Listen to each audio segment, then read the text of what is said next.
Well, hello and welcome to the NECC Valorant Grand Finals for our Yellow Division. I will be your host this evening, Captain Atsoca, but I am joined in the booth alongside the hottest commentator, Valorant caster in the NECC. It is Haughtsauce. Captain, what a pleasure to be back in the booth with you. I know it's been quite some time, but I am excited to get into it again here tonight for this championship in the Yellow Division. Two teams going at it here.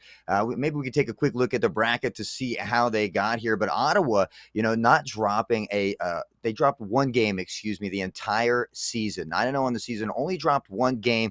See clean sweeps through this postseason as well, and they're down on the bottom. West Virginia as well, sweeping through in the postseason to get into this championship. 7-2 though on the season for West Virginia, and their game record being 14-5. Captain. Yeah, so clearly we're going to have some top contending teams going into this grand finals. Of course, that being Ottawa, Garnet, and West Virginia. And like you have said, these are two teams that have literally fought their way to make it to this position. One, of course, like you said, is a little bit better in the record standings, but as we have seen throughout the quarter and semifinals, we have seen some consistent upsets. Of course, if you look earlier on in the bracket, you had the number 2 seed OTSU Esports fall to the number 7 seed UML Riverhawks earlier on. And of course, the Riverhawks went all the way to the semis to lose to West Virginia. So wouldn't be too surprised if we see a lower seeded team, of course, come up and take advantage over the number 1 seeded team. But I got to say, Ottawa Garnet is going to be a tough team to beat for West Virginia. Yeah, I mean, as we mentioned, Ottawa 9-0 on the season, West Virginia 7-2, and they actually met in Week 9, right, just before we got here, where Ottawa gave them a clean sweep 2-0. So we'll see if maybe West Virginia was able to make some adaptations, but. Maybe we could take a quick look at the rosters here, and we'll take a peek at who is on both of these teams here, Captain. Absolutely. Now, coming up first for Ottawa Esports, number 1 is going to be Blady, followed up by Housey. And in the number 3 spot, it's Jeremy, followed up by APL. And last but not least, for Ottawa Esports, it's Psycho.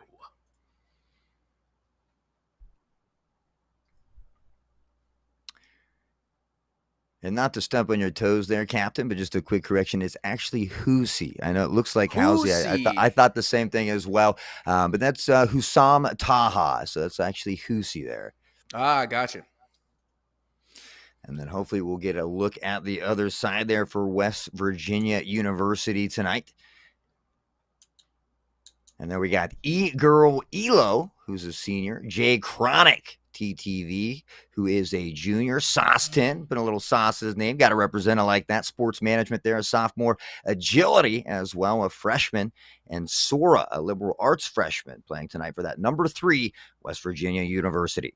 Yeah, I like it. This is, a well-mixed team. Of course, we got a little bit, of the older players with the seniors, but then you got the sophomore and 2 freshmen. Not to mention Sauceton, with that sports management major, maybe one day along down the line, it could be some esport management going in for Sauceton. But that remains to be seen as we get ready to head into this matchup between these two teams. Should be an absolute banger of a series. Keep in mind that this is the grand finals. This is for all the marbles, so this will be a best of 5.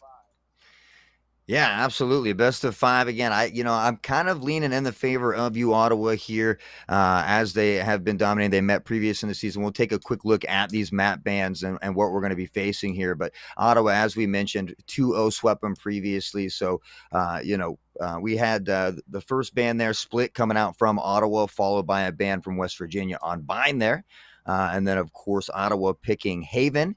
And Icebox. Meanwhile, West Virginia opt to pick Breeze and then Fracture. And if it happens to come down to it, that decider will be on Ascent. And I believe West Virginia will be defending on that final match.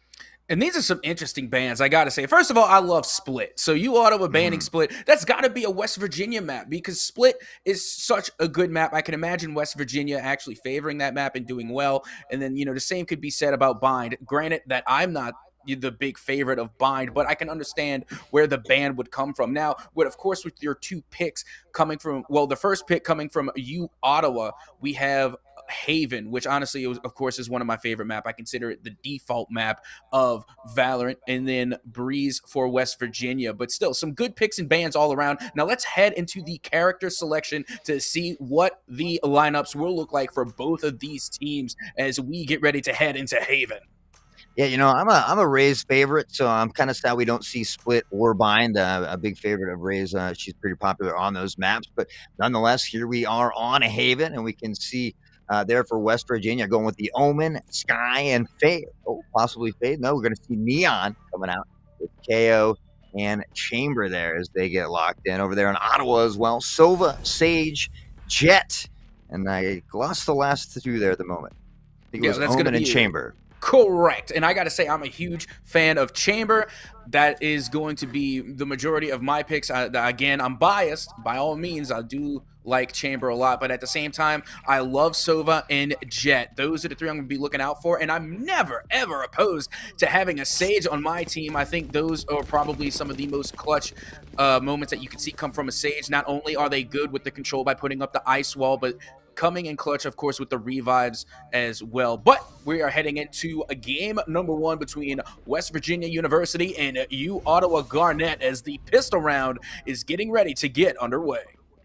Yeah, I think Sage is important on a map like this. A lot of times you see her wall off B or wall off Garage, and I think it adds just a little bit more of reinforcement to that defense. Of course, Chamber, we often see him in that top 3% pick rate now, as he has that higher mobility, that headhunter as well, the tour de force coming out, that free operator, if you will. So yeah, I think some solid picks here from both teams, and I'm just excited to get it underway. Well, here we go. Game number one, it has officially started, and we see Sora lining up things over there towards the A side, and now Husi is going to be moving in towards A as well, coming from around the corner. Agility playing as the KO is going to be watching the flank here, and nobody really making the big push just yet. And finally, we get a little bit of crossfire, but not a lot of damage yet, Haughtsauce. Yeah, now backing off that A site, rotating toward long C here. Chamber holding the angle. You can see Omen just kind of flirting outside of Garage, trying to get some intel. Chamber going to back off with that teleport shot, swinging back and forth. Unfortunately, Chamber unable to collect the second one. Finn gets the trade. Chronic with one as well here on the C site. And Huzi, with that frenzy, causing a little frenzy. And now 3-3 as he finds one more. Chronic on the trade. And now one on this B side. Omen lurking around here, though, and might have a little Omen on Omen action from behind. Yeah, but get ready, because that Sova came in and was able to get the spike planted, and there it goes. Only one Omen remains, and that will just about do it, as round number one will go to you, Ottawa Garnet. Yeah, phenomenal job there to clutch that one up. We know how important the pistol round is on both sides, first and second half. So anytime you can start to build that economy, get those early buys, start stacking those rounds. And right now we see you, Ottawa, doing just that. And we'll see if they can continue that momentum. I'm sorry, Jet is without a doubt my favorite duelist. I love watching Jet go to work, especially when they get a sniper on their side. But with that being said, I'm waiting to see who the heavy fragger is going to be coming up from West Virginia University. So far, it's Jay Chronic popping off, getting those first two early kills. But as we get round number two all underway, we already see Sora trying to peek with the Marshall, but not much doing there. It seems you, Ottawa Garnet, is going to opt out for a Garage push instead. Yeah, we have three here from West Virginia on A, though. They might try to push here and get a little flank in. We can see Neon with that quick rotation as well, but I'm really liking the patience here on the attacking side from you, Ottawa, not getting too aggressive here as they catch agility on that push. Little jiggle peek out, not able to get what he needs there. Going to back off. Smart decision here as they just kind of maintain and hold these angles. Yeah, honestly, this is probably going to be, I don't want to call it a gimme round, but more often than not, the team that wins the pistol round inevitably is going to win the second. So, although it's definitely not a gimme round, it's just heavily one-sided in the favor of you, Ottawa Garnet, as expected for the most part. But now we are seeing APL line up towards the Garage. That was that Garage push that we were talking about earlier. And Jay Chronic just holding up there in the catwalk by the window, biding all the time in the world. And finally, they're going to peek momentarily, but of course get shadowed out. 30 seconds left. Yeah, and I really like the changes. Jet has been the #1 pick statistically. Oh, Jeremy able to find one sauce as well, but Jet has statistically been the #1 pick and still is, correct? So, I like these changes that they made to Jet. Hopefully we see a little bit less of her, not 100% pick rate as we see here on the West Virginia University side as well. But what are your thoughts on those changes to Jet? Honestly, I mean, I take it or leave it. I still think Jet is probably still going to be the #1 duelist regardless of the changes. And speaking of, here comes Husi getting the final kill on agility. I don't think that the changes are going to make that big of a difference to Husi, who is still the #1 fragger coming out of Ottawa Garnet. Yeah, 4-1 already. But I like that they added, that initial, you press it, now you got to have that little timer. You have a small time frame to hit it again. So I think it's a good adjustment to Jet. Nothing too crazy, kind of ease into those updates and see if we can maybe change the meta just a little bit. But as you mentioned, Huzi here showing that Jet still an absolute powerhouse. 4-1, 3-1 for Jeremy as well. It's funny because I always thought Reyna was also one of the top contending duelists, but I was corrected. It wasn't too long ago for another Valorant tournament that I was casting in, and you really just saw that Jet was definitely solidified as one of the top tier duelists. And now we're seeing agility put Husi down, but here comes the trades as now all will fall to Blade, who will get the pickup and the kill on both Sawston and the follow-up there. Ottawa Garnet really holding on right now as they try to rotate back and possibly make a push towards A.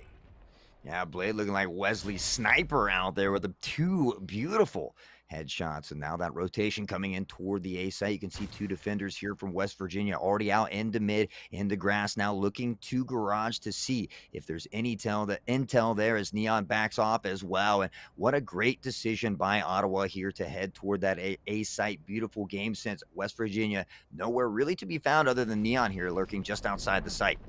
Yeah, Neon already showed that they can pop off and get headshots, but good on APL to knock Sora down quickly. Sora was probably the biggest danger coming from West Virginia University, and this should be a very successful spike plant now that they have dealt with Sora and that Neon accordingly.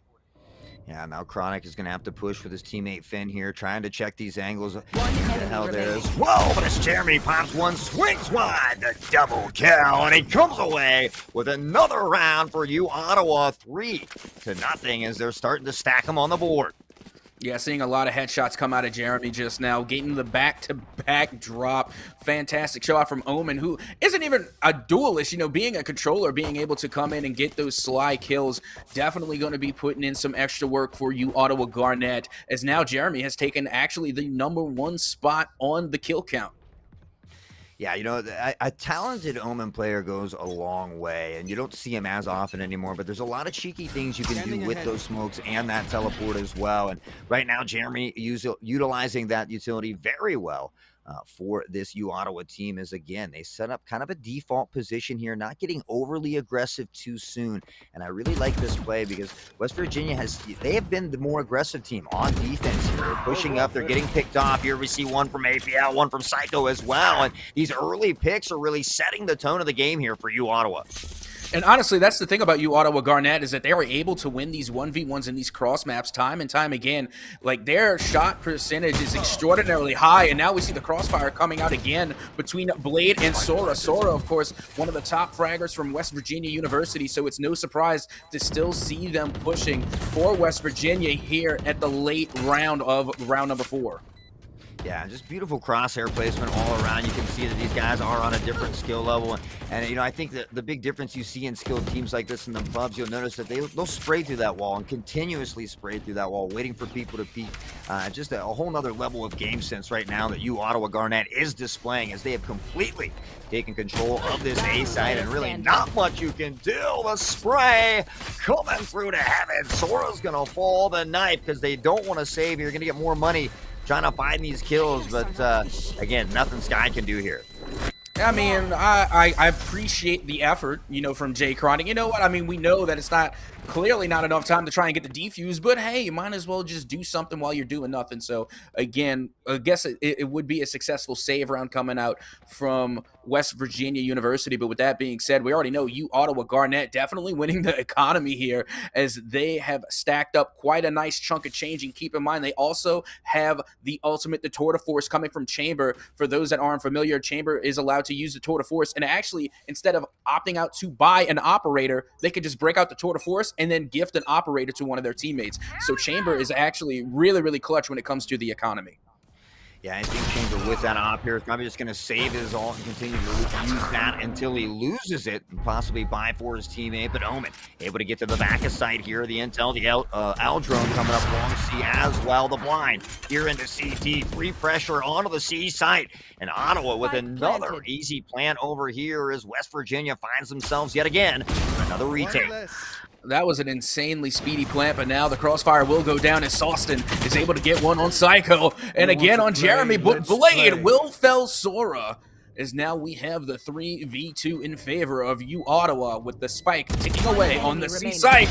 And Husi getting not one, but two. And there you have it. Ottawa Garnet will pick up another round.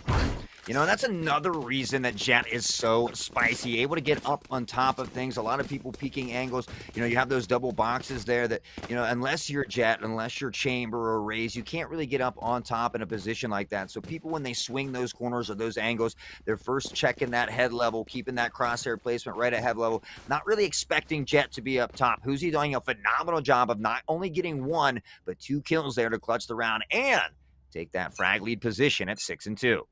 Yeah, not only that, and I'm getting ready to say maybe not so much of a spicy take, but if I'm capping, say captain's capping, I like Jet with a sniper rifle. I love when I see Jet with an operator to where she can get off the one-shot pop and then literally just shift away out of dodge, and I just love that when I see a Jet pop off with a sniper rifle. But that, again, is just from my own perspective, in my opinion. Chamber, of course, with the tour de force, is quite a formidable sniper as well with that teleport ability. Yeah, I mean, with the teleportability now and with Jet's changes, you know, if she wants to use that, she has to activate it, come out, fire a snipe shot, and then dash regardless. So there might not even be anybody there. She could potentially waste that dash. So I think things have kind of changed. Typically, I would agree with you there, but with that new change coming in, I think we might see a little less opping from Jet, and maybe more of these comps with Chamber taking over that role. Nonetheless, Sauce 10, the headhunter here in hell, he flicks, but Jeremy, too much with a 4K, and wrapping up here 6-0. Ottawa starting to take a very demanding lead. Absolutely. Right now, the morale, the momentum, and the economy all in the favor of Ottawa Garnet. So at what point, I'm trying to figure out when West Virginia might be calling a timeout, because normally at this point I would see a timeout be coming in, especially as we're getting ready to approach the second half. And again, Ottawa Garnet holding on to that 6-0 deficit, and the econ still not looking the best for West Virginia, as though they have been able to get an operator out on the field, but it's all coming down on when they're going to be able to use it. Yeah, full buy still coming out here. If they lose this round, though, I think we might see that match box come out there in some trouble. Sora trying to backpedal here, somehow able to get away with the help of Agility, who takes down that raid boss, that juggernaut, who has been Husi there at long A. The rotation coming in from Ottawa towards this B site. I don't think they heard that teleportation from Omen there, though. Yeah, that could work out in their favor for sure. And honestly, for the first time in a while, West Virginia has the player advantage. 5v4. Sawston going to be in the garage, aiming down with the op now. Psycho going to be getting some quick heals off. And again, we were talking about how clutch Sage can be when it comes to healing and rezzing their teammates. So good on Sage getting their team up and ready, as again we see APL in Chamber, and of course we see that Neon on the other side playing peekaboo at the garage. Yeah, Sora and Chamber here about to go head-to-head, possibly on the other side. We could see this wall as they like to pressure, and gonna have to check that right side. The slow coming out toward Omen, but the wall already being broken down. Sora now with pressure out here into that grass side, but one waiting in window as well. The sprays come through the smoke, and Blade doesn't see Sora below the window. Sora now peeking the window yet again, and will finally get caught off by Blade with a headshot on Neon, and now the Hunter's ult will come out on the spike, and the kills will continue the drop as now you Ottawa is looking at a player advantage, but until now we get the 1v1 Sauceton versus Jeremy, and Jeremy will pick up the header with the Vandal, and that will be another round, which I think, again, if I'm capping, let me know, that should have, would have, could have been West Virginia's round to take. Yeah, I mean, it was looking very good for them, but, the good Hunter's Fury, phenomenal Hunter's Fury coming out as well, though, from Blade, and I think that really set the tone. Meanwhile, you cannot stop Jeremy right now. 13-3. This man is popping heads and getting bread. 7,500 in the bank, and plenty more left to go as you Ottawa up by 7. Yeah, honestly, they just have an amazing amount of econ. They could retire on the amount of econ that they have going on so far. But with that being said, of course, we see the first Crossfire's agility will go down in the beginning. Now 4v4. Let's make it a 4v3 in favor of you, Ottawa. And now Sora getting the kill on Psycho, and APL returning the favor. Yeah, I thought Sora was going to get that second kill there. Nice use of utility going down, but only able to clutch one. Some damage being thrown both ways. Sauceton with a Headhunter in hand. Blade waiting just on the other side there with that Vandal, but they are going to just kind of float around each other for the time, beating Jeremy. Almost getting caught with his knife out. Now the utility as well. Sauceton misses a big opportunity, and Blade is going to capitalize. Finds the kill. Sky all alone on this long rotation coming from C. And I'm wondering where the communication was at, because clearly, you know, they, for West Virginia, they had a chamber all by their lonesome that entire time for what felt like quite some time. And then Jay Chronic waited until after chamber was killed to try and rotate back and give support. So I'm wondering where the communication was for the side of West Virginia. Yeah, really right now we're seeing, Finn having a little trouble getting it going here. I'd like to see Finn grab a quick kill here in this round, find the kill, start to build that confidence and get things moving. But right now it's just been so tough. You have Jeremy over there, 14-3, Blade at 7-2, and really just kind of taking over the game is Jeremy. Absolutely. They have been definitely the main fragger coming out of U Ottawa Garnet. And not only that, but also putting down a lot of support by using all those control abilities, setting up the shadow, I guess you want to call it a smoke, again, blocking a lot of the view and being able to really allow their team to rotate when needed. Yeah, he has the dark cover. I prefer to just call it a smoke as well. But, perfect cover for entering those sites. He's doing a great job of smoking off those hold points or those angle points for West Virginia as well. And there's a lot of different things you can do with the Shrouded Step as well, kind of teetering on the edge of those smokes getting into sight. So he's just been doing a great job of utilizing that. Now we see the pressure up B as well. The Aldrone coming out for intel, but another blind coming out from home in the other direction, and a good one at that as Finn begins to break the wall. And it looks like U Ottawa is going to have to back off this and maybe try to regain. And again, you really don't know which way they're going to go. I feel like they've had the most success on A, but they're going to try and rotate what looks like a back around towards C, as we see Sora holding things down by their lonesome on the A site. They do have a little bit of help coming from the KO. But so far for you Ottawa, they're going to get another kill on Jay Chronic and another on Sauceton as they make the full push to C. Yeah, Psycho just stepping out with that wide Ferrari-like swing, able to find Chamber in that tour day of force. Finn is going to find one here, though, in a 4v3. You want another easy plant here, 8-0 as agility with a flick of the wrist, able to find that Juggernaut, who is Jeremy. Hoosie with a trade as well. Blade gets 2 more. Hoosie with a 3rd, and again, Ottawa looking to have a clean sweep. And are we going to see a 13-0? I don't know. Personally, I hope not. Everybody wants to see a good, close contest. But with that being said, West Virginia University have yet to get a win on the board. They are just looking at that big buttery bagel, that 9-0. And U Ottawa Garnet is just on an absolute tear. And once a team really gets the ball rolling, it's kind of hard to stop them. Yeah, I mean, I personally feel like this map does tend to favor the attacking side just because there is so many sites. There are big rotations, but ideally you want to get at least 3 rounds, right? You hope for that 9-3 curse, and right now West Virginia not even able to grab a single round here. You do have to remember, however, this is U Ottawa Garnet's map pick, so, hopefully we'll see maybe a little different story going on to Breeze, but I'd love to see West Virginia start to get it together here, start to maybe clutch a couple rounds and start to get that momentum, those first game jitters of this championship out of the way. And already we got Blade getting a little bit of intel, revealing the location of at least one player coming from U Ottawa Garnet. Now, Sora on the other side, of course, have been guarding A for quite a while, but I think after the intel has been given and we know where U Ottawa is, they're going to try and rotate back around either towards Garage or towards A. And there comes the elimination on Psycho, and now Sora with the two-piece and Finn following up, and just like that, it is a three-player swing in favor of West Virginia. Yeah, I mean, maybe they heard us here talking in the caster booth, but West Virginia really starting to turn things up this round, and hopefully they can continue that momentum and run with it.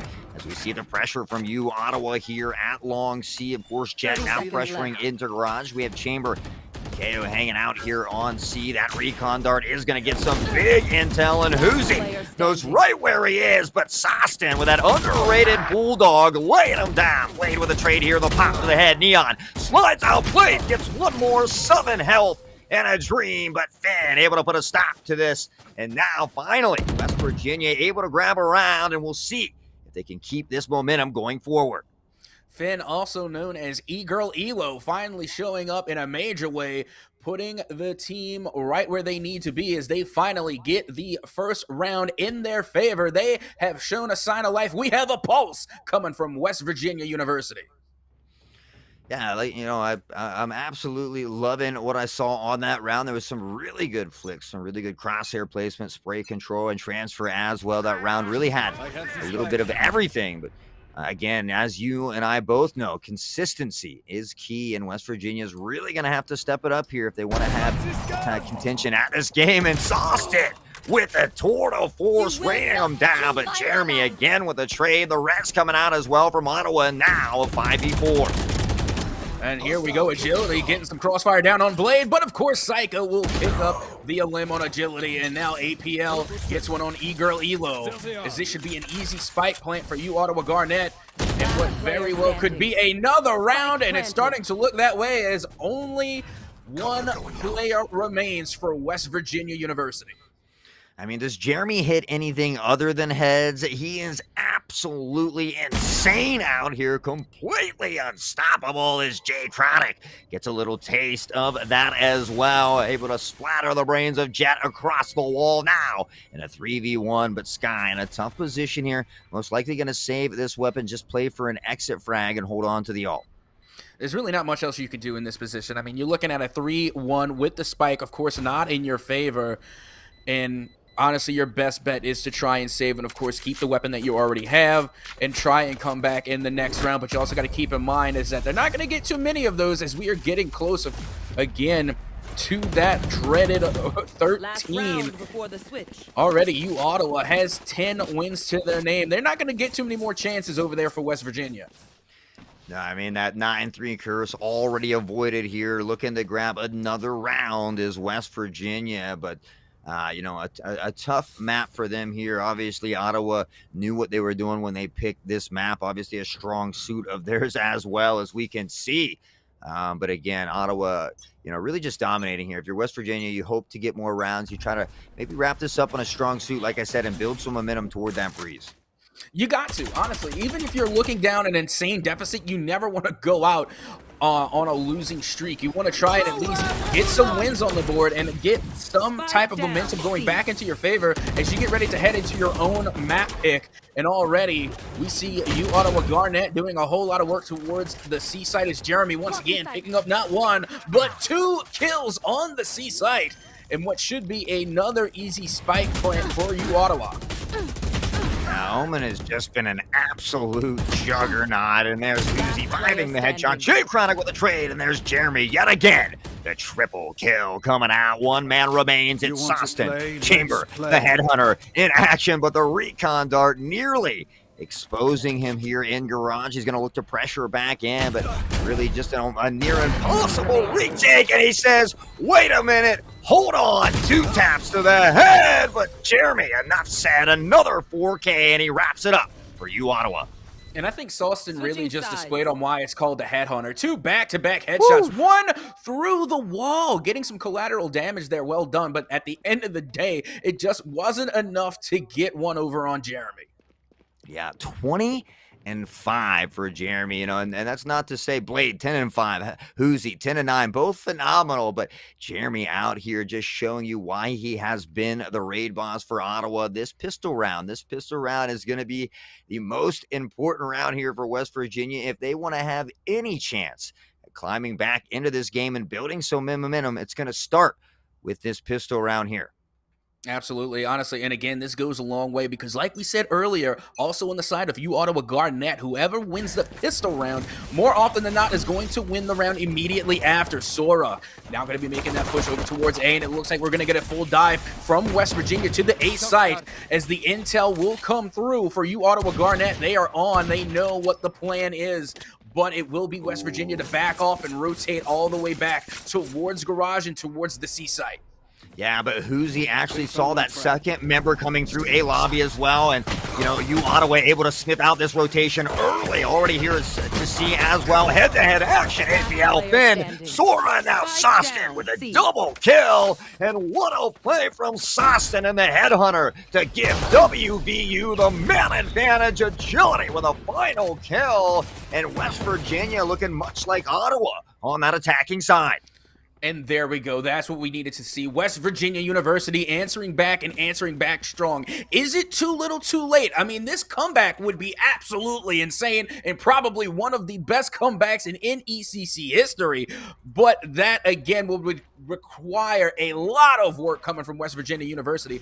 Although, with all that aside, we do see a great round coming from West Virginia University. They are able to draw blood from you Ottawa Garnett, and they have won the pistol round. And now they are getting, for the first time in this matchup, the advantage over you Ottawa. Yeah, who's he trying to get down there into that cheeky corner with that shorty? But Sora and Neon too quick down into the lower sewers there. Finds the two-piece. The man advantage as well. Agility spraying through the smoke as Finn finds the easy plan here too on the flank here for Ottawa. And we'll see if they can come up with something big. And here we go, Jay Chronic getting ready to get that blind. Will not connect, unfortunately. Feels bad, but here we go. Jay Chronic once again on the hunt and will connect with the Sage as Elo is able to come in with the assist, and they are able to clean up on a U Ottawa Garnett. Yeah, only one member here falling for WVU. So, again, a phenomenal job. It started with that pistol round, carried on to the second round, but here again comes another important round here as you Ottawa Garnett is going to have that full buy. West Virginia playing on the bonus round as well. So slightly outgunned in a very crucial round here for WVU. Yeah, again, this is going to be where you Ottawa can put a stop to what appears to be an upsurgence coming from West Virginia University. But with that being said, West Virginia getting a taste of success, I think, is going to have a boost of morale and momentum, and they might be able to take this clutch round against you Ottawa if they can play this defense correctly and watch the full dive push coming through from you Ottawa Garnett as they are going to be holding up pretty solid towards the C side. And now you can see over on the side of you Ottawa that they're going to be looping completely around as the rotation from West Virginia University comes through. Yeah, pressuring toward this A side here, and they've really kind of baited you Ottawa toward that C side. If they get here quickly, Sage really all they're going to have to deal with, if they can get here before that wall goes up as well. There's no blind coming in. Sage tucked into the corner, and Psycho popping heads.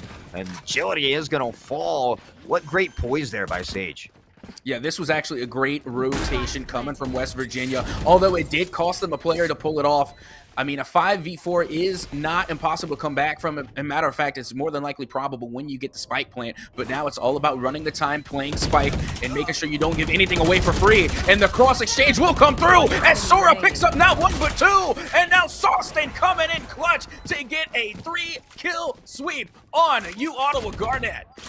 Yeah, that's why it's so important on a map like Haven to get some rounds on attacking side. People forget, they see those 9-3s, those 10-2s, and they think, oh, what a blowout. But really, these maps, when you're playing against a skilled team, they are very one-sided maps. And right now, we're seeing WVU utilizing those 3 sites, drawing out the rotations of Ottawa, and putting in some work here early. The real question, though, is can they do it for what, 8 more rounds? Yeah, that really is the question, isn't it? When we're talking about consistency being key, you can't get much more consistent than 8 rounds of undefeated wins. So it's going to be on West Virginia to try and make this monumental comeback. And already Sawston putting down the damage, which is to be expected. Of course, Ottawa, after the last round of that full buy, they are forced into a save run. Oh, the spray coming out from Saucy, but Hoozy steps to the side with the Marshall, pops the head. Psycho with the Bucky. Feeling lucky, baby. Agility is going to fall to that. And now on a 3v2, the Aldrone coming out towards C, looking for intel. Nothing there, though. Shots ringing out as well from Blade. And now Ottawa has a chance here at possibly retaining this one.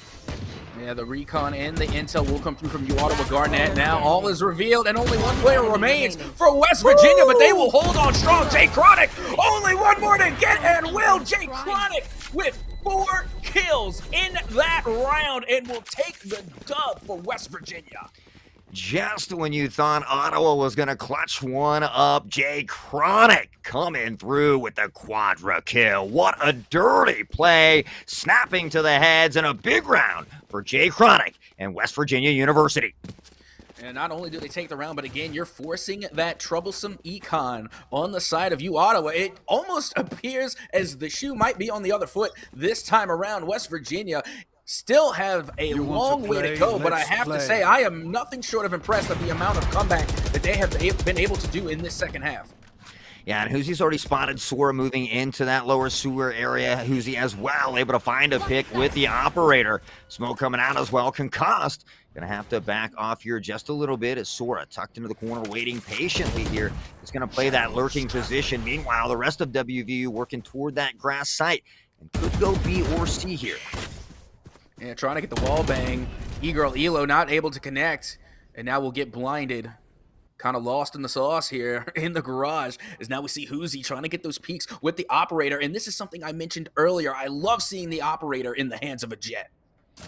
Yeah, I love, and just the op battle in general there going on at mid between Jet and Chamber. Nothing going to come of it, but I absolutely love that enemy at the gate style action. Blade here able to find one as Psycho tucked into the corner. Has a little peek toward A short, but already over here to the C site. Sawston with a headhunter yet again. Popping the heads and saucing on him. And not only that, but now Sawston has, of course, brought in the tour de force. This is going to be insanely huge going into this last stretch as the spike has been planted and the tour de force is out. Psycho trying to spray through the smoke here, not really connecting on anything, as of course we saw West Virginia University go for that long C spot. And now the wall bank's coming through as another smoke and blind will come through. West Virginia University, now here's the defuse. Will they make a push? Nothing too strong yet, but the tour de force comes through for Sawston, and they will put Psycho down quick, fast, and in a hurry.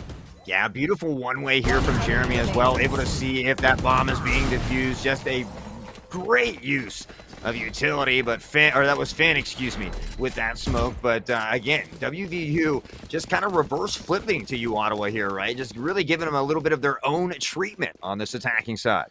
As much as I love to see Jet with an op, I love Chambers' tour de force, and then of course Sawston showing how it's done. Look at Sawston making an insane comeback. We were talking about Jeremy being the top fragger, of course still is with 21 and 10, but with the comeback coming from West Virginia University, we see Sawston creeping up on that top fragger spot with 20 and 13. Yeah, and I want to remind you, 5 rounds ago, Jeremy was 20 and 5. 5 rounds later, 21 and 10. So really that role reversal there is Chronic, and the only able to find one. Nearly gets caught off by Psycho, but Sora able to claim another one. Pressuring onto site here, hidden behind is APL with the tour de force and the headhunter in hand. Really looking stacked, but again, that rotation in a hurry from WVU back toward that site, and Hoozy with a dirty blade storm, and wow, what a shot. And it's funny because we talk about, the tour de force, we talk about Chambers' ult, but let's keep in mind, Neon's ult is absolutely insane as well. Clearly in the beginning of this round, West Virginia able to claim 2 lives from New Ottawa Garnet with that ult coming from Neon. And now we see Elo trying to get the peek here. Is not able to connect, but will leave a little bit of room for their teammates to come through as Jay Chronic and Sora will clean up the rest of U Ottawa Garnet as they take yet another round. Yeah, I mean, you Ottawa maybe channeling some old school Stewie 2K energy, just fearlessly running through that smoke on the site doesn't work in their favor. And now the timeout coming from U Ottawa as maybe they are starting to feel a little bit of this pressure. What was it, 10-2, 11-1, 10-2 at halftime, and now 7-11. We've seen the role reversal from WVU on this attacking side again, giving Ottawa a little taste of their own medicine.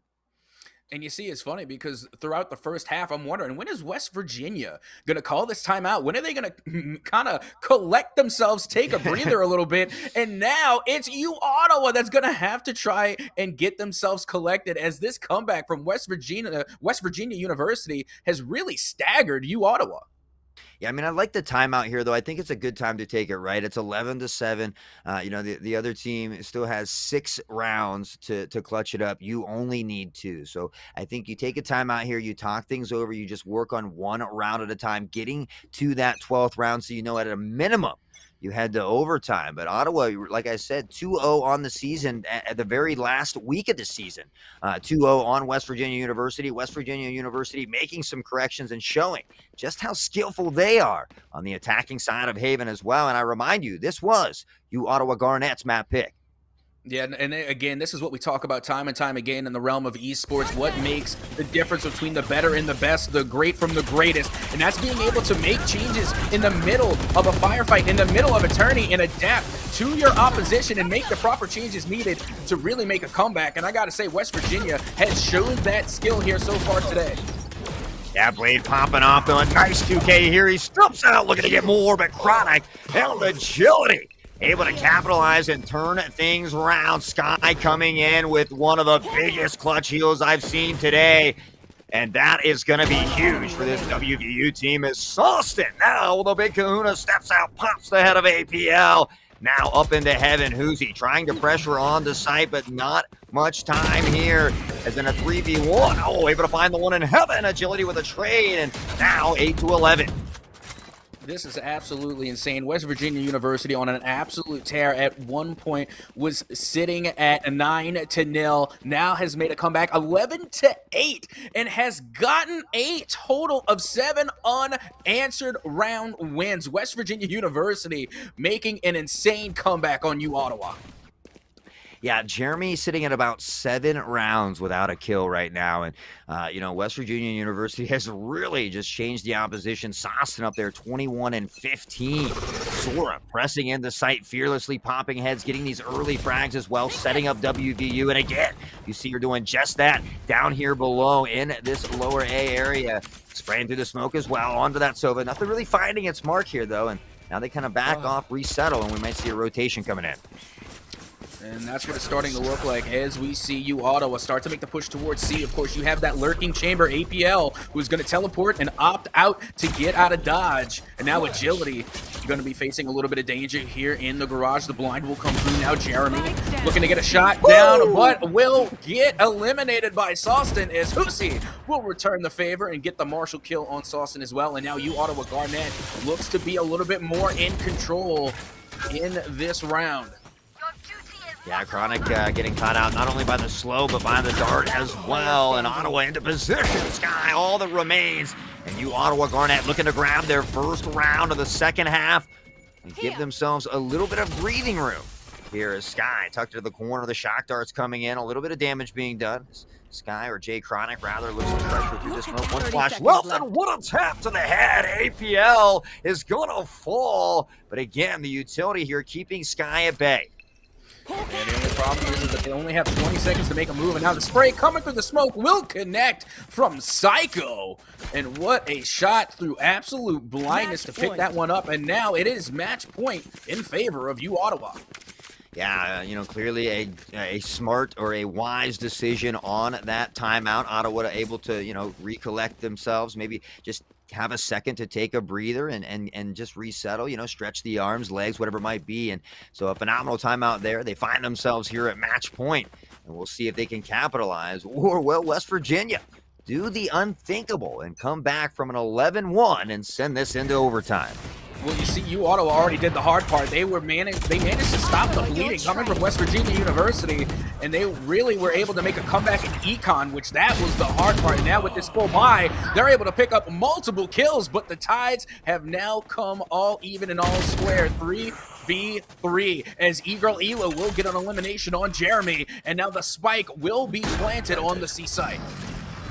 Yeah, I mean, just, again, a great job there by E-Girl Elo, or Finn, as it looks on the thing there. But, again, Ottawa here, just match point. They have a few rounds to give. So, really, West Virginia just playing with their backs against the wall and doing a phenomenal job here in the second half on the attacking side.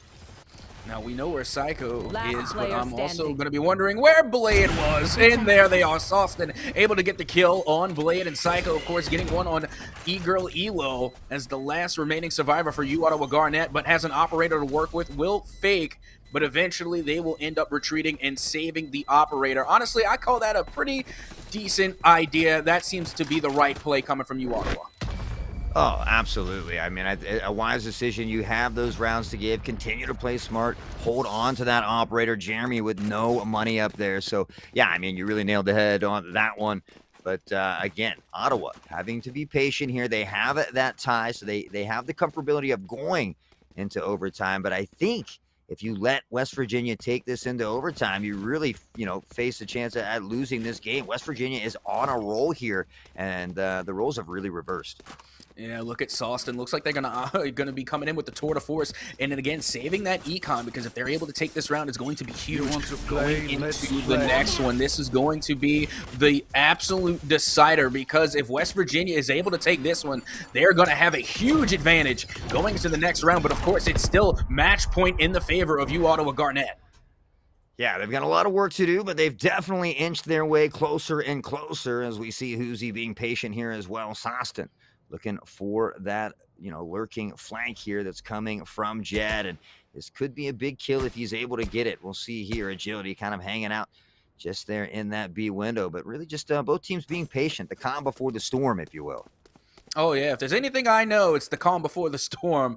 Give people a little bit of reference, I live in New Orleans, Louisiana, and as a matter of fact, during an NECC broadcast, I got cut off mid-broadcast from a tornado. So if there's anything I know, it's the calm before the storm, and that's exactly what we're feeling right now. Utter silence between these two teams as we see the push going towards the B site in Garage, and now finally the spike will be planted, and Ottawa finally getting some crossfire here, as the Headhunter will come out, but Agility puts them down first, as Jeremy will pick up the kill on Agility, and now yet another on E-Girl Elo, and Sora gets one on Jeremy, finally putting them to bed, and now only one player remains for West Virginia, and still Sora is able to get 3 kills, causing the ult, and clutch for West Virginia University.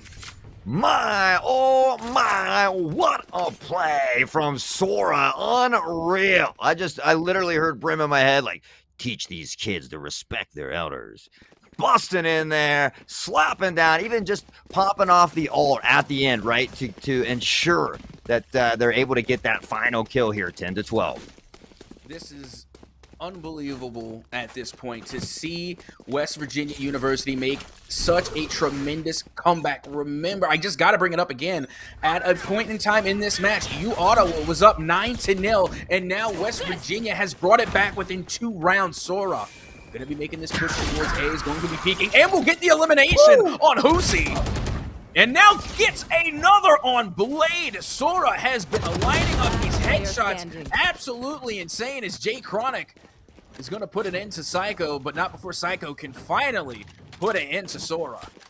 Yeah, nice kill there by Psycho, but Sora is just absolutely on fire this second half, and especially these latter rounds, as the crosshair placement has been truly phenomenal, popping all the heads here. It's Chamber with the tour de force all alone, the APL here, and now the blind as well. Won't be able to step out, and Elo E-Girl finds the final kill, and ladies and gentlemen, we are one away from having it all tied up.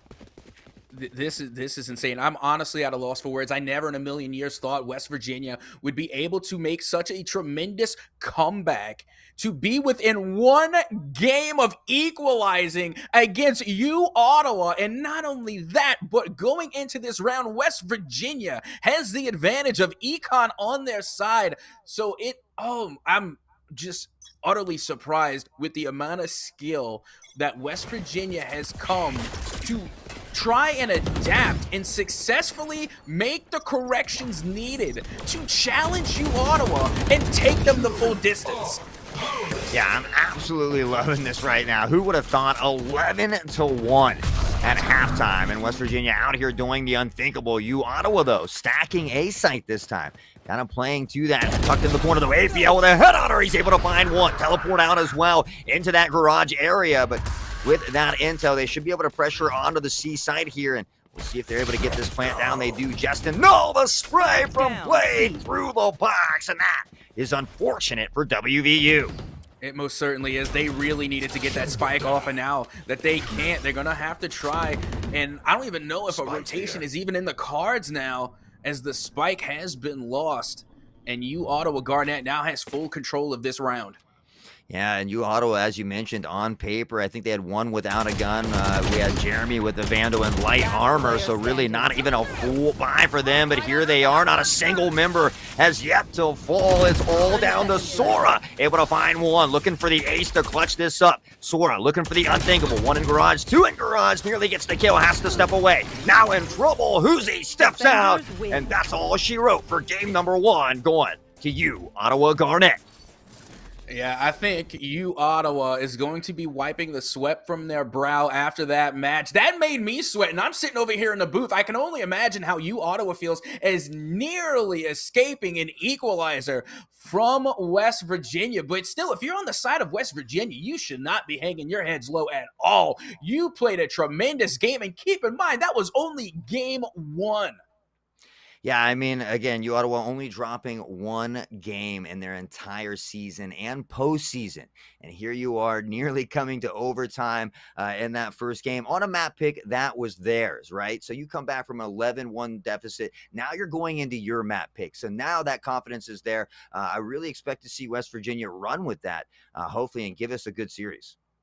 And I don't doubt it. I feel like maybe it started really, really slow for West Virginia. It took them a minute to kind of get into their stride and really get warmed up. But when they did, they showed up in a major way. But like we said, it just felt like maybe they didn't really flip the switch until it was too little too late. But now they should be plenty warmed up, especially as they're getting ready to head into their own map pick. And I would like to say that we're going to see a closer match, but I don't know how you can get that much closer than game number one other than an OT. Yeah, I think we're going to be looking out for Jeremy and Sawston. Again, we saw them on both sides, just absolutely putting on a performance for their team. But guys, right now we're going to take a short break, and after that, we'll be right back with West Virginia's map pick, which is Breeze. Don't go anywhere.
right, and welcome back to the NECC Championship here in that yellow division. The number 1, Ottawa Garnet taking on number 3, West Virginia University. And what a first game we had here, Captain. Oh, what it was absolutely insane. We couldn't even stop talking about it during the break. I'm sure a lot of you in chat watching at home was talking about it as well, but inevitably it was Ottawa to hold on for dear life and finally put a stop to the comeback that was coming from West Virginia. They will now go up 1-0 in the series scoreline, but don't you worry. Like we said, this is the finals. This is a best of 5. Still plenty of Valorant left to play for West Virginia to try and make a comeback. Yeah, we've got West Virginia's map coming up here on Breeze, followed by Icebox. And then if we get there, if things keep going back and forth the way they have been, we could see a Fracture. And then if it comes to map 5, we'll see them, that decider on Ascent.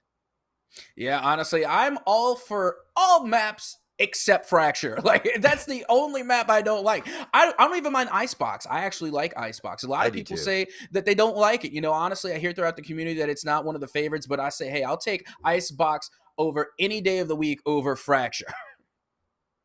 Yeah, I agree with you. I mean, I like what they tried to do with Fracture, but it just doesn't quite work out for me. So many different sides to attack from, but nonetheless, here we are back on Breeze. Ottawa is going to be defending while West Virginia, of course, attacking on their map pick. We see Blade back on that Sova. Psycho, who was Sage on KO this time. Hoozy still on Jet. Jeremy is now off of Omen and on to Viper, and APL is on Chamber there. What do you think about West Virginia's lineup?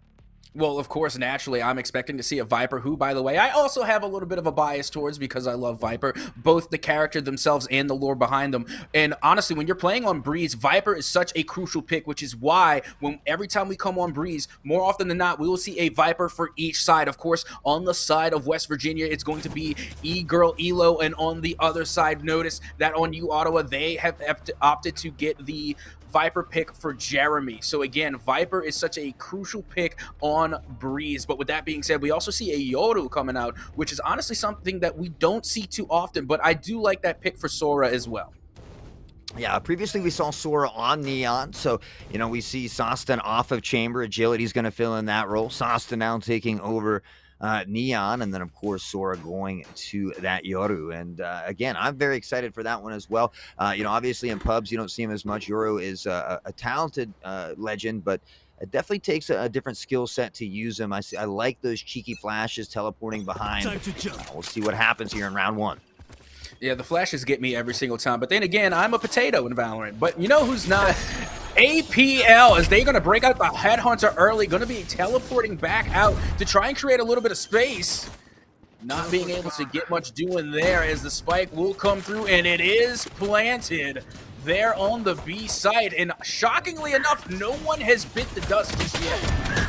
Yeah, I think West Virginia did a good job of putting that Viper wall on A site, kind of baiting him over there. Nice, easy push on the site. Got the bomb playing down with ease, but Hoozy looking dirty with the Sheriff. Able to find one. Sora, though, on the trade here. Finn or E-Girl gets one as well. Agility, Blade, Agility, the trades back and forth, but it's West Virginia University who is able to take round number 1. And this is so important for West Virginia. West Virginia. West Virginia University. There we go, all together. But it's such a huge win coming from West Virginia, of course, so that way they can really set the tone for this match. And remember, this is their map pick, especially when they were coming so close to making that comeback in the previous match. And now they have got some momentum going in their favor, and they have set the tone as they should be able to come out strong here in round number 2. There. Yeah, we'll see if they can take advantage of this early buy here. Hoozy, though, tucked into the corner with that cheeky shorty. The Aldrone coming out looking for the intel, but I don't know if he was able to spot Hoozy there. As the Viper wall should it be going down here soon. The recon dart, no, that's a shock dart, excuse me, clearing that right angle, but Hoozy still safe over here with the shorty, able to find one. Now traded out. Jay Chronic now back to Psycho, who finds one with the classic somehow. Agility able to wrap up a 2-piece, and now Chamber APL all alone with that shorty. Yeah, now West Virginia University has the 2v1 advantage. APL, of course, being the hottie with the shotty, being able to pick up that kill, but inevitably will fall to Jay Chronic and the Bulldog. And again, if I'm capping, say Cap's capping, but I think the Bulldog is probably one of the more underrated guns in Valorant. Yeah, I often find myself saying that as well. Just for the cost, the bang for the buck, it has that nice spray up close. You can click to that little 3-round burst at a distance. And if you're good, accurate with it, try not to maybe aim right for the head on that initial shot.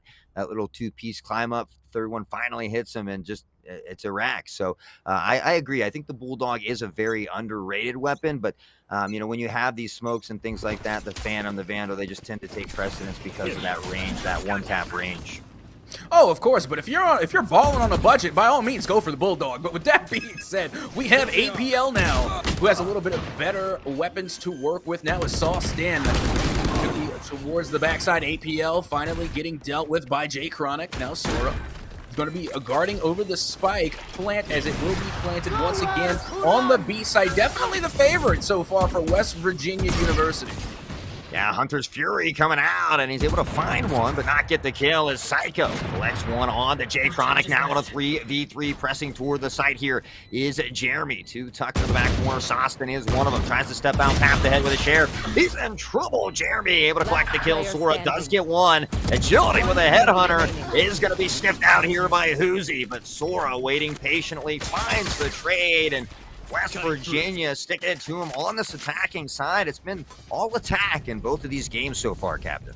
It most certainly has, and that's what I expect when I arrive on Breeze. There's only a short list of things I expect on Breeze. One, beautiful atmosphere, nice, relaxing, calm, cool, and collected beachside front of a map, and then, of course, some offensive heavy fragging, and that's what we are getting here from West Virginia University, as they are piling on the kill count, and they are doing extraordinarily well in the economy.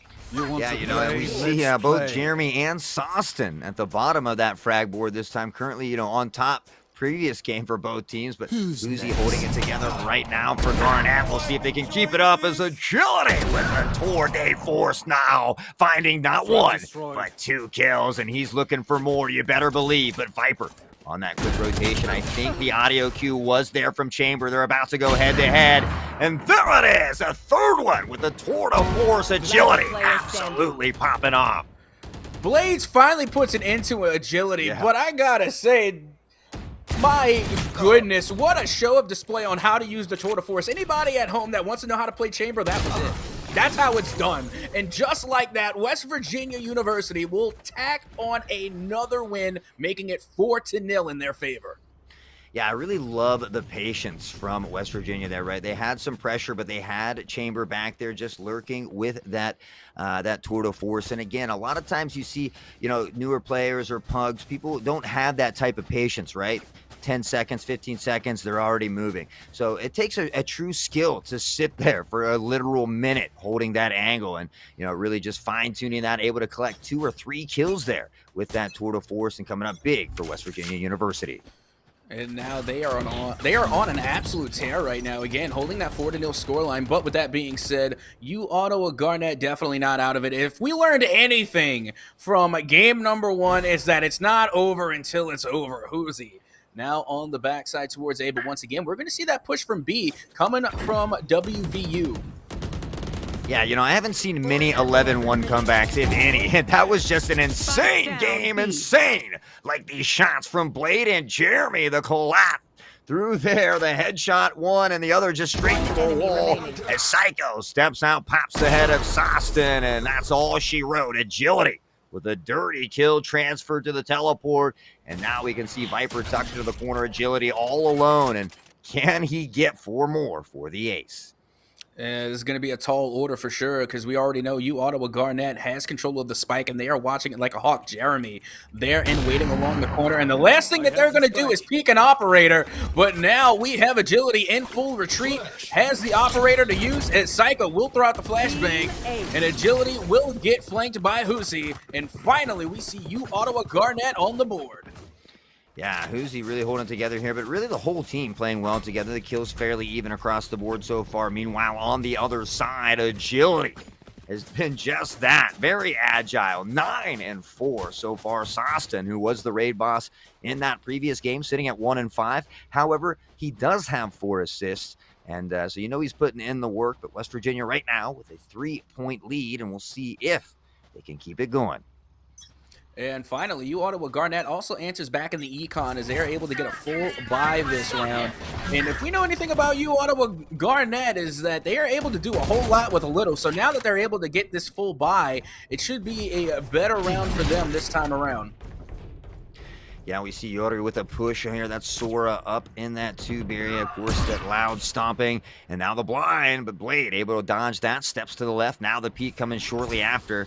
We have E-Girl, Elo, and Sora waiting here in twos. And he has an idea right where he is. Blade able to find one. Can't get the other one. As Elo, E-Girl able to find the trade. The lift up from Hoosie, but Sora waiting patiently. And now West Virginia with a 2-man advantage. And now we see the spike making its way, of course, back towards the B site. And now Jeremy getting the elimination on Sora, but not soon after. Agility returns the favor, and the spike will be planted on the B site again. Nimbly bimbly like a cat. Agility, a full sprint running headshot to the dome. And, well, if you're on Ottawa, you can't be happy about those. They happen from time to time. But again, it's Psycho all alone here. He hears the noise of Elo E-Girl, but it doesn't matter. Viper turns, pops the head of Psycho, and just another great round here from West Virginia University. And so far, both Sostin and Blade have an ultimate in tow, as well as Psycho, and we see the first time out coming from Ottawa Garnett. So far, Ottawa is responsible for both the timeouts that we have had so far. Yeah, I think maybe West Virginia missed an opportunity in that first game to call a timeout and maybe win an extra round on that attacking side, which potentially could have changed the outcome of that game. So I like this timeout here from Ottawa. It's 1-5. You have got one round, but it's been pretty rough. So I think a good timeout here. Again, just refresh, stretch out the arms, talk it over. You've beaten them 2-0 right at the end of the season. You've only lost one game, throughout the season and postseason. That consistently you're a great team, right? So take the pause, talk over some strategies, work through it, remind everybody, hey, we're going to do the same thing on the attacking side. So let's just get a few rounds and let's just start with one at a time. Yeah, I mean, keep in mind, Ottawa, of course, was the team to call the timeout in game number 1, and they ended up making the dub for that round. So they really were able to take advantage of the timeout and get their heads together and come back and adapt and react to West Virginia University. But with that being said, this is WVU's map pick, so I don't know if the timeout is going to be enough to stop WVU in their tracks. Yeah, and I kind of like seeing this, right? Because Ottawa came out so strong on that attacking side in the first map, I love seeing this reverse roll from West Virginia as well, the momentum carrying over from the latter half of that first game as well. And it just kind of lets us know that, we are in for a great series of matches here tonight. Meanwhile, the pressure all toward the A side, and you can hear Neon. She is not happy. The ult is pop, pressuring on the site here in a hurry and kind of backing off some of Ottawa. There's Sauce from the side, and Hoosie with a dirty Marshall shot now in a 4v4. Absolutely. Hoosie with a doozy with that Marshall getting this shot on Neon. And now West Virginia still has the 4 advantage, but now let's even things up with the 2v2 as the Viper's pit will come through, but soon after it is completely gone. And that will be the last player to fall for WVU, and Ottawa Garnett will get another round right after that timeout. Yeah, great job there by Psycho as well, clutching up that final kill. APL, though, with a headhunter, found 2 nice shots to give Ottawa that round as they, again, that match pause, that timeout working in their favor. And we'll see if maybe they can carry some of this momentum forward as Jeremy now collecting a couple kills, working his way toward the top of that leaderboard again. Yeah, it's not going to cause too much trouble on the side of WVU. They still had enough to get the full buy in. But with that being said, Ottawa Garnett now having that econ advantage. And if they are to take this round, it's definitely going to throw a wrench into the side of WVU as we get round number 8 underway. Yeah, Jeremy is rocking that judge as well, so we'll see if he can maybe come away with a cheeky play in the corner of that B side, but all the pressure right now seems to be mid and that upper tube there as Jay Chronic and Sostin both finding the heads pretty easy. Sora able to collect a kill of his own, and now Agility waiting here, and maybe a little bit of an impatience issue here with you Ottawa, as they kind of get pressed down, kind of caught off guard here a little bit, holding those angles, but looks like they've rotated around, and the pressure here about to mount on this A site, Captain. And honestly, I mean, I can't help but agree. You Ottawa definitely pushed a little bit too far, especially for the fact that they are on the defensive side of the spike. So it was really questionable why they pushed those peaks so hard when they really didn't have to. Yeah, and that's exactly what I was thinking too. You know, I sometimes I feel bad saying those things because obviously, you know, every one of these players out on the field is more talented than I am. But Facts. just looking at it from, you know, an overview perspective, I'm sure that they've talked things over. They probably mix up those strats. You know, sometimes we see them push, sometimes they don't. But you know, sometimes maybe you get a little too aggressive, and I think that is the case here for Ottawa. But you know, we know how strong they are on that attacking side. So again, I think at this point you're just looking to grab a couple rounds and set yourself up for that attacking side. Meanwhile, E-Girl Elo finding one blade on another trade here. And there is that ult coming out from Sora as well. Agility able to find a kill now in a 4v3, and the pressure here mounting on B site. And so far, this is where WVU has had the most success, and now Blade coming through with those shots. Not really being able to find too much success, as WVU will still have the player advantage, and now it is a 3v1 with Blade all by their lonesome, trying to take out their opponents while the spike nearly being planted, but that shot will connect. And just like that, it is now back to a 1v1.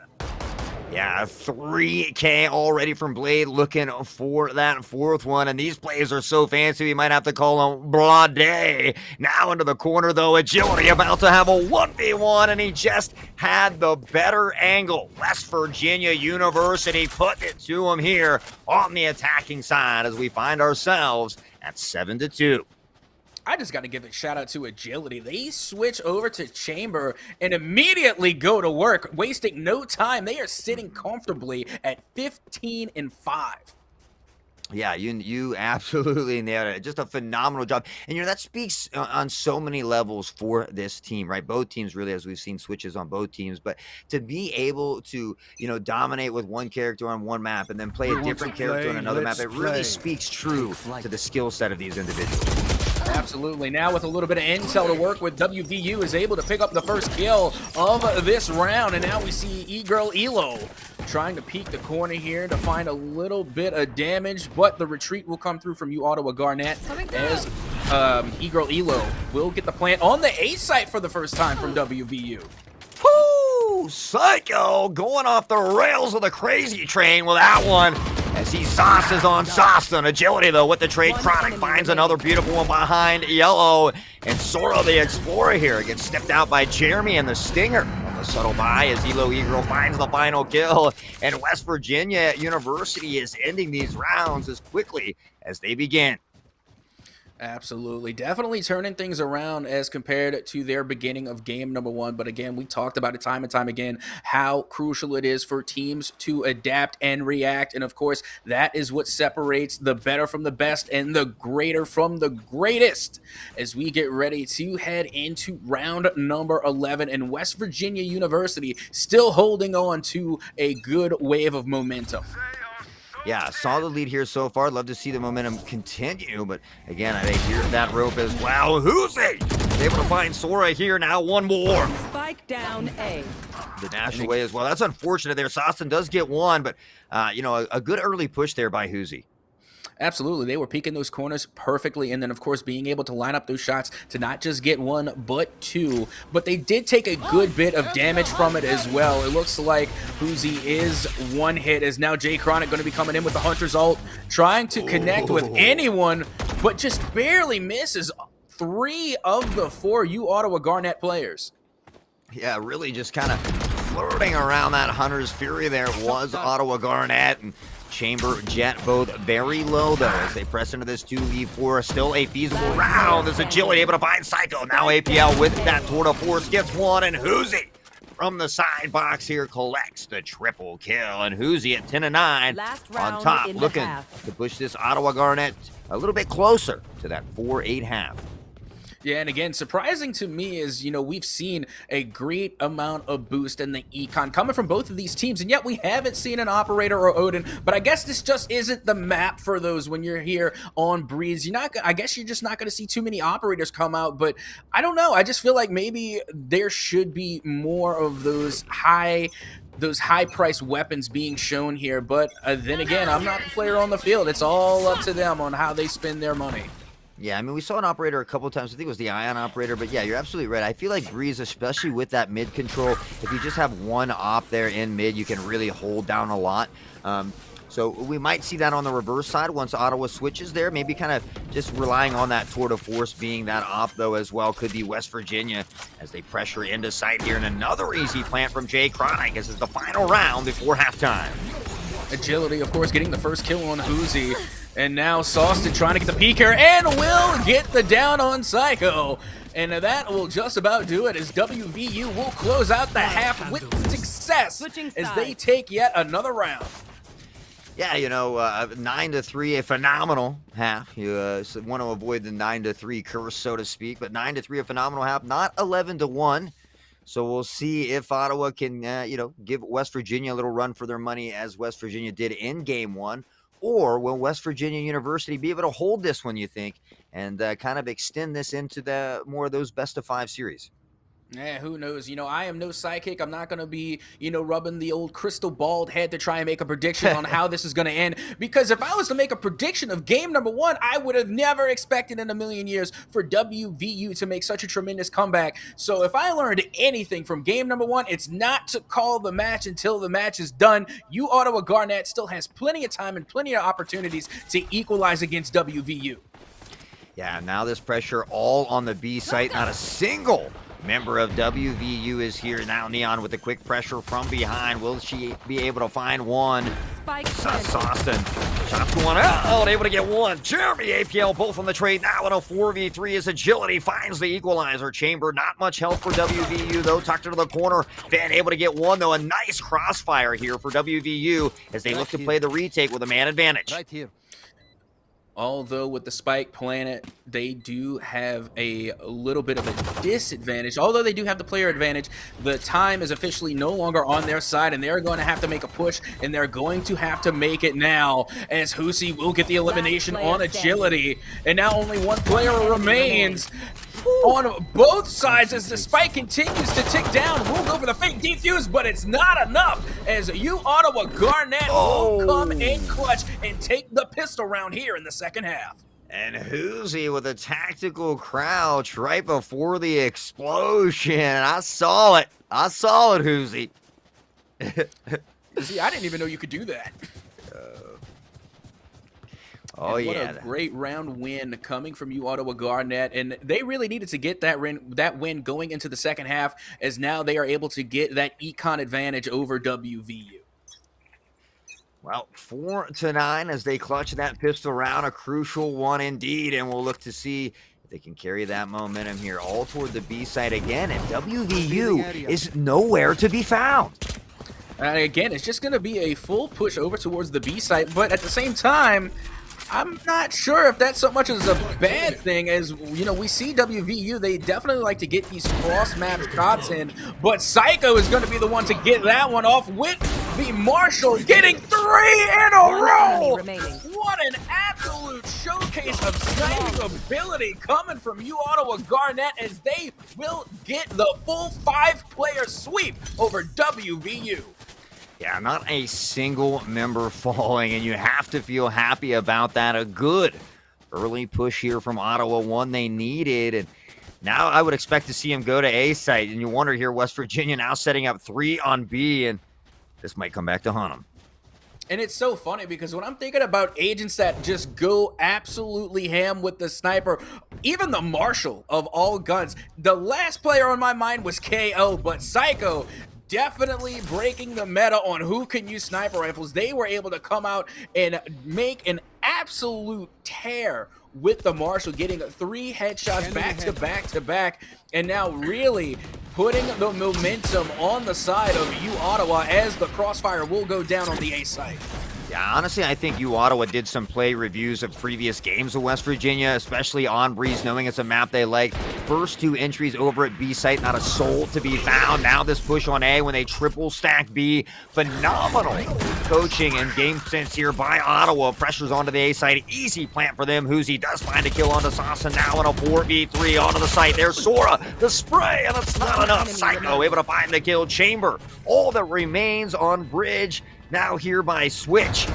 Now a little cheat out. Hoozy are going to fight a 1v1. Agility able to win on that one as well. And now in a 2v1. But again, time not on his side. And honestly, that's probably one of the, if not the biggest factors in Valorant, is when the spike is planted and you are going against the clock. And now Agility, the lone survivor for WVU, tried to get the defuse, will get the fake defuse, but still Psycho not pushing. And finally, we'll get the peek and the kill with the Spectre, as Psycho now being a top fragger coming out of Ottawa Garnet.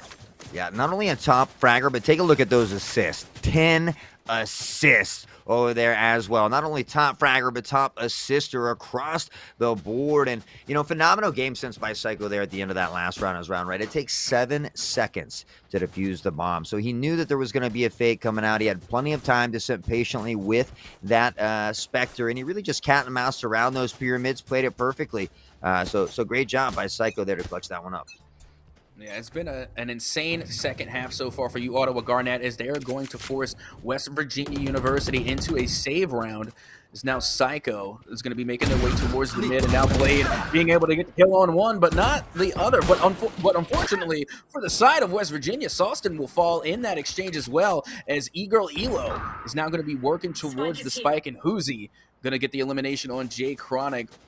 Is now APL going to be making their way towards the mid lane, and will put an end to E-Girl Elo. And of course, Psycho on Agility, and that will be another round in favor of you, Ottawa. Yeah, they are just absolutely popping heads out here on that attacking side. Now just 2 away from tying it up. And of course, on the reverse side of things, West Virginia University started with 4 straight rounds. Ottawa doing the same thing here. So we'll see if WVU can finally grab one here. Sora with that operator as well, and we'll see if it works out in their favor. Yeah, this is the time to step up for the side of WVU. They now have a full buy and an operator on their side. Now it's all about putting it to good use, as they are only winning by 2 rounds. Ottawa Garnet now within striking distance of equalizing, as Psycho is going to be making that push up the mid lane here, and it now looks like all will be in tow from West Virginia University to try and put a stop to this, as the push will come through, and now all is revealed. They know the plan, they know the strat, and now the fight will go down on the B site.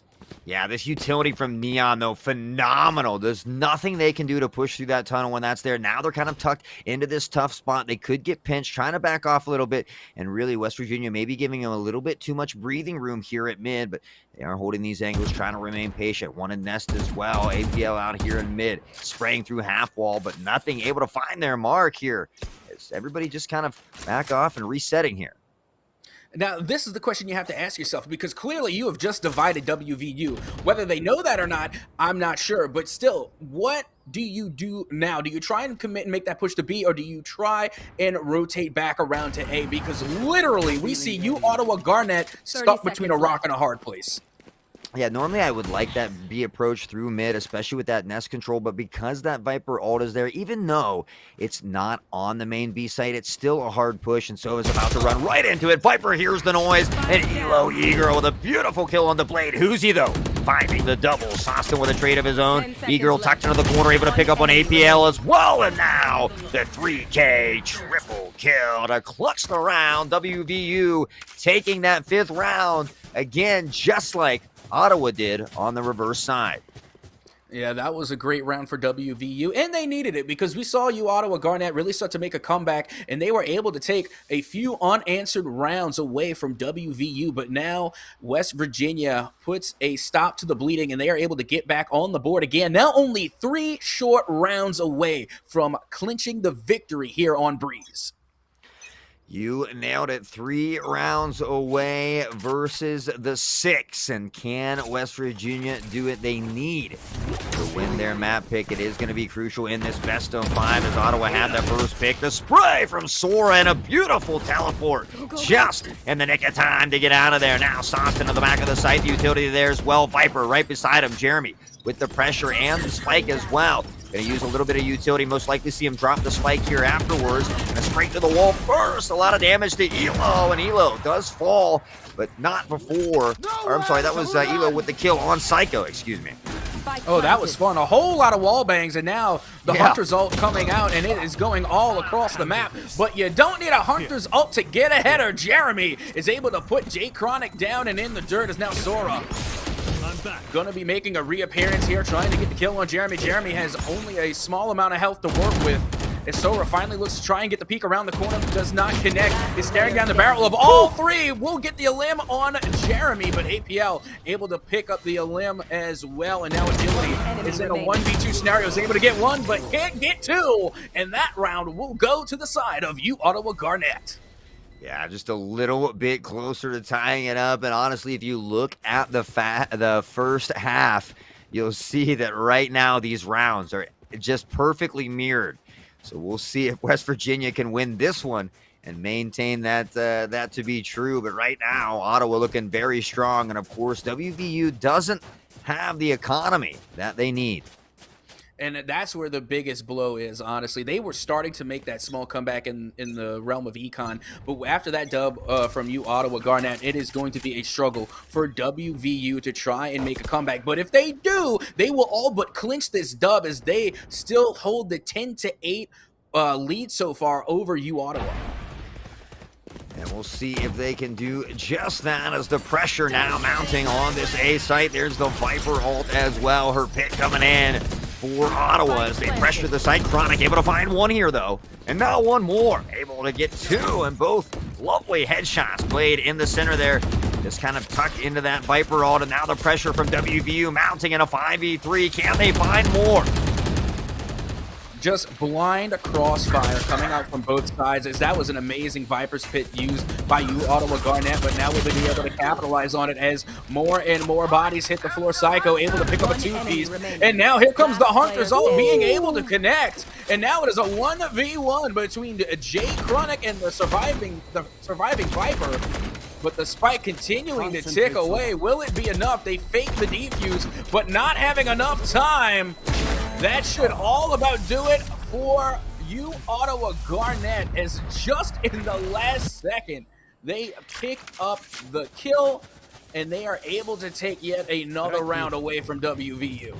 Yeah, and unfortunately, J Chronic in that Hunter's Fury did get the kill there, but he also killed Agility while getting that kill. So, you know, kind of a little bit of a win-lose there. Okay, and I'm also just learning in the midst of that crossfire, one of those kills that came from the double kill, the two-piece, was some friendly fire. So that is a gigantic feels bad. Yeah, absolutely. All right, so where are we at here? Round 20. Sostin finds the double blade, gets the trade, but that ult from Neon is just so crazy. I have the spike. Oh yeah, I was saying that earlier in the last game, the first game that we played on Haven. Insanely clutch when that ult is used, and extraordinarily devastating, not to mention with the speed that comes combined with Neon. That ult can really turn the tide of an entire match. Yeah, I mean, I don't know if you've played against it, but it has certainly annoyed me several times, much like Psycho, hopefully about to get one here on Sora. Sora with a little jiggle, though, has help from Elo, E-Girl, Elo, excuse me, tucked there near those wood doors. And right now, West Virginia has good control of mid, but all that pressure is mounting over there on the B site. Yeah, you want to talk about, suffering at the hands of Neon. Before Neon came out, I had a full head of hair. I was completely stressed out by Neon and their ult. As soon as that ult came out, that's when the stress started to hit me. So trust me, I understand all too well the powers of a good Neon. And with that being said, we see the crossfire coming out yet again as Elo is able to put one into the dirt using the Marshall. And now Jeremy with the flank to get one on J Chronic. And it is a 2v2 with the spike continuing to tick away. Yeah, and Viper actually holding that wall for a long time is going to work out in Jeremy's favor. Agility here in Nesto, they're going to hear that drop down most likely. Jeremy's going to rotate around on the other side of that half wall. Just kind of jiggle peeking out here. Viper has to press through the wall. Blade and Jeremy both find the kill. And ladies and gentlemen, we are all tied up. Yep, 10 apiece here. A total of 20 rounds gone, and neither side is going to be making this match easy. But finally, WVU will call their first timeout. Yeah, and I'm glad to see that. They've played it very well. This is their map. That obviously that round was tough due to the economic reasons, but I think this is a crucial timeout to kind of talk over some of those strategies and maybe what they might be doing wrong, where maybe that defense is breaking up, if they're rotating too early or whatever it might be. So hopefully they can get things sorted out, and so we'll see if they'll be able to battle back and retain their map pick here on Breeze. And that's really an underlining benefit to calling this timeout. Not only are you going to be able to go over what the problem is and being able to react to said problem, but at the same time, you get to slow the pace of the opposition. You get to slow down their momentum. And we see this in other sports as well. In football, it's known as icing the kicker. You put a timeout on pause and you slow the pace of the game and possibly throwing off the other team and throwing off their momentum. So again, calling that timeout is a big brain, high IQ strat when used correctly. Yeah, usually you can slam dunk the touchdown after that, and it's all said and done. Absolutely. You got to slam dunk those touchdowns and make sure you get the home run there before the half. But with all jokes and bad sports puns aside, we will get round number 21 underway. So here we are, and again, that early Viper wall going up toward that B site, seeing if they can draw that West Virginia University team over that direction as I fall there. Chronic, though, trying to get a peek here from the side, and again, we see that rotation, that early wall kind of drawing him over toward B, and now that rotation toward the A site chamber, really the only one there. He's going to hear the intel. It should allow WVU to get over there, but again, I think it's going to be maybe too little too late here. Just about as we Spike see down A. Player New Ottawa Garnet hit the dirt, and now West Virginia with the 4v2 advantage, but the spike is now in the control of WVU. We could see KO. They're peeking, trying to decide whether or not they want to go for it, but we see Sora there and waiting to take advantage of anyone who would try to take that spike, but Sora will fall to Psycho as they pick up the spike, and the plant will come through on the A site. And the Tour Day Force here from APL now on a 2v3, and unfortunately, he does miss the shot. Agility able to capitalize the stun from Soston as he slides in and puts him 6 feet under. A much needed round from West Virginia University. You are not lying. That was a huge dub because I gotta say, remember, they went full buy. If they did not clutch that round up, they would have been in trouble. But finally, with that win, WVU is able to strike back in the economy and secure their bye heading into round number 22. Yeah, look at agility there. 25 and 13 for his team. Doing a phenomenal job there as well. Sasta, we saw up top in the previous game, still doing a phenomenal job, even though they are at the bottom frag right now in that position. But again, it just goes to show you the different roles that all these characters or students can play. And now here we go. This is going to be a huge round for either side, as now we see Viper throwing down the util. Psycho now going to be holding things down towards the mid as they pick up the spike. And once again, we see the Marshall coming out for Psycho, and we know how deadly they are with that weapon, as WVU will be the first to lose a player. It is the Viper that goes down first for WVU, and now Jeremy will fall to agility as Sawston is able to get a kill as well. And now the player advantage is on the side of WVU as the crossfire will continue to go down on the A side, and WVU starting to break away from U Ottawa Garnet. Yeah, big recon dart here as well. We can see the pop flash from KO, but Soston tucked into the corner, being patient. The dart as well, and that is going to be huge damage onto KO here. There's not much remains for him. Jet Hoozy with that Blade Storm here in tunnel. Looks the pressure out up high, but J-Tronic waiting. Patiently finds the easy kill, fakes the plan as Psycho steps out, knows there's one behind the wall as well, but in a 3v1 with no health. Oh, and there it is. Chronic with a final one, and West Virginia University is now sitting at match point. Does anybody else just love the explosion when KO died? It just spontaneously combust. I loved it. It was just the cherry at the end of that match to top things off perfectly as WVU goes up again, a 2-round lead, 12-10 now, and match point for West Virginia. Well, I don't like to take sides because both of these teams are very talented, but I would love to see West Virginia pulled out. They are the underdog here. This is their map pick. I love casting Valorant, so I would love to see this push into continued more maps here, even though we're not big fans of Fracture. But, I'd love to see this go closer to the distance as we get set up here, and both teams kind of being very patient here in round 23. And honestly, I don't blame them. No team wants to be the one to peek out and get caught off guard. Nobody wants to make that first mistake to give anything away for free. But with that being said, Ottawa has got to make a push. Remember, they have got to get the spike planted, and time is not on their side. So kind of holding out right here, waiting, is not going to pay off for them in the long game. Standing ahead. There is Blade trying to get some intel, but man, they're quick to shoot that dart down the rotation now back toward the A site. As they are triple stacked on the B, we can see Yoru throwing that teleport toward the A site. As I think he might have a general idea of what might be going on here. Yeah, still that triple stack on towards the B site. No intel given away just yet. And finally, the rotation will come through from WVU as they know that Ottawa has now decided to fully commit to A, as Hoozy will get the plan off, and the spike is down on A. Yeah, not a single member to fall for either team. One at switch, that Psycho gets sprayed down by Jay Chronic. That Marshall shot does miss. APL in this slow here with that Headhunter, though. Trying to step out, waiting for the slow to dissipate. There's Neon. Cut off guard. He's able to find one, but can't get Sora with that Operator. Meanwhile, Jeremy finds the trade, collects the ult, and puts the pit down. Steps out, gets one more. Equalizer from Sora now on a 2v2.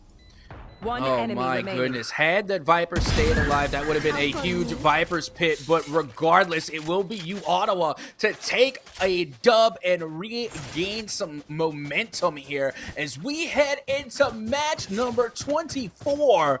And this very well could go the full distance if Ottawa can clutch things up here going into the next round. I mean, this is exactly like game one, right? Here we are. Now the roles are reversed. Match point for West Virginia.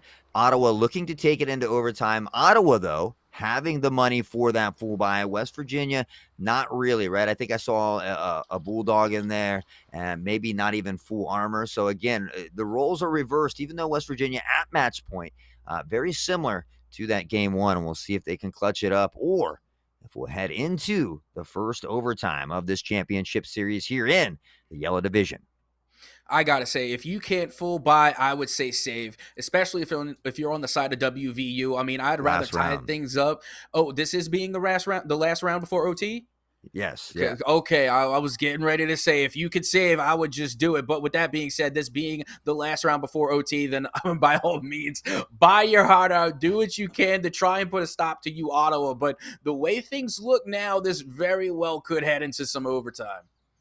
Yeah, capping out here. Capping, he said. Capping on that last round, man. Hey, capping, always capping. That's what it's there for. That's why I don't wear caps. I'm already bald because I capped so hard. Capped too much. Yeah, that's what happens when you cap too much, chat. Don't cap too much. You're going to lose your hair.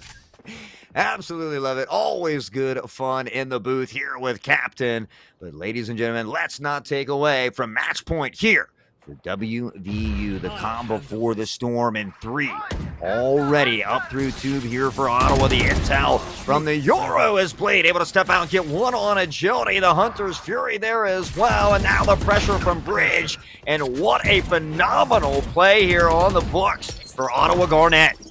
And here we go, Sauceton going to try and get that peak, but will get dealt with instead. Psycho able to pick up that kill, and Blade will get the spike planted, as now the intel will go out with the drone, trying to catch anyone slipping, as now we see E-Girl Elo all by their lonesome in this 1v3, is able to get one a limb and now turn it into a 1v2, but that location will be given away, and now Ottawa knows exactly where E-Girl Elo is coming from, and here comes the 1v1, and Husi is able to put E-Girl Elo down in the dirt to make it hurt. We're heading into OT. And for a moment there, I thought E-Girl Elo was going to clutch it up, finding the kill on KO. Not much health left for KO, who's flirting around Pyramid there, but just a nice peek by Husi. It just consistently has that good crosshair placement, comes away with a huge clutch round for Ottawa to send them into overtime. And here we are at our first overtime of the night. Will WVU be able to pull this one out in the long run, or is Ottawa going to go up in the series 2-0 in this best of 5? All I know is that these games are insanely too close between round number 1 and now. I don't know. But then again, this is why this is the grand finals. You literally have the best 2 teams in the yellow division battling it out. So should I be surprised? Probably not. That doesn't take away from the fact that I cannot believe how close these games have been between these 2 teams. Yeah, and you absolutely love to see it in a final series, though. Husi there to step out, finds the head in the center, and then dashes back in. Now into the tube here. The switch, of course, being open. Sora just on the other side. The teleport is there. E-Girl Elo on the other side of the Aldrone with a big reveal here. Now a 5v4, like we said, in favor of Ottawa, as the spike still yet to find its place, neither on the A or B site. And again, it just looks like a bunch of team deathmatch so far, as we have yet to see the spike really go one way or the other. And honestly, West Virginia University not making a push to either site. It was a little confusing in overtime. Yeah, I mean, I think they're just wanting to slow it down, especially on this attack side. I think they've done a good job of mixing up these strategies, so we'll see if they can clutch here. They are a man down, and Blade comes away with another big one as E-Girl Elo finds the trade, but will it be enough? A man down, the rotation here. Left. Coming in possibly as they flirt around mid. I think Chamber and them heard the steps of KO. They're going to back off toward that A site to see if they can capitalize here. Husi, though, who's been unstoppable, finally gets taken out by agility, but not before he finds the trade on Sostin. And now the full commit finally comes through as the final 10 seconds approach. In regulatory time, the spike will get planted on the A site. And now WVU has a fighting chance as the elimination comes through from agility, and we have a 2v2. Yeah, I can't believe it there. 4 seconds to get the plant down. They do it with a little time to spare, but agility finds the kill with a tour de force here in overtime, and APL is on the hunt, but in a tough position nonetheless.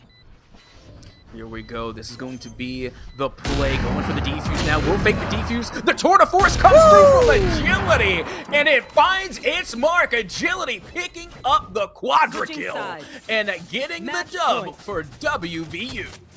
Yeah, just the fact that agility was able to grab his ult, the tour de force of that round was huge, and now you see him sitting on that 30 bomb. 30 and 16 is agility, an absolute juggernaut here on Breeze.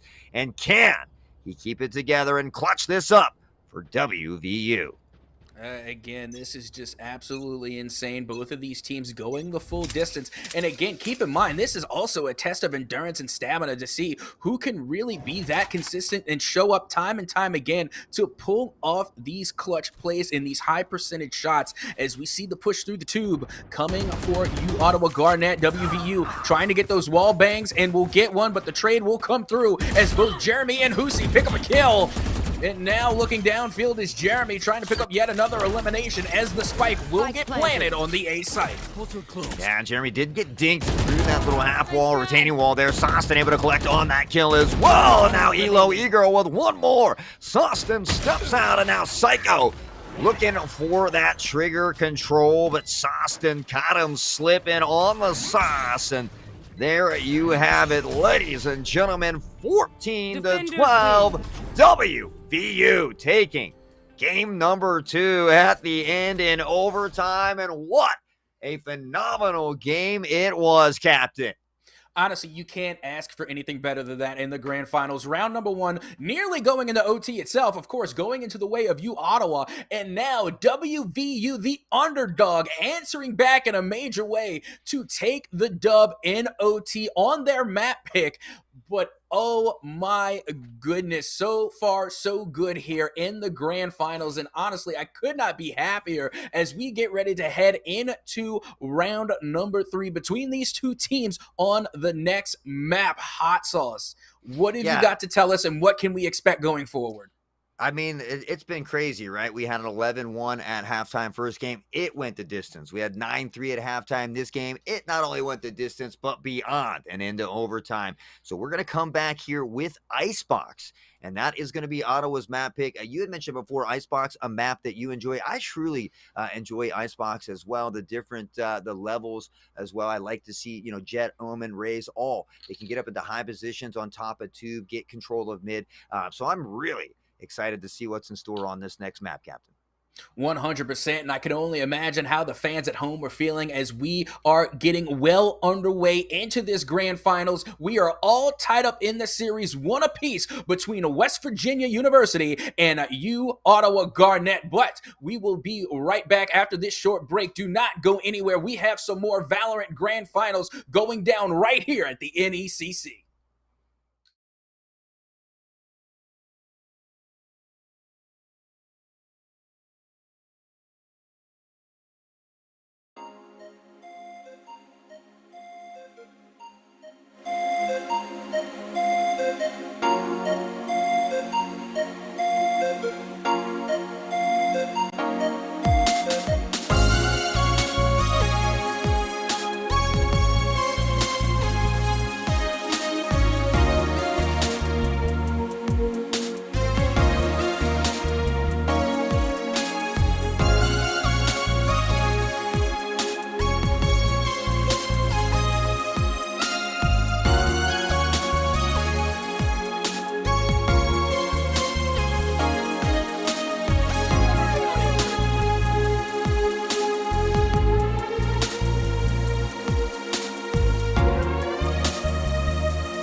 Well, hello, good evening, and welcome back to the Valorant Grand Finals right here on the NECC. I again am your host, Captain Atsoca, joined by the spiciest caster with a little bit of that spice sauce drip. It is Haughtsauce.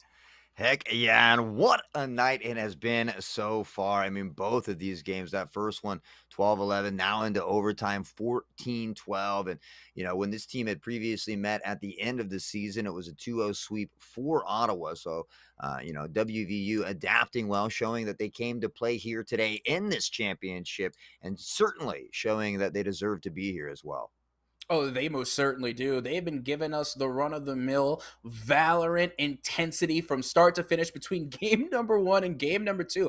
Really don't know how much more hype that you and I could bring to this. It feels like WVU and U Ottawa is just bringing all the hype themselves. Yeah. Certainly hope that everybody out there is having as much fun as we are as we head over to that character select screen. But again, guys, on Icebox, we are guaranteed a map 4, so we will see Fracture as well. But here on Icebox, West Virginia will be defending. So we'll take a look at their pick. It looks like Ottawa is already locked in over there. Of course, Blade still on Sova. Hoozy on Reyna this time. I know we'd mentioned her a little bit earlier, Captain. APL on Viper. Psycho on Chamber this time. And Jeremy is back on that Omen. Absolutely. And again, we were talking about Reyna, of course, as one of the top fraggers because we try and talk about duelist and, more often than not, Jet comes into the conversation. But after that rework, maybe we will see a resurgence of the Reyna meta. But with that being said, as we get ready to head into Icebox once again, we see the Vipers coming out who played an insane role, of course, on Breeze and now the same on Icebox. These are going to be clutch players heading into this one because that Vipers pit goes an extremely long way when we're playing on Icebox. Yeah, and then we see the Jet instead on the left side here instead of the Reyna. And, Jet still globally has the highest pick rate at 11.5%. Reyna, though, is actually the second with 10.8. Of course, Sage is fourth, followed by Chamber. But, excited to see some Reynas in action here. Something a little bit different in the mix than what we've been seeing all night here. So. Yep, and here we go. Pistol round just ready to get underway. And as we've mentioned it time and time again, we will say it again. Whoever, of course, wins the first pistol round is going to get the econ advantage heading into round number 2. And with that being said, of course, I love seeing a Sheriff in the pistol round. Sheriff plays are just so fun to watch, especially when you get that one tap to the dome piece. Watching that is nothing short of entertaining. And I say that because I am horrible with the Sheriff. So watching people do good with it is always fun to see. Yeah, I normally, as a teammate, I get frustrated when people buy Sheriff first round, but it is something that you see time to time, especially from the better players. I tend to like the Ghost. I think it's overall a better pistol. It's not as rewarding as those one taps, but overall, I think it is a more trusty pistol. But nonetheless, we'll see Blade with that owl drone down long B for a little intel as they leave that spike near spawn. Just kind of playing a little bit of a default. We can see 2 pushing toward the A site right now in this 2-2-1 split for you, Ottawa Garnet. And of course, as a friendly reminder, don't forget, not too long ago, there was a rework on this map for the B site around that container. So that is also going to be something to be of note as we head further into this round number 1. And now, of course, we see the rotation coming through from U Ottawa, but it's not going to do much as WVU is able to get yet another elimination. And now here comes the follow-up, and only one player remains for U Ottawa. Yeah, we see that right click coming into play there, missing a lot on the right click, just not quite what it used to be. As Sword clutches up with the 3K, and they also reworked the A site a little bit. That little Zamboni back there is gone now as well, and as well as the sewer pipes area on the attacking side doesn't have the little hop up as well. So, 2 really subtle reworks to this map, but 2, I believe, necessary reworks as well. And we were talking about the pistol round, and of course we were mentioning the Sheriff. Sora, the only player with the Sheriff in that first round, and they have 3 kills and 0 deaths. So when put in the right hands, that Sheriff does work. Yeah, and the nice thing is when you're feeling it, right, you're able to continue to bonus with it. You don't need to force up. You let your 4 teammates buy those Spectres. You can kind of play around for that.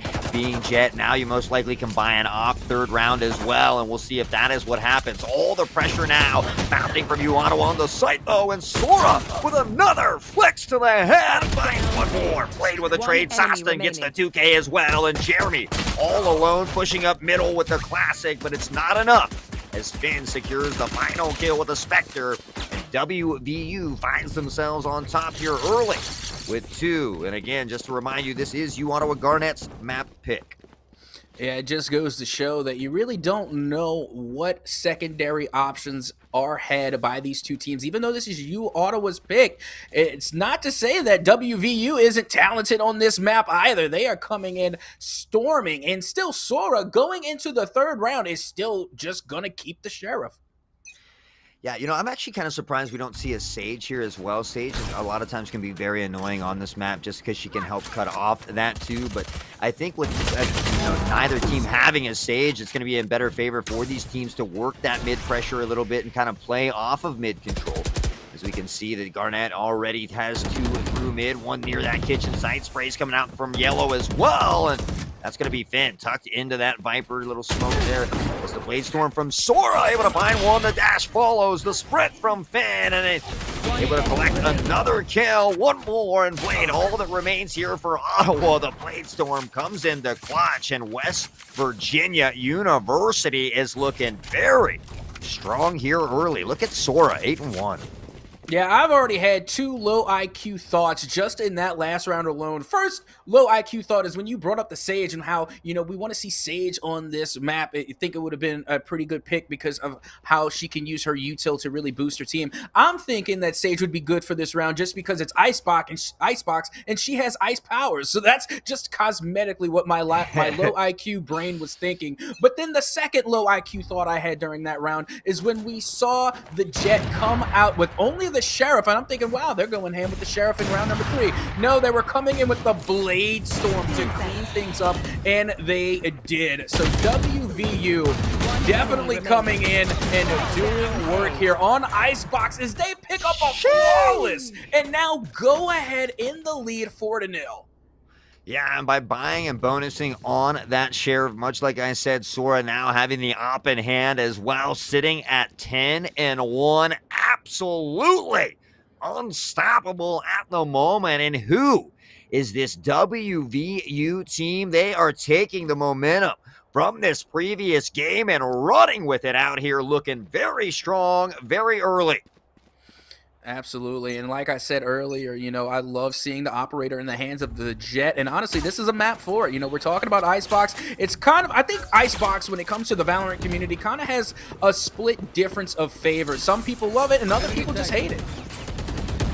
Yeah, I would agree with you on that. I personally love it, though. I think a lot of times when maps first comes out, everybody kind of hates it because they got to get used to the new meta or where the angles are. But overall, I think Icebox is a phenomenal map, and Ben's doing a great job of putting some pressure here. Chronic gets 1 Blade on the trade as well. Now in a 4v3 as Ottawa looks to pressure and find a round win here. Still unable to grab 1, but this could be it as Psycho finds the equalizer, and everybody just remaining patient here. And now the spike, of course, in the hands of Ottawa. They have yet to make a push to try and get the spike planted. Yeah. And honestly, they still have a lot of time. If they did want to rotate, they could. Not saying that they should as the time continues to tick away. And now the push comes through from E-Girl Elo to get the elimination on Blade. And now Sora on Psycho. And just like that is a 2-player swing now. 3v1. Let's make it 3v-none. That is the round going 5-0 in the favor of WVU. Yeah, and Jeremy sitting on top of 410 was pinging out exactly where Jet was, but nobody was able to handle Jet. Just again, and Jet holding that angle, right? Not looking elsewhere, not stepping off, not unzooming, but just having that patience, knowing they're there to push, and just a phenomenal job by Sora with that operator, now sitting at 12-1. 5-0 as WVU is on top of Ottawa right now, who is, again, 9-0 on the season and only dropped 1 map through the entire season and postseason. They've already dropped that many here against West Virginia. And we'll see if maybe WVU can grab the lead for the first time in the series tonight here on Icebox. Yeah, speaking of Icebox, let's take a look at all the friendly characters we have here. I gotta love the person behind the camera giving us a close-in on this lovely friendly squirrel and, of course, the worm with the top hat and cane. But all jokes aside, you know, when we're talking about the utter performance that's coming from Sora using the jet and the operator, and again, I even called it back in game number 1. The jet with the operator is simply a bad omen, all Valorant puns intended, as we get ready to head into round number 6, and still, once again, we see WVU forcing U Ottawa to pretty much just call that timeout and really reevaluate their game plan. And from the looks of it, is going to be forcing U Ottawa into a save round. Yeah, I don't know how friendly that squirrel is, though. It looks like he's holding a grenade there. I might not mess with that, man. But I thought that was an acorn. That's an acorn grenade, I think. But yeah. Oh, my. Nonetheless, here we are. Round 6. Sora up top with the op. Tries to find an early pick. Doesn't get it. Gonna have to get away still with that recon dart. Oh, nearly hitting the top of the head of Sora, but up close is the action. Sheriff's in hand, and Sora somehow finds a kill as Finn gets one of his own, and now in a 5v3, WVU is an absolute steel curtain on defense here. Yeah, I gotta say, I love the work that we see coming from Sora with that operator. Was able to get that shot in, get the elim, and just swipe right on the kills and being able to chalk up 13 to their name. And now WVU is holding the lead 6-0 over U Ottawa. Yeah, I mean, and we're heading into round 7, right? If you combine all of Ottawa's kills, you have 7 kills in these 6 rounds. Meanwhile, Sora 13-1. Finn, 7-1 with 5 assists. Sawston, 5-0 over there. I mean, absolutely running wild is WVU right now. The real question, as we often mention, consistency being key, Captain, and can they keep it up? Yeah, so far so good for WVU, but still U Ottawa Garnet have yet to find themselves on the board, still sitting with 0 wins here on Icebox, as now the Viper Pit will come out. And now we see Ebro Elo there hiding in the Viper's Pit, but of course that Hunter ult comes through in a major way, and Psycho being able to get the kill on Jay Chronic, now forcing a retreat from U Ottawa Garnet, as it looks like they may try to rotate towards the B site. Ooh, but Sora there and waiting to peek them out, forcing them to stay at A. Yeah, unfortunately, Sora does miss that shot, though. That blind a little high. So it didn't really affect Sora there. I liked that rotation initially because this Viper's Pit is here. Right now they have that 2-man advantage. But again, we talked about Sora being patient, holding that mid. Now just kind of making sure nobody crossed. They should have an idea that nobody crossed. Ideally, though, Sora there did get there in time on that rotation. And it does look like they are going to force Ottawa Garnet back toward that A site.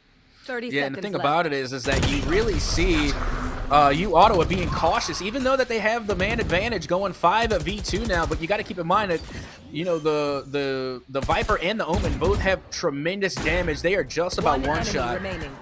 But with this advantage now, 5v1, it should be an easy round finish for U Ottawa. Yeah, now the question is, if you're Sora, well, you hope to get more, kind of put in a tough position there. Able to find a kill, but dashes into harm's way, and now 14-2, but still a nice, strong lead here for WVU. The economy is there as well, still able to fool by the op back in Sora's hands. And so we will see if Ottawa can get one more and maybe start to put a damper on the economy or WVU, or if WVU will keep up this pressure and start to run away on the defensive side.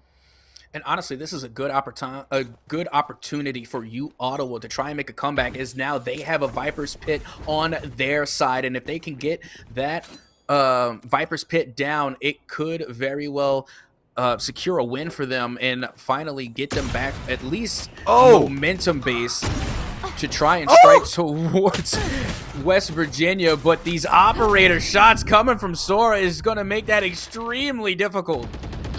I don't know if he knows APL got by through that Viper wall, though, and he might run right into APL. Here he does. He tries to get the smoke down in time to get away, but it is not enough, and that being the equalizer now in a 3v3 they have.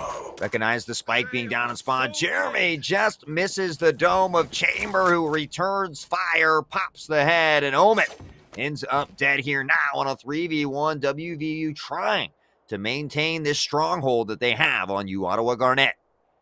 Yeah, nobody really taking control of the spike here, as we see WVU, I guess, would be in control of the spike, but for U Ottawa, they have got to get it, and they have got to get it soon. Only 35 seconds remaining for them to try and get the plant, and now that that operator sitting out there as bait for U Ottawa, as the Viper util will come out, and we see the peak coming through for APL, and there's the shot with the tour de force coming from Agility, who is able to put APL in the dirt, and now Hoozy picks up the operator to go to work, and now has the 1v1, and all that WVU has to do is play clock and buy time, and somehow, some way, they get away. You know, if Reyna would have just held that angle, Finn was going to keep running there, and it would have been all over Finn, just literally dodging a bullet there to hold on to the round, and Reyna almost doing the, or Hoozy rather, almost doing the unthinkable. But it's West Virginia University who is on top 7-1, and much like game one, quite the dominating performance here, this time on the defensive side, though. And we'll see if Ottawa can start to turn things around before we hit that halfway mark. And also keep in mind that the econ still very much in favor of WVU, but that doesn't stop, of course, U Ottawa from getting a full buy here. But if they don't come in clutch with a dub, this will not bode well for U Ottawa in the long run. And now this pressure up Long B, trying to push with the owl drone. They have a little bit of an idea where Finn is. They hear the shots ringing out, but Finn able to dodge one. Agility with a backup, gets the kill. Blade on the trade here now. Psycho pushing with the operator as well. And in through mid, now a huge Hunter's Fury from Jay Chronic coming out for the double kill. You gotta love when the Hunter's Fury is just on point, not just getting one kill, but picking up two. You love an ultimate that gets used to its utmost potential and being put to good use. With that, it is now an advantage in the favor of WVU 3v2. Yeah, I mean, it's just been a tough break here for Ottawa so far. But again, as all games have been a run on one side or the other, Jay Chronic is holding the angle, and he just threads the needle nicely there, gets the headshot now on a 3v1. Jeremy, Omen, the slow spots him out, and now he's even in a tougher position. Yeah, you can't get much more of a tougher position than being put straight down and into the dirt, as now that will be another round dub in favor of West Virginia University, forcing a tough decision for U Ottawa in terms of econ. Yeah, you know, I think we'll most likely see a little bit of a scrap buy here, probably opt to buy for next round. But again, at some point, you have to start forcing and trying to collect some of these rounds because, yeah, we've seen some crazy 11-1 comebacks, right? But that's not normal. You don't want to put yourself in that position. Oh, absolutely not. I mean, who else but West Virginia might be able to turn things around and make that 11-1 comeback? You definitely don't want to tempt fate and try it yourself. But with that being said, U Ottawa still has the Viper's Pit ready to go if they choose to use it, and it could turn the tides in this round and get them an elimination or a dub, as now Hoozy is going to be able to pick up an elimination as well as Jeremy, and it will be U Ottawa to get the spike planted, as now it is a 2v2. And Sora up top with the op. Yeah, Psycho trying to do work with the classic as well, but really, and Hoozy doing them dirty with a sheriff. Let's go! What a round here for U Ottawa. One that they should have not won on paper, and they somehow clutch it up, desperately needed it. Can they start to turn this around? Yeah, there's really not much that is more impressive than seeing a team win on a save round. Really coming in clutch and then putting the Sheriff to good use yet again, as we saw the headshots really rain through for U Ottawa Garnet, and they are able to answer back. Now only a 6-round deficit. Still a tall order to take for U Ottawa, but still, it is a sign of life. Yeah, I have to agree with you there. Like we said, we've seen a 9-3 and an 11-1 comeback today. So definitely nothing is out of the box or out of the ordinary here, rather. But Agility finds a nice headshot. Of course, the Viper utility there in the way is that Decay. Very dangerous to go up against. Blade looking for that recon dart, but Huzi is absolutely come alive, but man, able to extinguish that fire in a hurry now in a 4v2. Blade with the spike. In a tough position here at Long B. Yeah, and again, keep in mind, this was Ottawa's picked, so to see them go down so quickly, at least in the first half, is a little bit surprising, as WVU is doing a tremendous job defending the B site, as now we see Blade try and push around the corner, but Sora saw Blade from a mile away, and that will be another win on the side of WVU. I mean, you must be having a field day over there, Captain. Sora the Jet with the op, 17-5, putting in the work that you absolutely love to see. Oh, 100%. Captain be capping, but not about Sora, not about Jet with the op. That's just facts. That's not cap. That's facts. So here we are, though, 9-2, right, heading into the final round before half. And you take a look at Garnett's utility here, the economy really not there. A couple Spectres, a little bit half armor as well. So we'll see if they can clutch up on these important rounds. Or we might have another 10-2 here. Well, we very well could. And now once again we see Sora at the top shelf getting the elimination on APL. And now Huzi, of course, getting the knock on Austin. Yes, Huzi's going to be blind firing through the Viper wall. And now Agility getting the elim on Huzi. Agility now still there and waiting towards the corner. The peek comes through, but the teleport will get them out of harm's way, if only for the moment. Blade eventually going to be getting the knock on Agility. Yeah, Sova not needing the recon dart to sniff out that play. Does a great job of playing off that teleport. Collects not only one, but a second. And Psycho again going crazy. The operator, as he finds himself a kill now on a 3v1 Sora with the op as well in the final round. Everybody rotating toward this B site. We should have some action here in just a few more moments. Yeah, keep in mind, Blade literally only has a decimal of health to work with, so that is a one-shot guarantee. If the Jet or Sora on the other side can get the shot off, as now they will be trying to peek with the op, trying to find any type of advantage. But Jeremy once again gets the first drop on Sora, and that will be a round win in the favor of U Ottawa. So 9-3 halftime, just like the previous game. Game number 2 was 9-3 at halftime. So we will see, that went to overtime. And again, this is U Ottawa Garnett's map pick. So obviously maybe a little more of a defensive map here. We'll see if West Virginia can capitalize on this attacking side, or if it will be all defense again here in Ottawa's setup. Well, only time will tell. Back to the pistols we go, and Sora once again coming out with the Sheriff. As a matter of fact, the only Sheriff on the field here so far. Yeah, I think that was the case with the first pistol round as well, and I was a little bit of a naysayer, but Sora showing me that there's no need to doubt the Sora, the Sheriff, and the Jet Skrills as they come pushing here down Long B site. Psycho with that headhunter, a little bit of a Sheriff-style action of his own. He does see one tuck into the corner of the recon dart, about to find him, but Agility with a headhunter of his own finds the kill the other way to give him the advantage, and now WVU looking to get the plant down. They do just that and back off. A little bit of a surprise here for WVU. And now it's on the side of U Ottawa Garnett to try and make the push back towards the spike, as they do not have time on their side. The fake defuse comes through, and Sova peeks out just a little bit too much, but somehow, some way, will get away. And now it is a 2v2.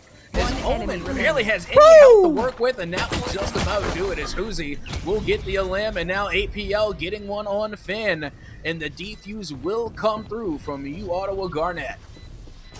Yeah, just a dirty headshot there from Huzi to turn that round around, but they were able to get that spike down. They do get that extra bit of cash, so occasionally you will see a team also force up when they get that plant, and that is exactly what we're going to see here. So this is a huge round for both teams, right? Whoever wins this round should most likely go on to win the following round. I mean, that's pretty much the script this point in Valorant is whoever wins the pistol round, of course, is going to take the second. But with that being said, though, I mean, we're looking at a WVU come out with all Spectres, so they still had a little bit of change left to work with, but now Sora doesn't have the op. They will have the Marshal, but let's see if that's going to hinder them at all as they make a full commitment push towards the A site.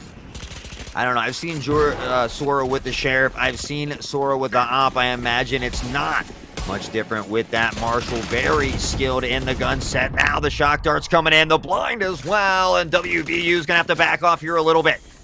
Feeling the pressure here from Ottawa. Tucked into the corner. Going to find one. Agility. Waiting for someone to step out. Being patient. APL just on the other side here. Meanwhile, Sova is tucked into the back of sight as well. Sprays coming through these walls and kills. Left and right. The spike is spotted now in a 3v2. This is insane. The amount of spray coming through, and APL definitely taking advantage. Now has 3 kills to their name with this 2v1 Sora, the lone gunman for WVU, trying to peek around here as the Viper wall goes up, not getting a lot done as the spike, of course, is right there within distance.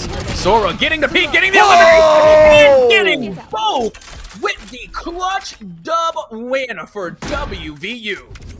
If Ric Flair was here right now, he would give him a big whoo, because what a play there by Sora. And, you know, maybe a little bit of a miskey or miscommunication on the part of Ottawa. Chamber and Viper wanting to hold a similar angle, but really kind of lining up virtually for that collateral. Not much of a spray transfer necessary for Sora there. Able to clutch up, find those 2 kills, and give an early round here to WVU on this attacking side. And once again, we see WVU with 10 on the board, and I gotta say, when you see WVU get within that striking distance of the dub, it's really hard to slow them down. Keep in mind, in the previous match, Ottawa Garnett did a really good job of making that comeback, but inevitably, it was WVU to take the win in OT, and now the plant will come through for WVU. As finally we see ourselves in a 4v2.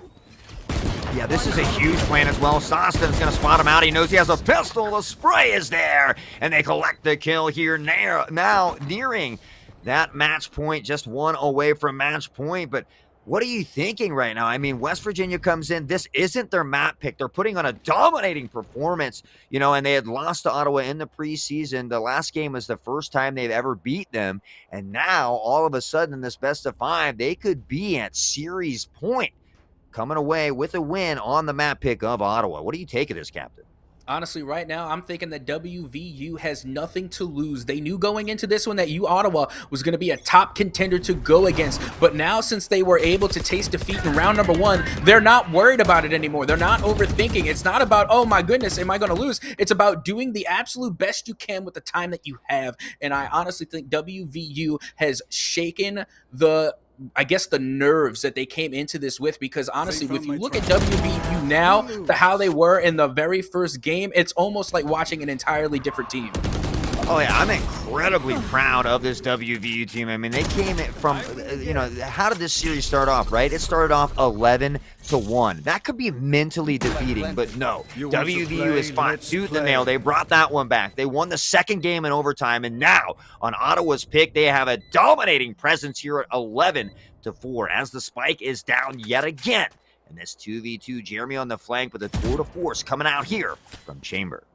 And this is actually a huge play coming from Chamber, because keep in mind, being able to take out that tour de force is really going to help you in the long run for Econ, because they did not have to go full buy. They could rely on that tour de force coming from Chamber, and it's going to save them going into match point, into the next round, as Agility gets the final kill of the round on APL. I cannot believe what I am seeing right now, and I absolutely kind of love it. Not going to lie, I've always been a fan of the underdog, and WVU right now is putting in work, especially after that first game, being an undefeated team here now at match point, and not just a measly match point, but a 12-4. What a performance here by West Virginia University. And honestly, you cannot ask for anything better except for maybe a possible turnaround and comeback from U Ottawa Garnet. But much like WVU in the first round, it is a tall order, as already we see Austin getting the elimination on Jeremy. And of course, the Shadow Smoke will go down there into the mid. APL peeking out is able to get the elimination on one, but will be forced to retreat as we now sit at a 4v4, making a 4v3 as Agility gets a pistol kill on APL. Yeah, I mean, I like the change in play there, but I think that push through that center smoke by Omen is just a dangerous one. You don't know what's on the other side. You push right into 3 people. Whoa! My! What a shot from Sora! The flick of the wrist! Look at the flick of the wrist, baby! As he pops the head into heaven, he collects one more on the Psycho. Blade with a trade, but the Blade Storm on the Blade will wrap it up. And I can't believe it, but WVU is now sitting at the series point. Would you have ever thought this, Captain? I mean, honestly, you could say no, but I mean, I don't want to say I called it, but I'm going to say it. The Jet with the op is OP. What can I tell you? That is the meta. What can you do against it besides falter at the very sight of such an immaculate performance coming from Sora, who definitely led the way for their team, not only to take the dub and take the lead in the series for WVU, but on the pick that U Ottawa chose on Icebox. What a win for West Virginia. Yeah, I would love to hear, the comms in that room. If they're all in a room together or whatever, I would love to see some video feed of that clutch up there, because, they have to be excited. They have to be exuberating with confidence now going into map 4, and not only a map 4 pick that's theirs, but a map that a lot of people are very frustrated with, right? We're going to see him on Fracture. So, it's, how does Ottawa feel about this? Is this a map that Ottawa plays a lot? We don't really know these things, but right now, West Virginia is sitting at series point, and it's their map pick.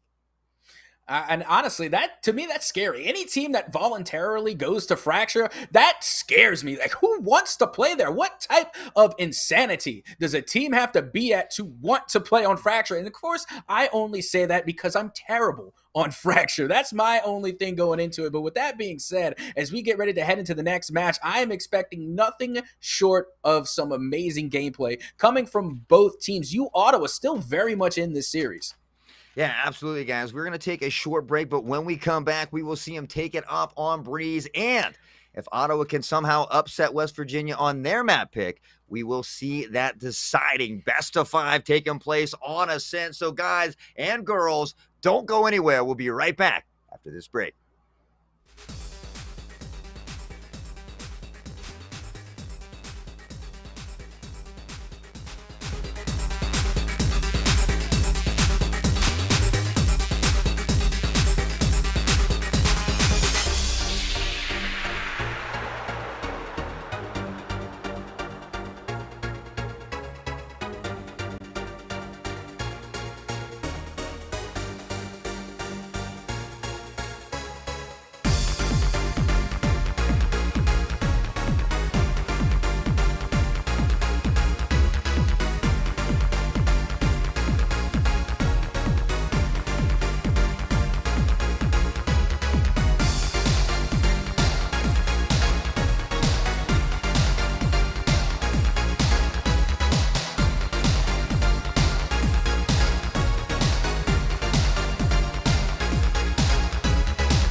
All right, and welcome back to the NECC Championship Series here between the number 1 U Ottawa Garnet and the number 3 West Virginia University. And right now, West Virginia looking to upset Ottawa here as they are up in the series, best of 5, and they are up 2-1 going back to their map pick here on Fracture. Captain, hit us with all the stacks of facts, baby.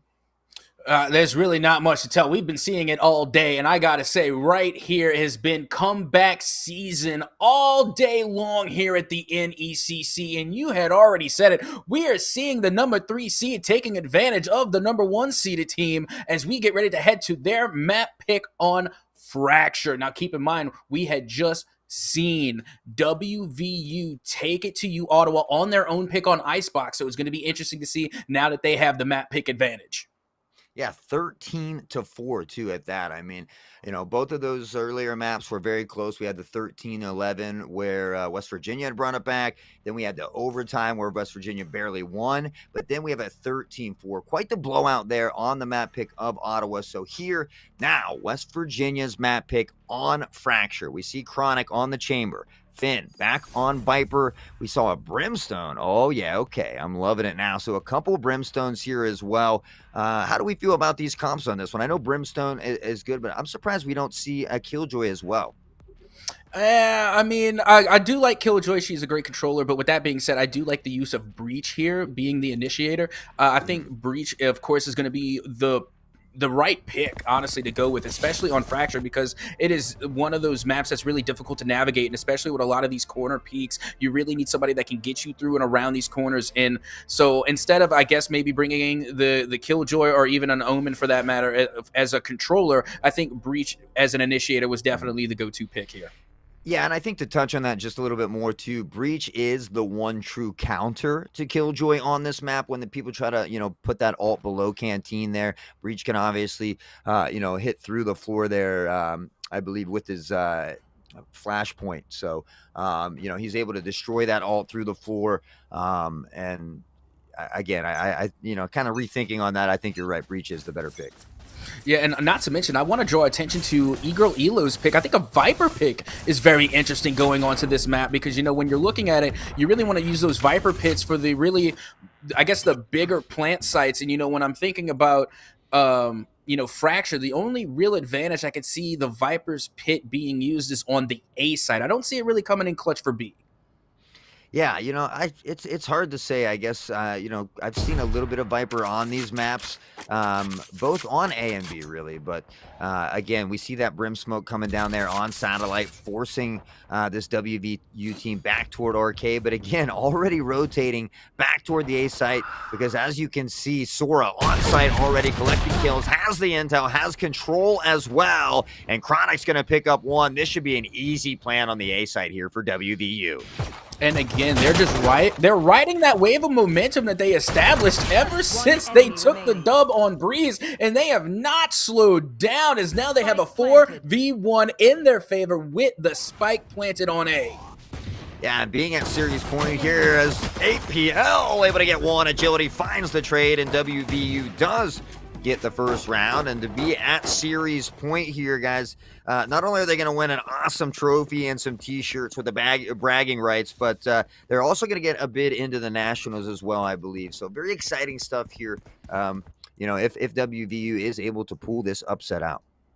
Is it weird that if I was in this and looking at the prizes, I would want a t-shirt more than a trophy? I don't know why. I just think an NECC t-shirt or any type of merch would just be absolutely, just awesome. I don't know. Maybe I'm just a fanboy. I'm torn because obviously the t-shirt you can wear around and really display and show, but having that trophy and taking pictures with it, bragging about it, letting everybody know I beat them, I might be a little bit of a jerk in that sense, but I like that pleasure as well. Oh, no, it would be cool. Just for my studio, I have a nice little setup, and something to put up there in the trophy case would be pretty cool as well. But let's see who's going to be able to take the prizes home as we are well underway here in round number 2 of what could be the last game between WVU and U Ottawa. Garnet Sora getting that corner peek, and we'll get the elim on APL. Is now WVU once again will get the spike plant, this time on the B side. Yeah, APL had that slow there, but kind of looking to peek toward rope side, and Sora just had the timing in her favor as, you know, Sage had that shorty, but after those 2 rounds were expired and, you know, Sage had to reload, that pretty much knew at that point it was a wrap. Sora able to clutch the kill, and we have Soston back on top with good old Brim here, and Sora 3-1 as well. So already a strong start here for WVU, not only on their map pick, but, you know, they didn't get to choose what side they're on, so they're also attacking here. So doing good, very well so far. And this is something I wanted to pick your brain about. I need to know what your analytical opinion is when we're talking about Fracture. Of course, we already talked about Breeze and we talked about Icebox, how some of these maps are more attacker-friendly, some more defender-friendly. Where does Fracture fall in that category? You know, I feel like I don't have enough experience to give a really well-educated opinion, so I'll give my own dumb opinion, but I tend to think it is a more favorable attacking side, right? Just because there are 2 sides from each point, so 4 sides to attack from. You know, you have your front and back of both A and B. I think if a team has utility and plays well from the center spawn area with maybe just 1 guy on each site, it can be a little bit easier on defense, but overall, I personally would have to say it's probably a little bit easier on the attacker side. Well, let's see how this will come through, as already we see the Rolling Thunder making its way over towards the A side, and now the eliminations following shortly after. Jay Chronic getting the elim on Blade, and now it is a 4v3, and the spike will get planted on the A side. And the Molly coming out here. Love to see 2 Brims in action. I wasn't sure we were going to get to see him here tonight, but we do. Agility on Breach, though, finds the headshot on the APL. Jeremy with a peep, but Chronic. Talk about the underrated Bulldog showing the work that it can do here. Psycho from A main trying to get the Jiggle Beak. The pre-fire is there as well, but that pre-fire gives him away, and Sora able to collect that kill. And right now, the attacking side looking favorable as WVU finds themselves up here early, 3-0. Yeah, and I'm not going to lie, that econ is hurting right now on the side of you, Ottawa Garnet. Once again, there are going to be forced to have another save round, which inevitably, more often than not, is going to lead to another victory for WVU to make it 4-0. But we've seen you, Ottawa, win a save round before, so it can be done again. Oh, yeah. I mean, it's never out of the question. Obviously, you know, a more difficult thing to do, but the stun coming out from Sora. Sora has been all about this fast push. There's usually a slow waiting here from Chamber, and she is able to sniff that one out as well. We'll see if Brim drops those smokes, the rotation toward B Arcade, and they might run into Sage. Sage did hear the audio cues, though, and is trying to back out. Now the elimination from Sora onto APL as Sora is going to be making the push here. Calls in their ult, but gets denied by Psycho. As now Agility and Finn both pick up another kill of their own. And that will just about do it. WVU will take another round. Yeah, I mean, again, I think it does favor the attacking side, so I don't want to get too, you know, favorable here right now, as we've seen, you know, like I said, we've seen an 11-1 half. We've seen a 9-3 half. We've seen a 10-2 half. So I don't want to get too crazy here, but again, I think West Virginia right now is really looking strong. I'm sorry. All I'm seeing right now is just self-evident of your big brain. You called it. You said Fracture was going to be an attacker-heavy map, and so far you are right. The theory has been put to the test, and it is coming back true. So salute to you, Haughtsauce, in your high IQ. And we'll chalk it up to a little bit of luck. I don't want to feed my head too much here, as we see Chronic and crew pushing toward this B Arcade, and Sora, who's been absolutely on fire, finds the 2-piece. Now the pressure as well, and you nailed it with this breach pick, making these entries so much easier as Chronic picks one more. Hoosie with the op shot, now alone up here in tower, misses that one though as Psycho, and that is unfortunate.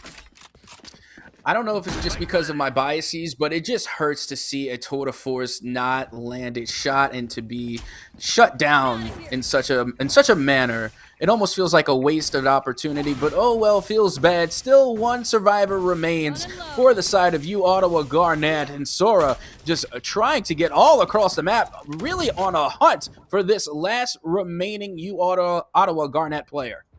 Yeah, we see Hoosie with the op. He hears Soston, the jump though, and Soston literally dodging a bullet as well. Agility collects the kill, and Sawston might have got leg there. I see he's chunked out quite a bit in health. I'm not sure if it was from that altercation. And now we see the sprays and the tactical crouching coming out. West Virginia, they are definitely excited, but you don't want to get excited too early, as we've seen some crazy switches at half here. Oh, absolutely. If I was on the side of WVU, I would be acting as if it's still a tie game. I'm not going to give any mercy or show any type of, what's the word, underestimation. You don't want to underestimate you, Ottawa Garnet. Both of these teams have proven they can make a turnaround happen. Comeback season has been lasting all day today. So WVU, don't get me wrong, celebrate your victories, but it is far from over. Yeah, absolutely. Couldn't agree with you more. Sawston, though, holding a cheeky angle, and he's able to catch Hoosie. Oh my, not one, not two, but three. The triple kill, 3K, and Sawston is saucing on everyone right now.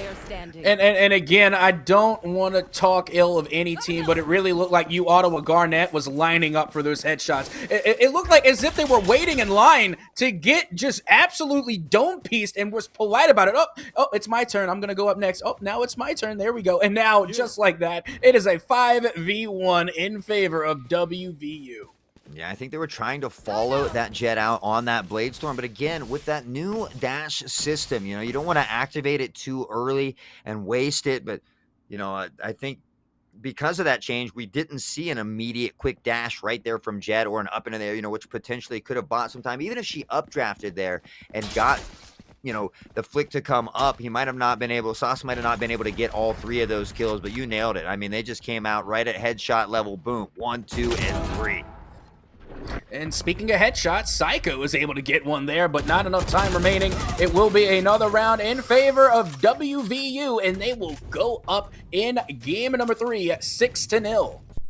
6-0 is right, and that's the first time they've even needed the bomb to explode there. I mean, the first 5 rounds just coming a ways of kills, but right now a dominating performance. And again, Sora and Sawston both, right? 9-3, 8-2, even Agility 6-0, Chronic 6-2. So here we are, 6 rounds in again, and we find that Ottawa is sitting at 8 kills. I think it was 7 last game. So really trying to find their way, find some momentum, Ottawa here, but again, kind of want to scrap by.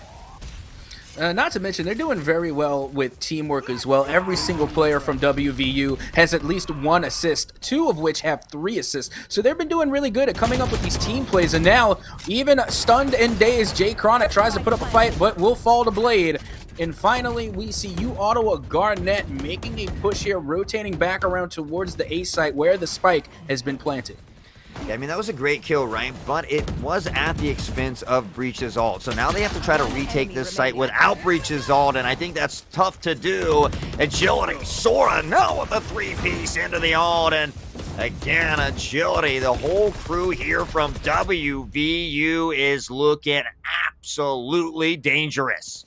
Yeah, I don't know what's going on the side of WVU, but they activated some type of ult on their team. They have just been non-stop so far in this map of Fracture. They have been popping off, and they do not show any sign of slowing down. And with all of the econ in their favor, I just don't know how you, Ottawa, is going to stifle the flame coming from WVU.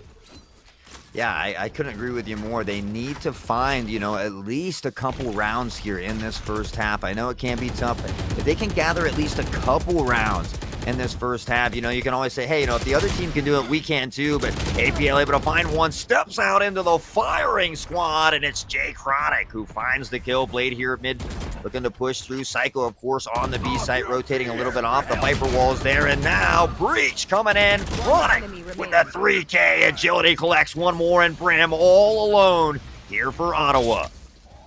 And that orbital strike came in, misses mark, but who needs it when you got Sawston to follow that up with a shot and kill of their own? Now, again, it will be WVU to pick up the win. Yeah, you did well, Breach, but don't expect a hug. I was waiting for it, Brim, Breach, I love the combo. Now we see the timeout coming from Finn or Egro Elo. And, I think it's a good timeout. I think overall, Ottawa has done a phenomenal job in every game of utilizing their timeouts. They usually collect a couple wins and kind of get back into the game after the timeout that they take. So we'll see if it does work out in their favor here again. Now, you see, this is the first Oh, time this where is the leading team takes yeah. the timeout. I Yeah, I just was getting realized ready to that. say. Wow. This is WVU's timeout, and this is the first time today that we saw the timeout come from the winning team. Yeah, that could be something as simple as a bathroom break as well, I believe. Who knows? I don't know why they would pause and talk about strats here because I mean what they're doing is working, but nonetheless, you never know. Maybe they want to switch things up a little bit. Maybe there's something that they've noticed that Ottawa is starting to do now, so they're trying to counter that. But nonetheless, we do have that pause to come out. Thanks for correcting me, Cap. It was this time. It was me who was capping this time. So Hey, there's enough cap to go around. All I right, love it. everybody. I love it. Yeah, absolutely. But now with the timeout officially over, it looks like yet again you Ottawa is going to have to go into a save round. But of course, they're going to be spending what little they have to try and scavenge anything and everything to try and, I guess, get a dub on the board because they are still sitting at that 0 right now. Yeah, Jeremy played really well in those first few games as Omen. Right now, hasn't got a single kill with Brim yet, so struggling just a little bit. If Jeremy could get things going, maybe find a kill here, get a little momentum under him, we could start to see things change a little bit. He is on that lurking flank here, and they actually have a quick flank of 3 trying to come in behind, but WVU again attacking this A site and attacking it well. Everybody in position. The spike is going to go down with ease, and really, how does Ottawa counter this, Captain? I don't know. Right now, that was just a great smoke drop coming from the Brim on the side of WVU. But now with the spike planted, the player advantage, of course, is falling in the favor of a U Ottawa Garnet. And just as quickly, it will be all eliminated on the side of WVU, and the defuse should come from U Ottawa, as that should just about do it and should be the first win in favor of U Ottawa Garnet. Well, we talked about match pauses favoring Ottawa, right? And it wasn't their timeout this time, but however, it did favor Ottawa as they are able to clutch their first win, and Jeremy able to get his first kill as well. So we'll see if him and Brim can kind of get things together here and start popping off as they slowly trudge and crawl their way back into this game, now down by 7 as WVU sits at series point and the chance to win the entire championship here for NECC in the Champions Yellow Division.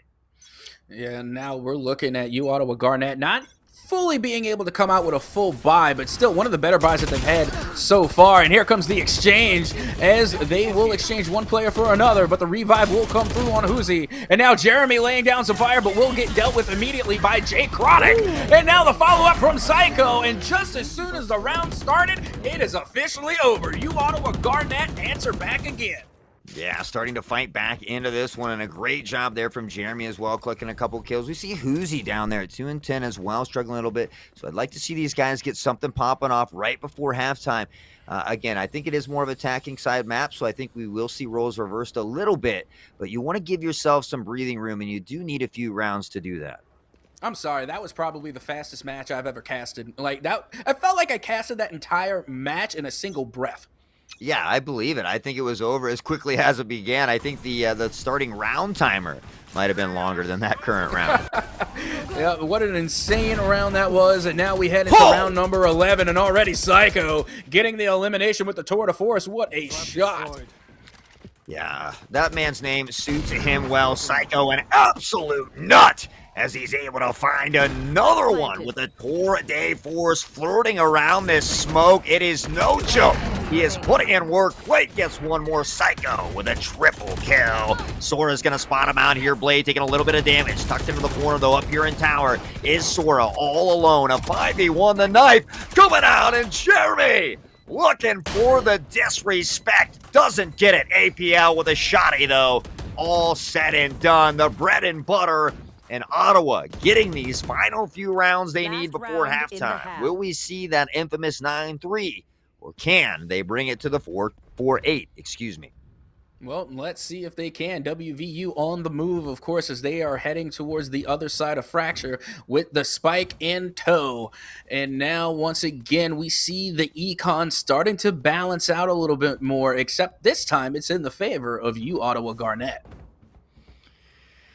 Yeah, I am just, this is crazy. My mind has been blown here back and forth. The way these games have gone, it's been truly phenomenal. And these quick pushes here from WVU has been all but speed. But Hoosie coming alive here. We talked about how Hoosie needed to come alive, doing just that. Finds a nice two-piece there. Soston able to get the trade, but Jeremy with that auto shotty. And you know what? I think there was some comms coming into Jeremy. Rather than just saying yes, you kind of saw him shaking his head yes with the character there. And I think that affected that judge shot. Soston able to come away with that clutch there. Yeah, not everybody can be a hottie with the shoddy. You know, it's a required taste. It's a required skill. As now we see yet another elimination from E-Girl Elo onto Psycho. Is the Rolling Thunder will come through, and it's Jay Chronic to get the elimination on Blade. And now APL, the lone gunman for you, Ottawa Garnet, will be put into the dirt, and there is that dreaded 9-3. 9-3 it is, but you know, the last time we had a 9-3 was on map 2. That was also WVU's map pick on Breeze, and that one, I remind you, went to overtime. They weren't able to clutch that game in overtime 14-12, but nonetheless, they did break that 9-3 curse. We'll see if it comes back to haunt them here this time, and as we all know, this pistol round here is going to be one of the biggest pistol rounds of this series tonight. I couldn't agree with you more, honestly. If WVU takes this pistol round like they did the first one, then it will only further push them closer to being your NECC Grand Finals here for Valorant. But with that being said, if you Ottawa is going to be able to take this pistol round, then they could very well start the beginning of a comeback. Yeah, I think if WVU clutches this up, then gets that bonus round, it really solidifies that win. Of course, not out of the impossible. There's Jeremy taking some stun from utility. Sora from behind, underneath the quick play. Now into the corner. Soston able to get one APL in the trade. Finds the double as APL, but Chronic with a headhunter. Getting one more. There's Hoosie. Wild Blind now in a 2v2 from behind, but Psycho somehow able to save Hoosie now in a 2v1, all down to agility. And now the spike, of course, still there and on the side. Can be accessed at any time as Jet will not go for the plant so far. They're going to hold their spot. But with that being said, time, of course, not on their side. But now the spike will come through and the plant will go down on the B site. And now it is all up to agility to try and get the defuse. Enemy remaining. Ooh, what a play here by agility, the utility as well. I think he had an idea, B-Ramp, but now the peak didn't come from it. Not much health for agility as well. He is in a very tough spot as Psycho remaining patient with that headhunter. And unfortunately, agility's going to have to move soon because time is ticking down. Oh, and there's the shot coming from Psycho. It will find its mark on agility. And that will just about do it there. It is now 9-4 after that dub coming from you, Ottawa Garnet. Yeah, a huge clutch for them, right? They had to win that pistol round, really, if they wanted to stay in contention. Obviously, anything's possible, but ideally, you have to win that pistol round if you want to stay in contention. Right now, being upset by WVU 2-1. Series point, and West Virginia looking to do the unthinkable here. Can they clutch it all up on their map pick, Breeze? Will we head to Ascent? Only time will tell, Captain.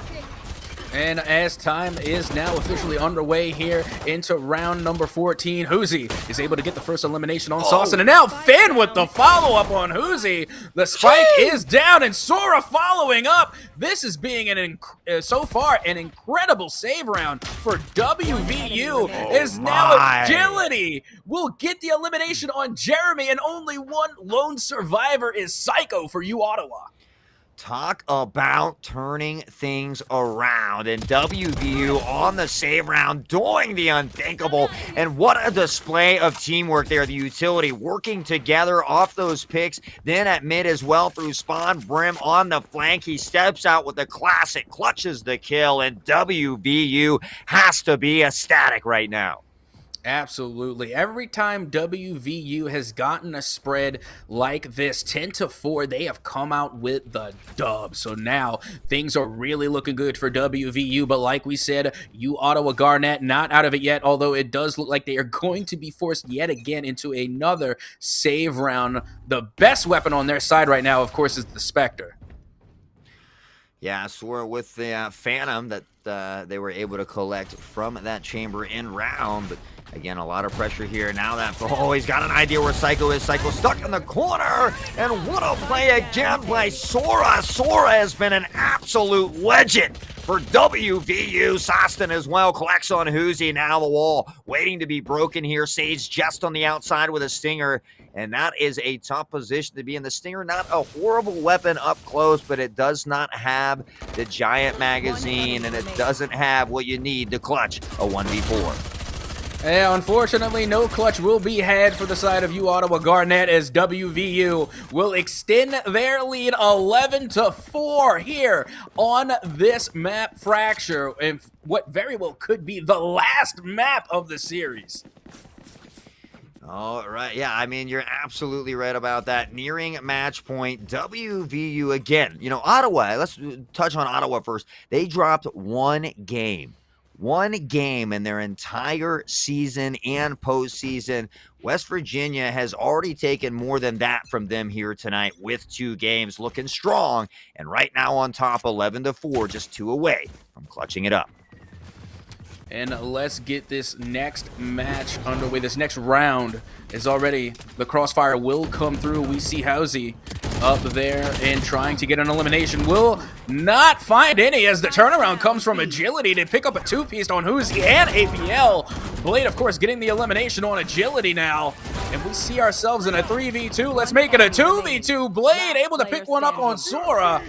And now we have ourselves a 1v1 as the Rolling Thunder comes out, and Egro Elo will still pick up the elimination. Wow. And now put WVU only 1 win away from being your Valorant Grand Finals champions. Yeah, and you know, the last map ended 13-4 as well. I don't want to say anything, but to resonate things true here, the last map did this ended the same way, with them also winning that eco round, that secondary eco round that they initially lost. So here we are, 12-4, WVU looking to get the upset on U Ottawa Garnet, the trophy, the awesome t-shirts, the bid on the Nationals, and here we are at what could be the final round of the game. And here we go. It is underway. Egro Elo making their way through the mid, and now Blade going, of course, towards the side. Jay Chronic up high will get the first elimination on Jeremy. Will get out of dodge and find their way back around as APL makes the push over towards the B site, and the spike will go down. It will be planted on the B site as WVU has the 4v1 advantage. And there it is. That's going to be all she wrote as Sora finds the final kill on the Jet, gets the defusal, and ladies and gentlemen, West Virginia University upsets U Ottawa Garnet here in a 3-1 series. What an absolute phenomenal performance by West Virginia University, by Sora, Sostum, the whole crew. What a phenomenal last 2 games by them in this series as well. And it really was an amazing show out from all teams involved, but there you have it. The tale has come to an abrupt end here on Fracture, and your NECC Yellow Division Valorant Grand Champions are none other than WVU. And there you have it, ladies and gentlemen, an intense match from start to finish, and the favorite U Ottawa was not able to finish out today. They will go down 3-1 to WVU, and again, GG's all around. Yeah, I mean, undefeated in the regular season, undefeated in the postseason, and West Virginia University in that final series of the season before postseason losing 0-2. Getting swept by Ottawa. So coming in here with a little revenge, and I can't imagine how sweet it must taste. 3-1 series. What a phenomenal performance by WVU. And I think we might be having an interview coming up here, Captain. I definitely think so. We're going to have ourselves a very special guest from one of the players that was down in the dirt in the match, making it all happen. So don't go anywhere. We're going to be bringing you that interview right after this short break.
Hello and welcome back to the NECC at the Valorant Grand Finals for the Yellow Division. Once again, I am your host, Captain Atsoca, joined in the booth by Haughtsauce and a very special guest. We have one of the top fraggers from WVU. It is none other than Sora. Sora, how are you feeling after that dub? Hello, I'm feeling pretty good. It was a good dub. A little bit of mess up on the first map, but besides that, it was quick and easy. Yeah, that's what I kind of want to ask you. You guys had played them, I think, in week 9, right? And they won 2-0 in that series. So then coming into game 1, I think it was 11-1 at halftime. So I mean, what were you guys talking about at halftime there, or even after? Because you battled back insanely in game 1. So kind of Yeah. what maybe walk us through what happened there. So we know our Haven defense has just never been strong. Really, we've had a lot of problems with it before. So on attack, we're just much more confident. We know we can go in and we're just gonna beat them. And I think without a few Absolutely. fatal mistakes that we made, we would have beat them on that map too. Still, though, y'all managed to make it an insane comeback on that round number 1. But going into this series, we were looking at the seeding, and of course, we saw Ottawa being that number 1 seed, and they had that tremendous record going on into the grand finals. How are you guys looking at that heading into this grand finals between yourselves and Ottawa, being that you were the number 3 seeded team? We don't let it concern us at all. We know what to do, how to play. We just play our game, try our best. That's all. Yeah, that's great to hear. And then, one thing I noticed too, I think we saw you on Jet, we saw you on Yoru, we saw you on Neon. Yeah. So, I mean, really, you have the whole repertoire that you can play. It's very skillful in all players, Sostum as well. But if you had to pick a favorite, who currently would you say is your favorite character to play? Most fun to play. Yeah, Out of the ones I played tonight, or all of them? just all of them in general. Your personal All favorite. of them. I think KO is really fun. I think I love playing him. I love his flash. I love how his kit works. I love taking away people's util. Honestly, to get me in a gunfight. Hmm. That's my goal. But out of tonight, Neon. Neon is so fun. Being able to just run Yeah. at the enemy. I had the opportunity to play Raze on the last map and make it 4 different agents for 4 different maps. But I was like, nah, let me just play Neon.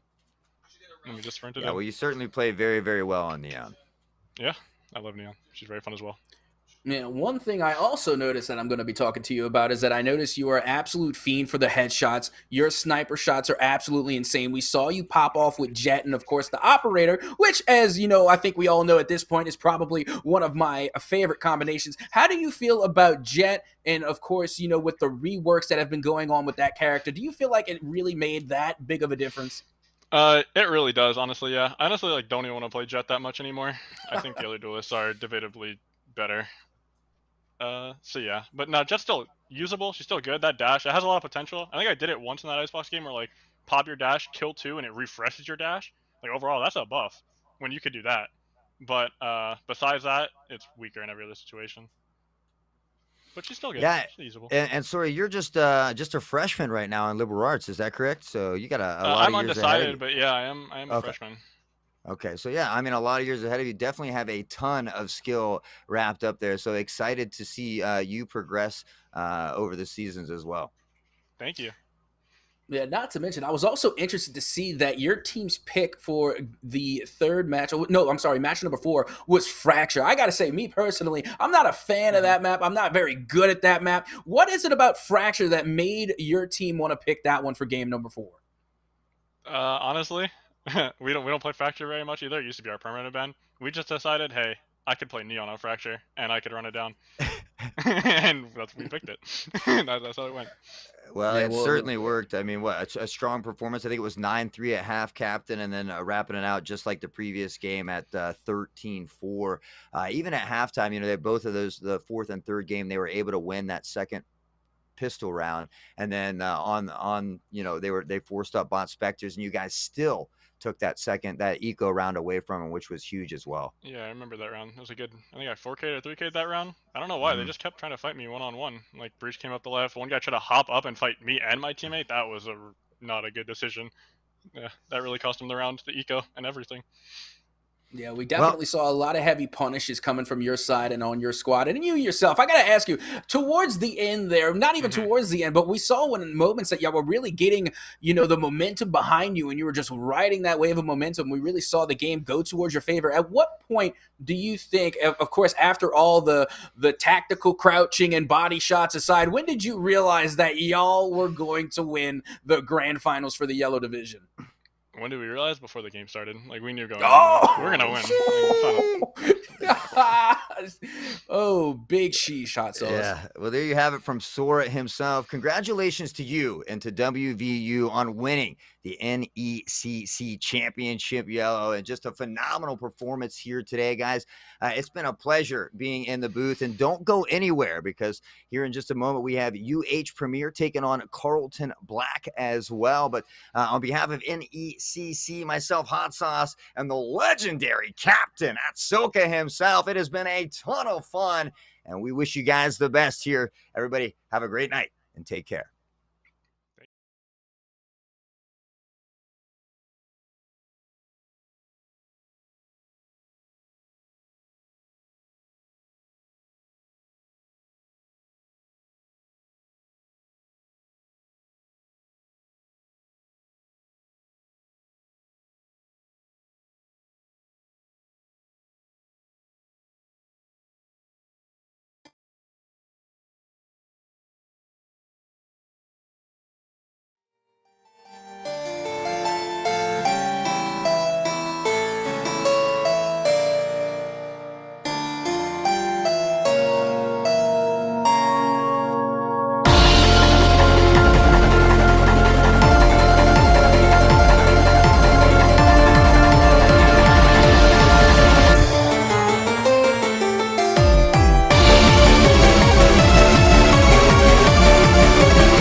It is time for the grand finals here at the NECC Champions Division White, arguably the best division here at the NECC. My name is Vincent. I'm joined alongside the K9. I'm so excited to get things underway. K9, how are you doing? I'm doing great tonight. Very excited for these two teams. Last they saw each other in the regular season, Carlton Black was one to take it in a 1-2 series who goes all the way. But we're in the finals here. Both teams are looking for their own championship win, and we're going to get right onto the first map of Haven real shortly here. That we are. Before we get there, though, we do have to talk about these teams and who they're going to be bringing onto the server. Starting out, let's look at the side of UH Premier, where they have been and who they will be fielding. A very strong roster. Eric Appleson, the captain, joined by Coy, Jivey, Sully, and Adam Sullivan. On the other side, Carlton Black, a team I've seen quite a few times, including last week in their semifinal match. Let's switch over to them against that semifinal was against Ontario Tech. They are joined in by Rage, Danaris, Riano, Oz, and Niner. It's a it's definitely an awesome roster. I really think that these guys have a whole lot to bring, and I'm excited to see what they do. Yeah, definitely very talented players on both teams tonight. I'm definitely excited to watch all of them play. I'm very excited for everything going on. Certainly. This map pool, though, let's take a look. It's a best of 5 if you're not aware. We got the first bands. Ascent and Breeze will be the two maps that we don't see, and otherwise we could see all 5 of the final, or the remaining maps, rather. UH go and take Haven. And then that's going to be followed by Icebox. Fracture is guaranteed as a third map. We saw that last week with Carlton. They dominated their opponents in a very one-sided affair. And then Bind and Split will be the final maps should we need it. Yes, I'm aware that is not actually split there at the end. It's fine. Don't worry about it. Yep. Last map, unfortunately, just the wrong asset, but a little bit off. So first map is going to be on Haven, and it is UH Premier's pick. So Carlton is opting for the attacking side on it as well. That they are. Let's flip over to the bracket, though. Let's take a look at how these two teams got here. Northwood are arguably the best Valorant team in collegiate. Not here. They took a forfeit in the first round, those quarterfinals. I don't know what they had going, but they had something else going on. And so that allowed for OTSU to take on Carlton in that game that I was talking about last week. It was a dominant Carlton showing, 13-3 over on Bind, and then 13-4 on Ascent. It was 7 rounds that Carlton allowed for OTSU in the semifinals. And that leads us here, where UH took the forfeit win over Western Esports to get towards these champions. I'm very excited.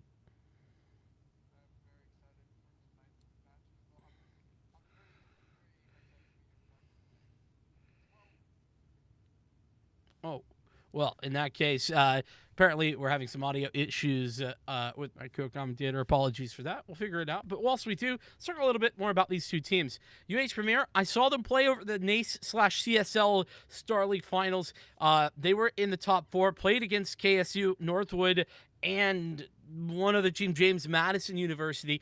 They came in 3rd, if I'm not mistaken. Couldn't quite take it over the edge against Northwood, but we also saw this Carlton team and this UH team play in the CEA, another collegiate league, and Carlton took 3rd place just behind the winners, which was SJSU Blue, another very strong collegiate contender. So I hope we have audio issues figured out as we headed towards Haven. We got UH Premier on the left side and the Carlton Ravens on the right. Select your agent.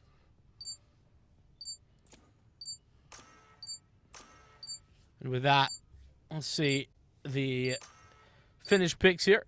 Riano, a breach. And I believe I saw that last week. It was a very strong pick from Riano. Big difference, though. No breach over here for UH Premier. Very much the same sort of standard comp we've seen in the past. The breach is a little bit more new, a little bit different, and I really love when I see this breach plus sky combination. There's such overwhelming utility available, and it looks like we got things fixed up as well. Yep, Good night, welcome back. Well, hopefully everything's fixed over for me right now, but we are loading into the map as well, so hopefully everything is going well now. Yes, indeed. We got UH Premier starting out on the defensive side here. And Carlton on the attack. Starting on the attack, Carlton Black opting for it, looking like an early C aggression hit. All 5 members stacked up. Just the Omen all alone on C site. Try and defend as long as they can. I like both the comps that are coming out. Double initiator for Carlton Black. A lot of flashes to work with how he executes. We'll start off really quickly with the Skydog. Got that Trailblazer looking to find some information. It's going to be the push and the dash in as well. Eric looking to defend. Eric going to take that fight, but it's not so successful. It's Carlton on the entries. 3 for 1 is the way it went down, and UH Premier now looking to retake with only 2. Retake here going to be underway. 2 versus 4 for Carlton Black. Make that a 1 versus 4 in Oz. Not able to find the last one, but there goes Reno finding Sully, knocking down the first round for Carlton Black in this series. First round, fast, quick, easy, with the weapons hot. Carlton pushing out into C, and UH Premier really didn't have an answer for it. That Trailblazer finding a lot of information, and Eric Appleton on the site was sort of trying to take that duel, but couldn't actually win any of them. And that puts us to where we're at now with Carlton having a weaponry advantage into this round. And now they've got the weapon advantage into this round, and looking like they're going to be another very fast A hit here. Trailblazer clearing all of that A short, but trying to get over here and trying to make some use of that classic. He's able to find 1. Make it 2 with the right clicks. Really can clear that last one out. Classic doing very nice work indeed, but now those weapons and the advantage that they bring can come to fruition. The spike not yet planted, but it's a bait and switch here. Adam, the Headhunter, trying to collect and will do just that on the Spectre. So the tides have sort of turned, but they're still here, ready and waiting. Gonna hit that shot with the Classic as well. 3 Classic kills already in a round such as this. A huge amount of damage being done by UH Premier.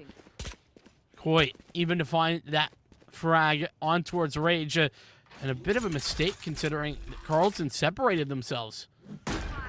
Separated Carlton. 1 versus 3 does have another one, but Coy's gonna be able to find Niner, and means that the bonus, this thrifty round is gonna go over to UH Premier. Indeed, UH Premier doing a whole lot of work here. And that's a fantastic start considering that in that regular season matchup that we were talking about, Carlton were the ones that took the victory. So starting out with an early thrifty round, especially with, I think, 3 or 4 classics. I mean, that's just ridiculous. Getting all of the kills with a couple of classics is never going to be happening regularly. And when it does, you can take advantage and really push yourself to the limit. Definitely, and that's going to be really good for Carlton Black to be able to get that thrifty win, and now they have rifles in hand. Another push over here towards mid, but Oz with a nice sheriff shot there finds Coy. Puts themselves into an early 4 versus 5, and Solomon over. Ooh, good shock darts there, trying to make space. He's going to find 1. Oz, sheriff in hand, looking for a second. Reno's going to be able to find Sully. And another round early lead over for Carlton Black. Eric Appleton finds Niner lurking. 3v3 doing 2 though. Look at the HP. Carlton ain't got much of it. And you can see there's multiple players coming from multiple different angles. One over on the flank. Paranoia. That's not quite going to connect. The aftershock pushes out Eric. Gonna get that opening frag, and there's Oz going for the trade fire, and Oz does even better. Doubles down, and here's the quad. Back and forth. This is a crazy start to a grand final. Back-to-back thrifty rounds each for both teams, and now Carlton Black has the momentum again, and now with more rifles in their hands, UH Premier forced to save once again, but they've done it before, looking to try and do it again and tie things up 2-2. Already off to a wonderful start in this finals, both teams playing very well. We got the ultimates available, at least a couple of them. A Blade Storm here for Carlton. Hunter's Fury, and now the Seekers. Carlton able to utilize those in order to push back the defense, but UH Premier still very much in this round. No frags just yet. Set up, ready and waiting. Jivvy. The full rotation has come over, but Carlton wisely going to stall that out, wait just a little bit, and walk back the other direction. They would have been walking into a four-man stack. Oh, but nice shot there by Raze. Koi able to find the trade, however, so it's a 1-for-1 in the end. But with 2 members on B, 2 members on A, C is wide open in Carlton. I've kind of sniffed that out, and they're going to be starting to make their way there. Oz with a nice shot there, and Eric Appleson gets the advantage back over towards Carlton Black in this round. Spike going down here soon means that UH Premier are going to be the numbers disadvantage. Make that even up there from Koi.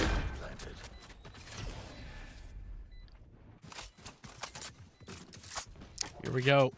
3v3. Nicely found by Oz. That was the one to find the quad kill, the real heavy hitter in that prior round. And an interesting decision there, Koi, not really aware that Oz could be aggressing in that area. UH Premier now left with just a singular player.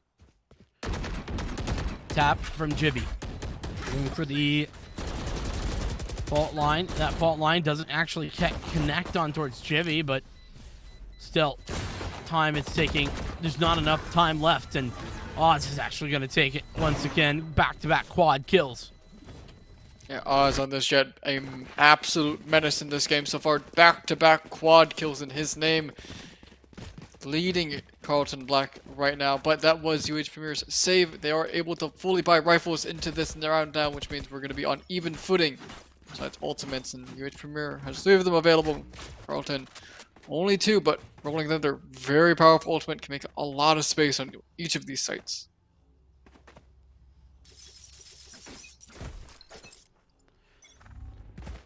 Carlton shaping up to look towards that C hit once again. Meanwhile, the Jet, Jivy, is getting ultra aggressive. Almost through a short at this point. There's that Rolling Thunder going to be thrown in. He's going to catch out one player. It's Eric on the site. Eric taking one before he falls. Up and over the top for the guiding light. No, the spam damage. Coming through. It's Koi and Adam to take it away. 4-3-2. Spike making his way back over towards A. No one here, but Sova. Here's the reload, and the rotates are going to be coming in here soon. It's a 2 versus 4 here. Carlton Black needs to go big, needs to find big shots here if they want to be able to pick it up. And that dart going to be able to get a little bit of damage as well. Tour de Force popped as well to try and make sure things can go their way, but there's the Seekers, there's the Flash, and there's the cleanup there from Soli. UH Premier knocking their second one on the board. Yeah, a bit of an interesting decision from Carlton to double up in that position. It feels like the idea was fine if you had 2 rifles, but as soon as you commit the Tour de Force, it's maybe a little bit more questionable. And for that, Carlton get caught out by just a singular guiding light. One bit of utility dispatches with both of the players. A great drop there from Heaven to give UH Premier that round. It's 2-3, and Carlton doing what they can. A nice blind end Seekers there used by Carlton Black, able to clear out the site and make sure that none of their players fall. Keep all those rifles into the hands of them to take it to this next round, but we're seeing a little bit of a change up here from Carlton Black. No more of those fast pushes. They're going to be opting for a little bit of a default this time.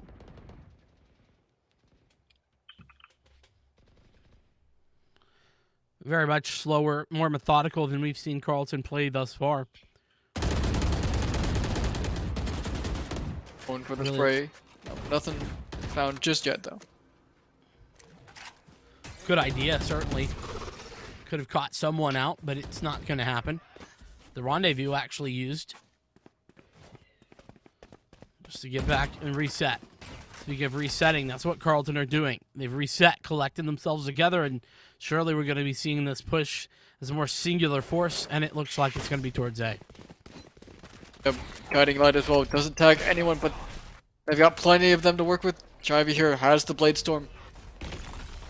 Stun comes out as well. Not going to find anything. R's already on site, and there's going to be Oz to hit the nice clean headshot. Rage as the rendezvous to get out of there, but sight is already in the hands of Carlton Black. 4 versus 5 retake here for UH Premier. And they don't really have the ultimates to work with right now. Oh, but Soli. Nice shot there on the Omen. Niners are going to be able to find Koi, who doesn't check his angle. We're going to find in the second one. Reno's going to be finding the last 2, which means Carlton Black picks up their 4th and a little bit of a tactical crouch here as well. Very nice work for Carlton. As we get things moving. Carlton, I like their fast play. I like when they get slow and more methodical. They hit that site. The utility usage is perfect. And it felt like UH Premier, whenever they were looking to retake, they just didn't have the timing, the coordination that you would have expected. We got a tour de force out. And see how that goes. Oz looking to maybe peek right into it on him, though. Holds his fire for now. Would have been very scary peeking right into the tour de force, but holds the shot. Only 5 of those to work with. Needs to make them count on this round. And Trailblazer scouts out Oz. And they're going to be hitting over here towards Garage. A nice flash there by Koi is able to find one. And he's going to be able to back off of that position. And they're walking into the C stack here. Rage finds one. Looking for more. Koi's going to be able to find his. Niner finds one as well. Koi going big here. That's 3. Big guiding light as well. Oh, but Niner's better for it. Chivy's going to find it, and there's going to be just 1.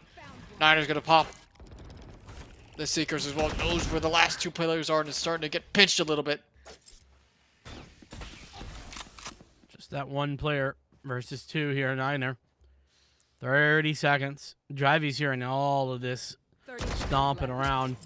Niner, at least to their credit, seems to be aware of that fact. But Sully is really pressed in towards the garage, and Sully is going to stop Niner in their tracks. All of that off the back of Koi's fantastic hold over at C Long. A very nice hold there from Koi. Knocks down 3. Good use of the blinds as well. Not allowing for anyone in Carlton to be able to get any sort of space created. And another clean round here for UH Premier. And it looks like Carlton Black not the best economy situation right now. We got Stinger. We're going to see the jet knives popped here by Oz as well. And UH Premier trying to tie things up 4-4 off of this round. Would be nice. Blade Storm, of course, like you just mentioned.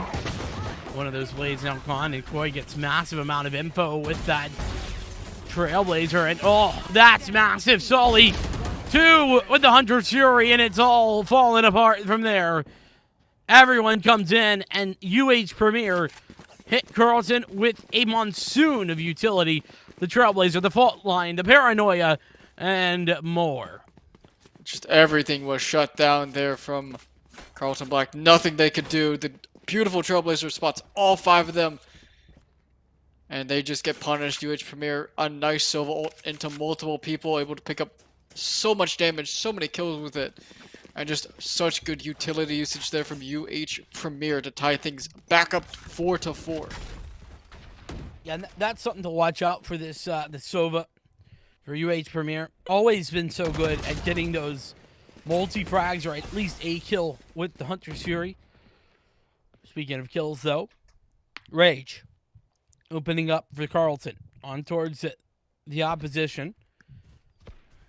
Finding that first frag is impactful. But of course, you got to know where to go from there. There's some from the shadows for both teams. It looks to me as if Carlton are looking to re-aggress over here at A-Long. It's been their bread and butter in a lot of these rounds, and here we go again. And there's the Trailblazer up short, creating so much space, but Sully's already here. Shots are a little bit wide, and there's going to be the dark covers to smoke off all those angles. Oz is going to find all the kills just going over to Carlton Black right now. And already early 2 versus 5. Spike going down as well. And a shot there by Eric Appleson. Finds Oz on the lurk, but a little too late in all honesty. Well, here comes that retake. Very nice from Niner. Eric is going to gather another before going down to Niner's spray transfer. It's been back and forth, 4 or 5 for Carlton. UH Premier valiantly attempting to bring it back, but it's not going to be, not that time.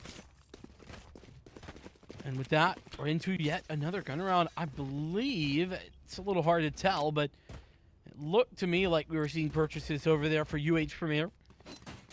It does look like they are buying, so it is going to be another full gun round from both teams. Boy walking the Bulldog, but for the most part, everyone has full rifles, and again, this early aggression from Carlton Black making so much space. All 5 members over towards the A site. Sully, ready and waiting there. There's going to be 2 dark covers from Eric Appleson to stop that push for now. Bit of a bait in there, trying to bait some information out, bait some shots. Danaris, meanwhile, has TP'd in towards the back of UH Premier. And UH are somewhat aware of this possibility, but Danaris has not been caught out. No one actually knows for a fact that he's back here. Eric is watching the angle, but Danaris wins the duel. The rotation to C has already started, and the dark cover is out both at CT and over in the push from Garage. That being said, Danaris caught in the open as Adam swings through. Rage on the trade, and UH Premier now playing from behind. Yeah, and now UH Premier in such a difficult position, 3 versus 4. They have the Rolling Thunder as well to stall the plant, and Oz, 1 HP is all they need to find solely. Trying to make any sort of thing, but unfortunately not able to find that last shot. Jarvie has the dash available, trying to do something, but this post plant is so hard to work with. Sprays through, good. Niner finds that, and we should just see a save come out from Koi. No time. In fact, they're looking to try and take the rifle out of his hands as well. Oz unfortunately goes down to the spike, and Koi good for 1, but Rhino make sure that rifle does not go into this next round. And UH Premier, a little bit of an interesting buy. Some players can buy, some players can't. We see rifle coming out from 2. We see Jivey with the Sheriff. Koi not enough money to buy as well. And Adam Solomon probably going to be rocking that Headhunter into this next round.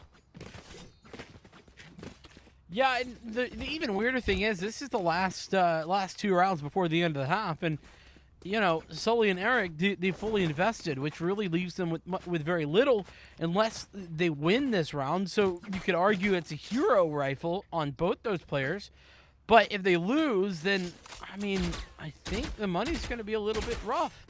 You know, with only 900 and 350 in their pockets. So you gotta say, UH Premier with a little bit of a weird decision. Yeah. That being said, we're in a bit of a pause time, so maybe they'll back it up. Maybe they're discussing. Maybe they're talking things out right now, but we'll have to see if they decide to force up, try to go for the tie of 6-6, or just cut your losses, save, and play for the 5-7, which isn't that bad on Haven. Definitely not an impossible comeback to start bringing things back into your favor. No doubt. I think this map can certainly be relatively even-sided. So there's always that chance for the comeback. Still in the pause time for right this moment.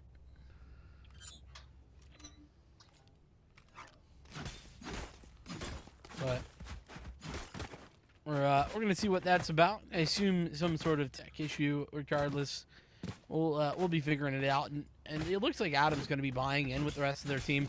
You know, at least this is making a lot more sense, right? Well, whether you agree or disagree with the purchase, doing something as a team versus doing something separately is always going to be better than doing it separate. You know, if you have a cohesive plan, you know, then the plan can fail or go through, one or the other. Yeah, always better to play as a team. If you're gonna buy as a team. If you're gonna save it as a team. You don't want to have that one person who buys up and everyone else is saving, and then you go into the next round and oh no, they can't buy. I'm sure people have always had those people in solo queue. You know, in their ranked games, they buy up and they just are never able to buy on rounds that you're able to buy, and it's a little bit frustrating. But I will say, if Adam Solomon is able to get a kill, he will have that tour de force available for final round, which definitely can be very strong, especially if he's able to land those shots, can stall out pushes, and honestly can just win a round by itself. How powerful that gun is. Yeah, I know, 100%. I mean, it makes a lot of sense for that. You know what? The other thing, though, for UH Premier is, you know, we've seen some very high impact moments from Oz. Drivey has really struggled here in the opening stages of this first map. It's best of 5, so there's plenty of time for him to get going. But every time I've watched Drivey play prior to this, he's been a real big part of the victories the UH Premier have been able to pick up. And so I think getting Drivey, you know, firing on all cylinders is going to be important and something that we haven't yet seen. And I think that the fact that we haven't yet seen that and UH Premier are playing so competitively is a really good sign for this UH roster. Yeah, Drivey can go off if given the right opportunity to. But one thing to note is this is the new patch. Jet has been nerfed, so maybe still be getting a little bit used to those jet changes. The dash not available instantly has that 0.75 second window where you're not able to initially dash, but once that is popped, and it's treated exactly the same as the normal dash, go in any direction, just not as defensive as it was before. Yeah, I think it's interesting, and just to kind of conversate about that for a moment while we have the time. You know, I was listening to some hot takes over on Plat Chat, and you know, I did hear that maybe there's a world in which that's pretty decent. You know, you can get a quick look at the reset, right? You hit the button and then wait and then dash and then get a kill, and you have the reset already. Yeah, but we're seeing a very big change up here from UH Premier, sending 3 down long. They're going to be running right into rage, though. Good for 1, trying to find the spray down, and finds 2, but Adam Solomon's going to find that trade with the Spectre. Meanwhile, A-side already cleared out. Eric Appleson, rifle in hand, trying to make something happen. But Carlton Black in this advantageous position right now. 2 versus 3. Eric sticking around a little bit longer than anticipated. Going to get tagged up by the Aftershock just a little bit. Rihanna ready and waiting. There's that fault line as well as the paranoia. Back and forth, but Niner has the positioning. Eric, though, winning the duel, has one more shrouded step. Rihanna playing as passive as he can. And Carlton going to confirm number 7 victory into the first round of the second half for sure. And they could find even more. It could be 8-4, or will the 7-5 be confirmed? We'll have to see, but it does look like UH Premier are able to just buy up enough into this round. And we do see 3 ultimates available. A timeout coming here for the last round of this first half here. I think that is going to be Carlton Black's timeout, so going to be discussing how they want to play around this operator in the hands of Adam Solomon. Yeah, I think that it's interesting. I mean, taking a tactical timeout, you know, here's a reality. Use it or lose it, right? You only get 1 tack per half, and so we're coming into the last round of the half, so why not just have that conversation? You can see that Carlton the ones to call it, and I think that's really really intelligent of them. yeah, gonna just discuss how they want to play out the second half before the second half even starts. Also gives them a little bit of time to breathe, recollect themselves into this final round, and make sure they aren't overheating. Because that can definitely be a problem. You get a little bit too excited and start throwing your lead. Yeah, remember, this is a long best of 5. It's not as if this is just a normal BO3. It's the grand finals. You got to keep it where, in reason. And it definitely makes sense to make sure to take what breaks you can, even if it's just a minute. But we've got underway. Tour de Forces aside, both of them, in fact. And the other key ultimate there is going to be the Seekers. Meanwhile, UH Premier, they've gotten 2 players pushed up, Jivy and Sully, pushing in towards the direction. It's going to be a B hit. Here we are. The Seekers from both sides already popped as well. Oz already on. A nice shot there, but dangerous.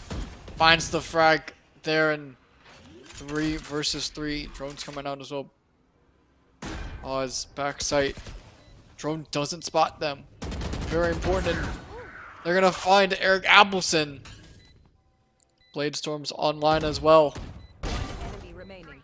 Oh, he's looking for another 4K. All up to Sully here. Finds one. Well, Rage picks it up. The Tour de Force ultimately connecting for that one. Switching sides. And Carlton, 8-4. A fantastic first half of this series. And they close it out. And it was, I mean, Oz really did have so many high impact rounds. You have to give them credit that they were really the big difference maker. Definitely credit, given where credit is due. Oz playing phenomenally right now, 16-8 on the attacking side, but is now on the defending side and is playing a duelist. So try to make the character work as well, but again, the jet change definitely hurts her defensive side more than the offensive side. Offensive side dashing into sight, not as hurt as the defensive op play that many people were complaining about and what was warranted for the nerf. No doubt. But gonna on be site already. Information gained while UH Premier push on towards the site with the plant. B side overwhelmed. Now, with that plant in, it's going to be time for the retake, Jivy. Back of sight. Is he going to get checked by Rihanna? Yes, is the answer. And Niner, meanwhile, he's already found another. Koi trying to pull and push back these rotations. Gonna get the dash back, and Oz still hits the shot. And Oz continuing to find success. Carlton Black take the pistol round. It's 9-4. And they take it in a flawless fashion here. Not a single member dropping for Carlton Black. Really dominant fashion. Such good plays there by all of the members. Oz going crazy with what little life that they did have. Was all that they needed. That Ghost good for 2. Means Carlton Black win the pistol, put themselves 9-4, and this lead is starting to snowball for Carlton Black. They should be able to get this second round, but in the first half we did see it get thrifted, flip-flop, but most of the time this should be going over to Carlton Black, put them at double digits. And UH Premier has quite the mountain they would want to climb in order to bring this back. Certainly a 5-round deficit is significant. I see the mid to C split. First duel working out for Carlson, Danaris and Rihanna. Both successful. Rihanna coming around the site, and Danaris has another. So 2 apiece as Sully does work out the kill towards Niner, but it's only for a moment. Double digits here for Carlton. And Carlton are now in a very good position here. They're going to be bonusing, or at least they should just keep the Spectres, keep the Sheriffs into this next round and just kind of do as much damage as you can to UH Premier. If you get the round even better. But gun advantage now is in favor of UH Premier. And Carlton just going to start building up even more economy.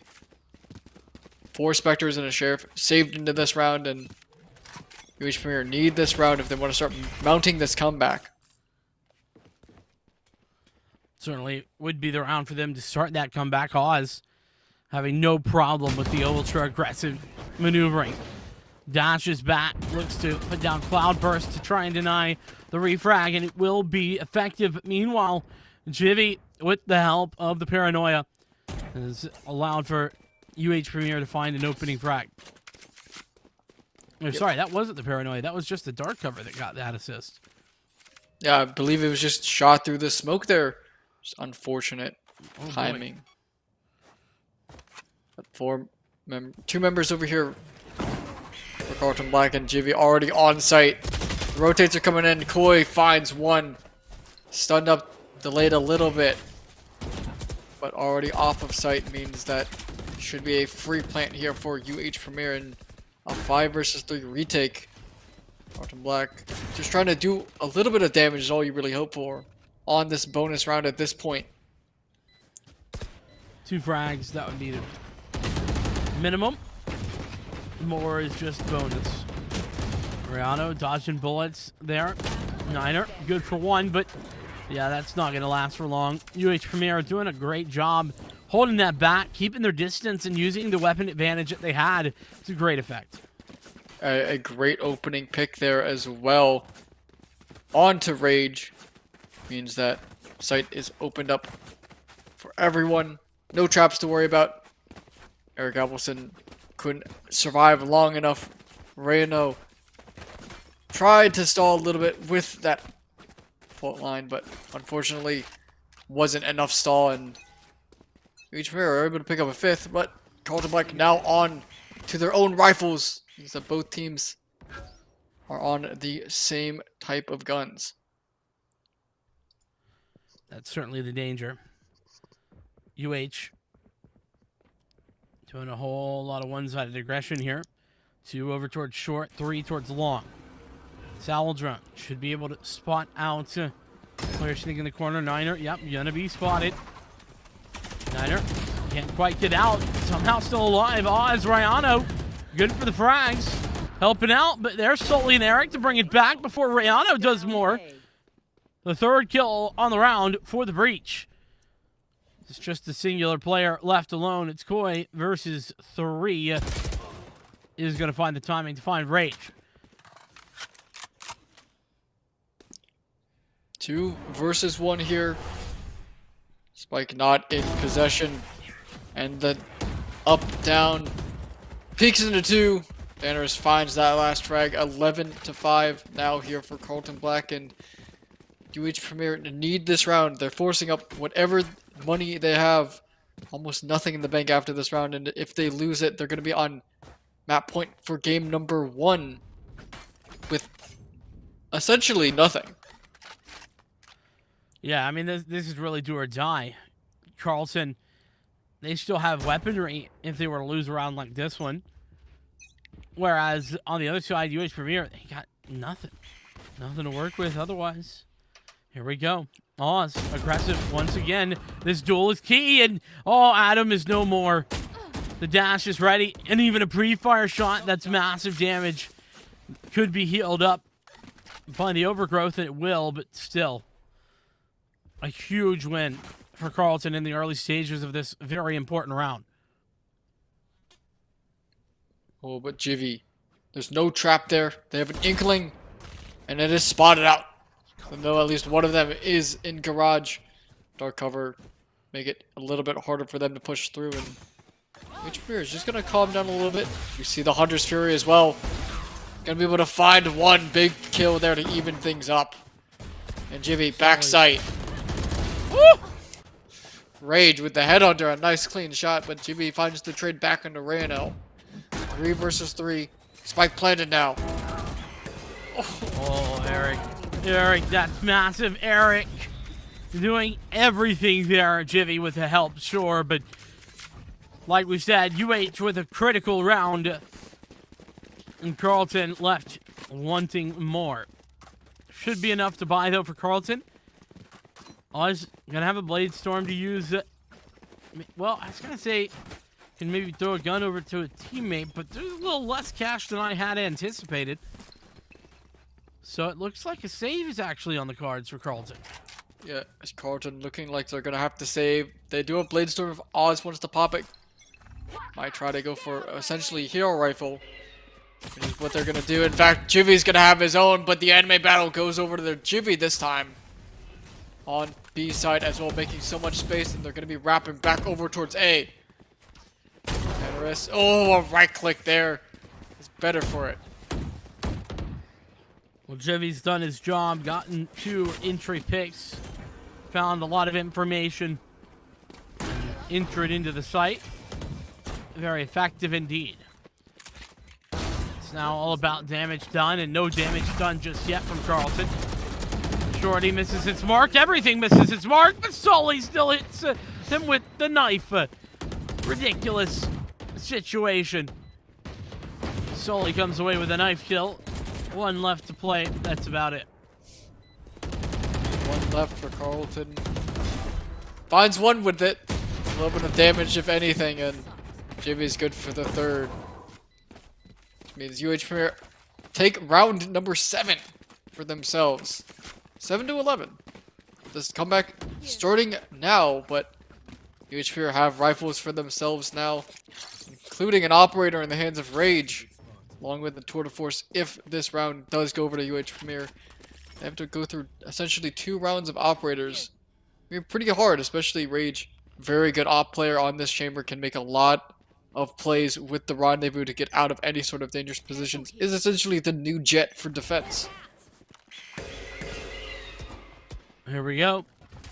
Oh, Oz. How's he getting away with this? Rihanna with his help.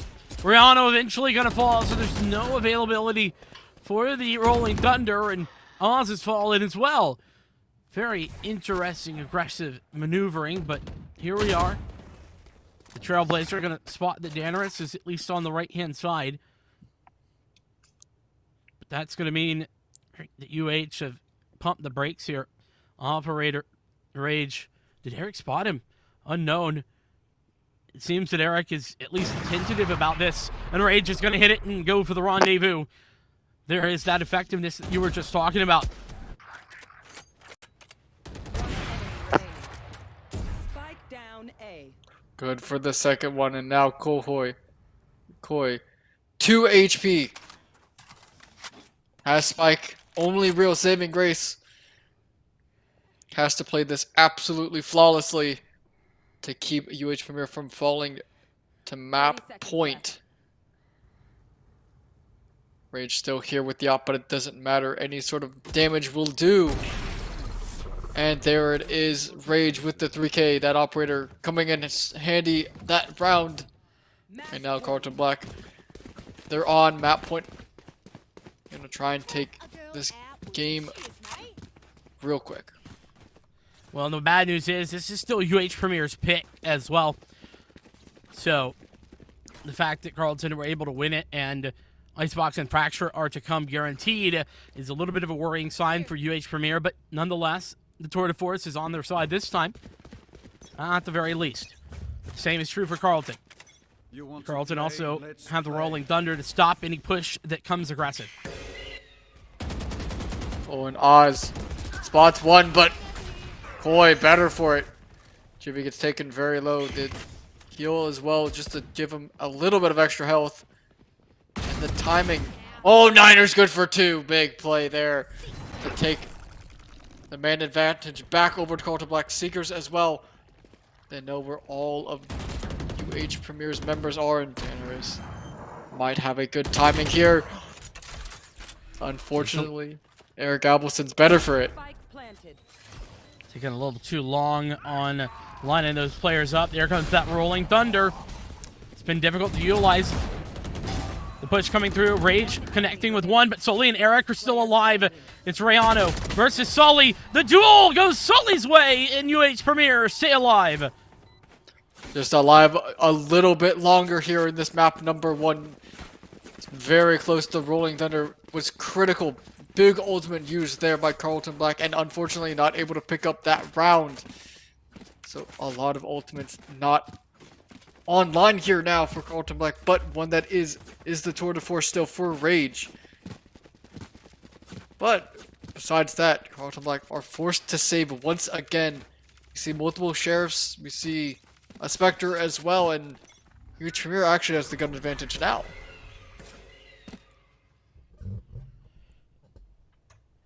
situation. Rage working with the tour de force could be the key to win a round like this one. All Carlton have to do is win a singular round, though, out of the next 4. Snyder, right in waiting, not going to take that first. Is now caught in a weird spot, and Eric has the shots. The site is now UH Premier's. Oh, but Oz with a nice shot there with the Sheriff on the juvie. Knocks it to a 4 versus 4. Reno, unfortunately, a little too quick there. Flashes himself. Adam Solomon able to get the trade back. Finds Oz and now Rage. Tour de Force still in hand, but 4 versus 2. Dangerous, unfortunate timing for the smoke there. And it's all up to Rage here. Tour de Force, 4 bullets. Can get 4 kills. That's the first. Needs to go big here. Oh, but Soli. Not gonna be. Precise gunplay. Make that a 3K for that round. And UHP are trying to bring this back 9-12 now. They are, like you said, the comeback trail. It's on the way. But that being said, Carlton have the guns back in their hands. Yes, they are lacking any sort of ultimate utility, whereas Sully, who's been so fantastic with picking up kills with the Hunter's Fury, does have his available. And Eric, you know, from the shadows, not exactly the easiest or most effective ultimate to be utilizing, but one nonetheless. Niner, both guiding lights already being thrown out there. Getting the information in Oz. Oz is so far forward. Rihanna the same. Oz, Niner, Rihanna, they're all there. 2 left alive. The Hunter's Fury being pulled, but Sully has barely anything. In fact, nothing really found up the back of it. It's looking like Carlton might have this in the bag. 5v2. And Spike as well here. It's so hard. Oh, Solomon, shot goes wide. It's all down to Soli here. He's blind. He's shot. Niner finds the last kill of the first map, and Carlton Black are going to be able to pick up Haven for themselves. Well played to Carlton. 10, if I'm not mistaken. 13-9. 13-9. 9. Listen, counting's hard, okay? I'm a caster. Nonetheless, a very effective game 1 from Carlton. And, you know, you got to give them credit, right? They came out to play, and they played hard. Not only that, they just picked up UH's map pick, their first map pick. And so that is step 1 in Carlton potentially setting up like a 3-0 here. Yeah, Oz playing phenomenally on the jet there, was going crazy. So many big frags that they picked up, and they were just kind of the start of the show there with phenomenal setup there from Niner and Reyno on the Breach and Sky. They had so much utility there to just shut down UH Premier, but solely on the Sova was fighting back as best as they could, but unfortunately not able to pick up the round or the map there for UH Premier. Indeed. Well, we're going to take a short break while we get Icebox ready to go. Carlton, the ones that picked that one out, we'll see if they can continue the success or if UH Premier have an answer to fight back. We'll be back in a moment.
Map 1 didn't exactly go as planned if you were UH Premier or a fan of theirs.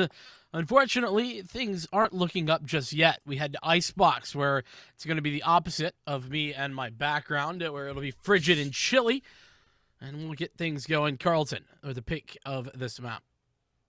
Yeah, so Carlton able to take map number 1 of Haven, which was UH Premier's pick, in a fairly convincing fashion, 9-13, but we're going over to their map of choice being Icebox. So they are going to be the ones favorited, but the one thing going over for UH Premier is they do have side pick, and they are going to be picking Defender to start off the sides for this map. Indeed, we will see how things go. It's going to be a at least looking like a very classic Icebox comp here for the UH side. Carlton, on the other hand, nothing crazy jumping out at me. I mean, we have seen adjustments away from the Reyna and in towards the chamber, like Rage is playing, or at least hovering right now, which does make a lot of sense. Otherwise, pretty darn standard. Yeah, pretty darn standard. We've seen the pro meta kind of shift a little bit away from Reyna, more opting for Sky or KO or just Chamber, not really using that. But Soli played very well map number 1 on the Sova, and going to try to frag out with the Reyna. Can definitely go crazy in the hands of the right player, and instead going to opt for the Chamber. So UH not opting for a Jet. Their one duelist is going to be solely on the Reyna. Well, we'll have to be seeing how that goes. You know, obviously the difference between Oz, Sully, that's going to be a point of contention as we get down to it. You know, what's really interesting as well to me is that, well, we've definitely seen situations where Oz has been playing incredibly well, but we haven't necessarily seen the duelist play from Sully just yet. I'm excited to see that and how that goes. I'm very excited to see how they play out this map. But we'll have to see. Pistol round. Looks like they're going to be opting to go a little bit over towards this B site favorite right now.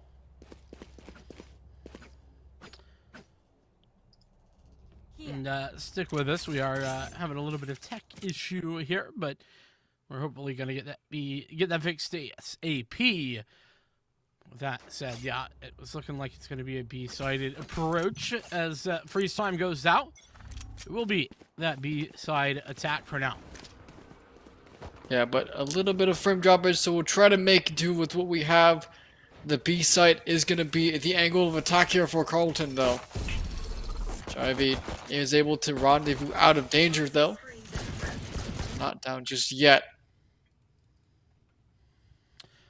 Yeah, and we've lost things for now, but hopefully we'll be back.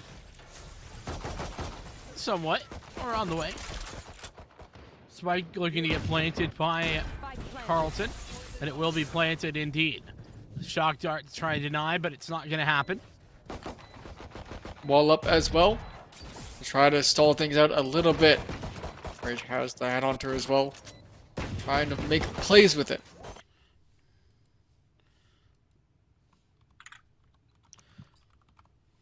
Apologies on the issues. We're working on them, but nonetheless, things definitely looking to be in the favor of Carlton in that first round, at least on the opening stages.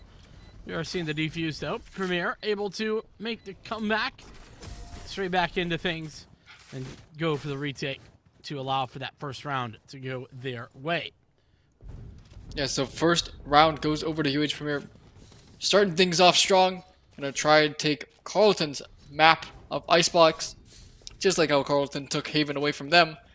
And Sully with a nice 3K on this Reyna already, playing very well to start things off. Oh, so certainly. And, you know, I just talked about how, you know, Sully versus Oz, that was going to be a bit of an interesting duel to look at. Who's doing better, who's doing worse, and Sully certainly coming up on top in the pistol round. Precisely what I would love to see. Yeah, you want to see Sully fragging out, especially on a character like Reyna. They need to be able to pick up frags to use essentially half of the character's, kit. Their heal and their dismiss require them to get kills, which means if you're not getting kills, you're essentially just 2 flashes, and that's all you have going for you. Quick and flawless round for UH Premier as they were able to use the advantage of those weapons to make it look quite simple. Yeah, but looks like we are going to have a little bit of a timeout here to try and fix these tech issues that we've got going on. Sorry, everyone watching. Yeah, we'll hopefully get that sorted out. Apologies, like we were just saying. Nonetheless, let's continue talking a little bit about about who we have favored here. UH Premier, I do think is a team that has a lot of experience, is very strong, but Carlton kind of showed out there on that first map, and as we get back underway here for the third round, we're going to have to see if Carlton can start to bring this back with the weaponry that they have in their hands.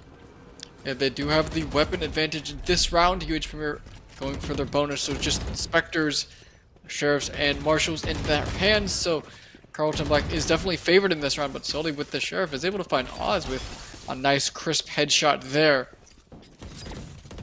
Rage was also able to find Koi as well, and we'll see when we get over to the next slide. How this round is turning out. I hear Spike getting planted though, so we'll have to see. But man advantage over here towards Carlton Black. Indeed, and that man advantage should be able to be returned into a round victory if they play it correctly against the bonus weapons. That being said, Adam taking things to the next level and starting to at least create an even scenario 3v3. I think we might have lost everything here, but stick with us. And well, I don't know. I think unfortunately we lost it. Yeah, so looks like we've lost things for now. Oh, we're back. There we go. Girls, they were able to pull it off, and voila, it's like magic. K9. Wow, everything's just coming together so well right now, and looks like things are starting to get a little bit nicer for the time being. Oh, Yeah, I think we're gonna be looking to try and get that figured out. Whilst that's happening, we're gonna just say hello. You'll take a look at our beautiful faces for the time being. But yeah, UH Premier definitely looking to be a contender. But we are going to go to a short break, get this figured out, and when we do, we'll be right back.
Alrighty.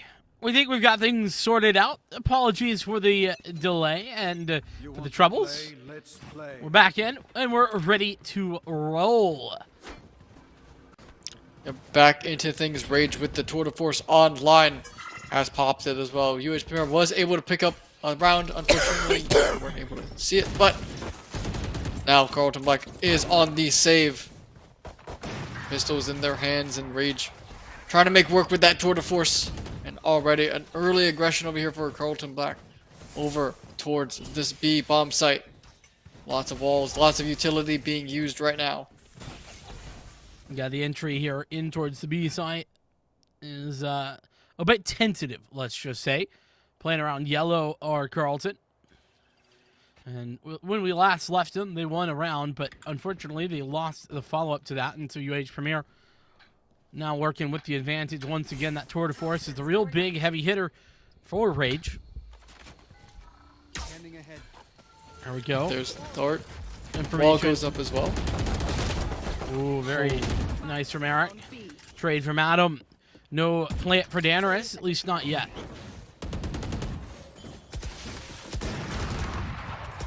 Oz. Still his rifle. Not able to do much with it, and it's all down to Rhino. 1 versus 4. Just the classic 10 seconds left on the clock. Nothing they can really do. And he really doesn't want to be saving here, because if you save, you just don't have a lot of money into next round. You only get 1,000 credits. But yeah. Okay, Jimmy finds that last operator kill, which means he's able to get full money and not only 1,000 with just the classic. But now rifle is in the hands of everyone of Carlton Black except for Oz, but Bladestorm is available. And a couple of big ultimates are also online. I mean that Carlton Black are looking poised to win this, or at least have a little bit of an easier time taking this round. Certainly can be the case. We'll have to see. Those blades being pulled instantaneously. Rage. Oh, Rage getting taken out by Jivy. The one player going for the swing. Not going to work. There's the res. The wall, of course, by Daenerys in order to get Rage back into this one. So those ultimates certainly coming into fruition in the early stages of this round. And now we'll drone to at least explore the possibilities of B. He's going to tag up Eric and push him back as well. Yep, but Aldrone only tags for 2 times now, not 3. Silver Nerfs did go through.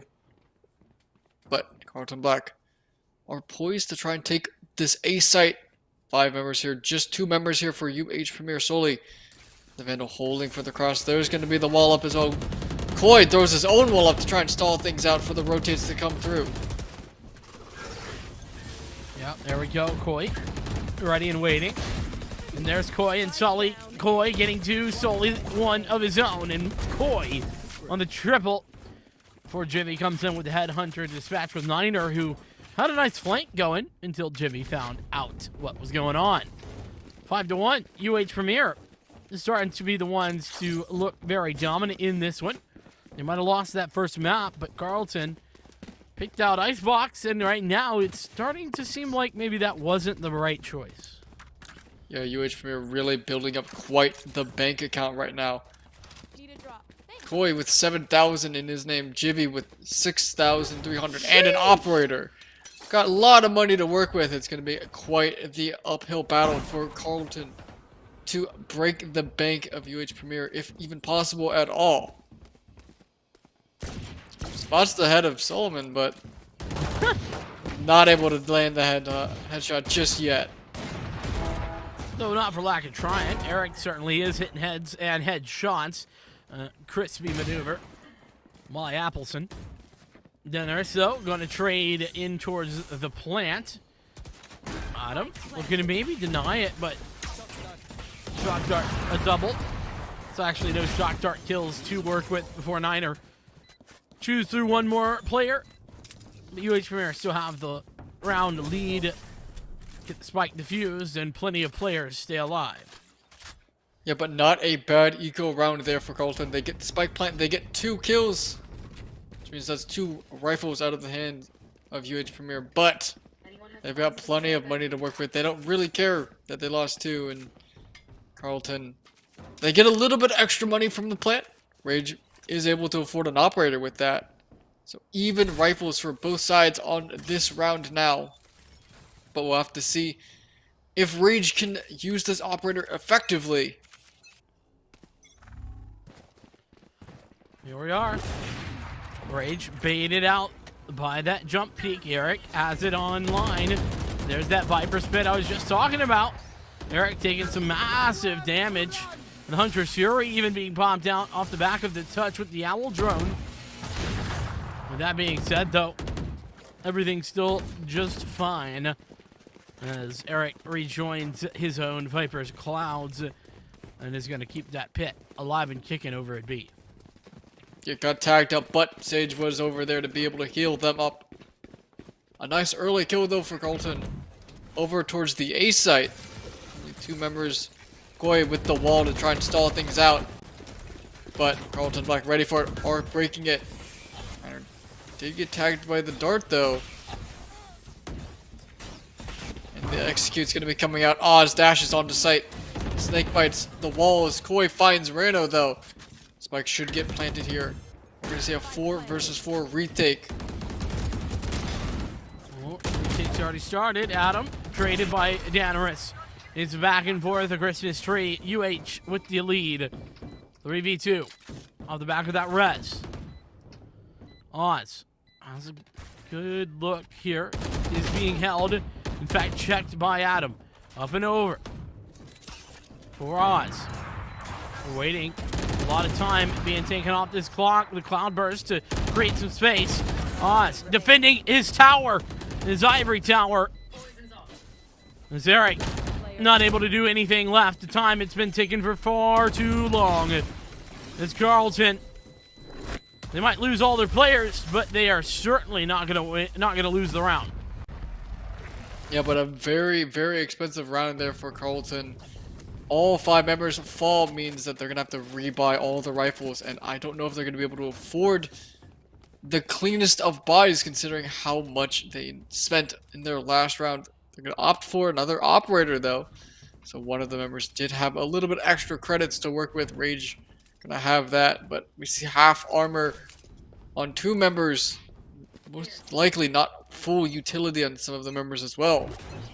So guns are fairly even, but economy is still an advantage for UH Premier. But Rage starts it off, finds Eric Appleson, big pick onto the Viper.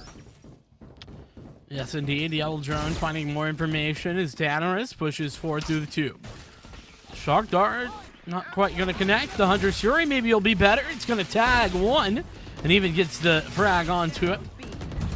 Even a tag onto 1 more as UH Premier continue to find success. It's Niner, the sole survivor for Carlton. Needs to go big here. 1 versus 3. Ooh, they're playing so well. They know exactly where Niner is, and Adam should just be able to find the back of the head, and there it is. Ooh. 7-2. UH Premier running over Carlton on their map pick of Icebox. Yeah, they are. I mean, this is so quick, and Adam doing a good job showing that he does not indeed, he's not indeed afflicted by Whiffingtons. That's a disease, by the way, where you can't shoot people not looking at you. It's a tragic disease that I am afflicted by. Adam, not so much. Well done. And Carlton, they really do need to get things moving here. They haven't been able to put multiple rounds together, and that's something that you really need to do if you want to win these games. So you have to be able to put 1 or 2 rounds together at the same time. Oh, but UH Premier read Carlton like a book. They've got the 4-man stack over towards A. Carlton Black are just running straight into all of these members. Ooh, Rage. Tour de Force not able to find the mark there onto Solomon. Nice little pre-fire from Adam as well. 1 shock dart goes well, the other not so well. So that is no longer available for UH Premier. Meanwhile, rotation, a very fast rotation, in fact, on towards a B from A. UH not particularly prepared for this, though they're starting to move their rotation, a rendezvous even to allow for a faster move from Rage. And here comes that push. As soon as the toxic screen goes down, the toxic orb goes up, and the snake bite to try and deny, but that's not going to be so effective. Adam, Eric are good for one. It's going to be Rage fighting back the other direction, but Rage working with a falling number of players left in this corner. He's got one flank from mid. That's going to be Oz on the Jet. Oz doing some very good work continuously. Drivey does trade out Oz, but Rage is still alive and kicking, and he's got bullets to spare. 2 bullets. 1 shot, and only 1 shot is needed. Thrifty win for Carlton. A big round. Carlton picked up a nice tour de force there. 3K from Rage, and Ozzy with that, sure, finds multiple frags. A very, very important round for Carlton to pick up and to start mounting this comeback 7-3. If they can make this 7-5, this is a very, very winnable game, and honestly not that bad of a scoreline for the attacking side of Icebox, but we'll have to see.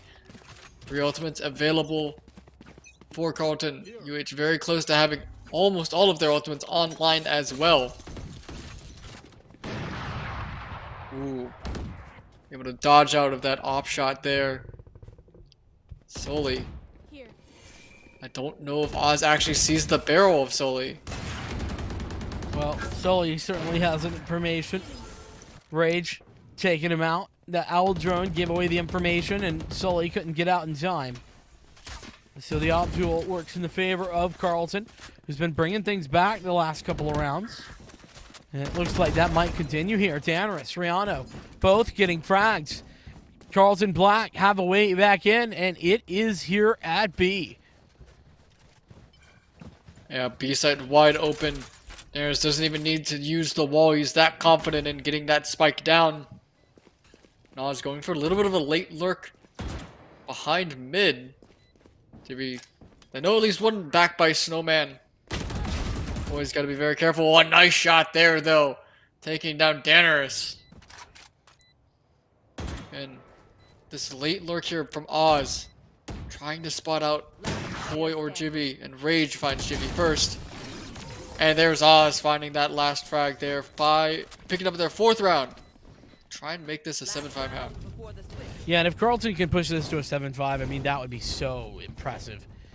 They would have moved from a 6-1 to 7-5. I mean, yeah, is that great? No, not the greatest, but it's very, very great considering that they, they had such a disadvantage early on.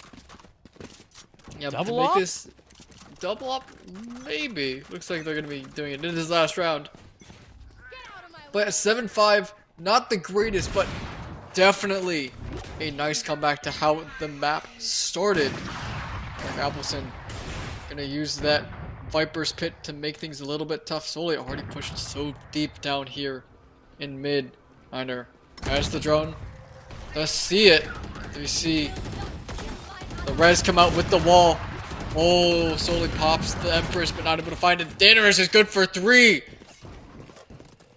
The Sage doing so much work there. 3 kills, a res, defending it as well. And giving a 4 versus 2 advantage to Carlton. The way back into this round, this game, and this half is here. Ending 7-5 after the start that they had is phenomenal. Would be such a great comeback for Carlton Black if they were able to pick up this 5th round. We see all the util coming out from the last 2 members of UH Premier. But it's just all down to Eric Appleson here. 1 versus 4. Danaris makes that his 4K of the round. 7-5. Switching sides. What an impressive comeback from Carlton. They did everything that they needed to do. They made adjustments, and Danaris, of course, that last round was magical. Very impressed with the comeback potential here. But of course, UH Premier, they deserve a whole lot of credit themselves because they definitely did a really good job of of holding, rotating, playing passively when they needed to. I really enjoyed Eric's hold over there at B. And so now as we flip the script and we head into the attack side for UH, it's going to be a question of, well, how effective can this UH offense be? Yeah, we'll have to see how effective this offense is and how effective the defense of Carlton Black is. But already this very early B hit. Oh, the first headhunter goes a little bit wide. Number 2 also not able to land its mark, means that the rendezvous to get out of there in sight is all but open here for UH Premier. Plant gonna go down. That's Koi planting it, courtesy of the Sage Wall. Danaris looking to go for a flank, and Rage starting to run out of bullets in that headhunter. Only got 2 left to work with. Multiple players playing around yellow here. Sully getting the overhealed entirely. Dodge, flash, dodge, and the frag for Sully. Going for more. Koi and Sully both find their picks. One more in the flank there. Rage coming in, but Sully, another huge pistol round for the Reyna. That's 7 pistol kills over the 2 pistol rounds. It's solely a monster on those pistol rounds with the Reyna. Such a powerful character. If you can get that first kill, you get that overhill. 150 HP when most people have about 100, 125 max. Means that you're all but immune to getting one shot unless a stray sheriff shot or one of the headhunter bullets tags you. It's going to take minimum 2 headshots to take you down, and very confident opting for Vandal into round 2. Well, you know, you get those kills, you have that overheal like you're talking about available. If you get tagged down, then yeah, I mean, I guess you can see the reason for the thought of aggression. Oh, Sully with a great read is going to get traded by the right click, and Rage connecting with the headhunter. 3v3. The push coming through, and Adam is going to make it look a little bit more easy than intended. And Adam nearly got taken out there by the shorty, but running out of bullets. That shorty not effective. You got 2 in the barrel, and if it doesn't pick up the kill, you just kind of sit there reloading. And Niner, fortunately, not able to land it. Adam Solomon just pulls out the ghost, finds that last frag. Means that's going to be number 9 for UH Premier. Carlton do have the rifles now, but UH Premier was confident enough to buy 2 or 3 of their own rifles into this round. Means that they've got a fairly good chance at taking this one themselves. No doubt about it. UH gonna put the owl drone over the top. Look for some information off the back of that. They do get some, not maybe as much as they would have liked. Oh, and speaking of information, that recon bolt was perfect. Sully throwing down fast shots courtesy of the Empress. Also doesn't need their shots to be fast in order to find frags. Oz and Niner getting taken out. It's a 2 versus 3. UH down by the 1, and Danaris is making it 2. Koi, it's all on to Koi. Nearly got him lined up, but can't do it. Carlton takes number 6. Yeah, they take number 6. It was very expensive though, but that's because UH Premier had multiple of their own rifles from round number 2, and now should be able to buy up. Only one little bit iffy is going to be Jivy, but has his own pocket pistol for that, so not really too worried about money. And Reno and Niner, not the best money they can have, forced to get Spectres for themselves. And Oz with a Guardian means that rifles are actually going to be in UH Premier's favor for this round. They can pick this up. They're surely going to be able to pick up another one. Carlton Black are going to be a little bit low on money. Yeah, certainly the same though. UH Premier not perfect like you were talking about with Jivy and the Headhunter. Oz going to win in towards Jivy. That Headhunter not working as it should. Bit of an unfortunate timing though for Oz as he goes for the reload at the wrong time. 5v4, the dash out for Oz. Keep healthy. Any Sage to give them a heal. Nope. Mariano, not necessarily there anymore. 3v3. 3v3. Spike should be able to go down here. The spray from Soli not able to land too much damage out right now. And we're going to see a 3 versus 3 retake. It's just the Guardian in hand, 90 HP to work with. Trying to look to tap some heads. Not able to tap Adams just yet. In fact, Adams good for another one. Soli finds the last one under Rage. UH Premier first ones to hit double digits this time on map number 2. Yeah, UH very good at this Icebox map, generally speaking. I said that I saw them play in a separate collegiate tournament. They played there a couple weeks back and were very good at Icebox then, are still good at Icebox now. And so with that being said and keeping that in mind, Carlton may not have been quite ready for picking up this map against them. 4-round deficit for the moment for Carlton. And unfortunately, Carlton are headed straight into another eco round. They don't have the weaponry at their side. And it's going to be a B hit. This B hit, as long as UH pick up the pace a little bit, they're going to find a wide open site.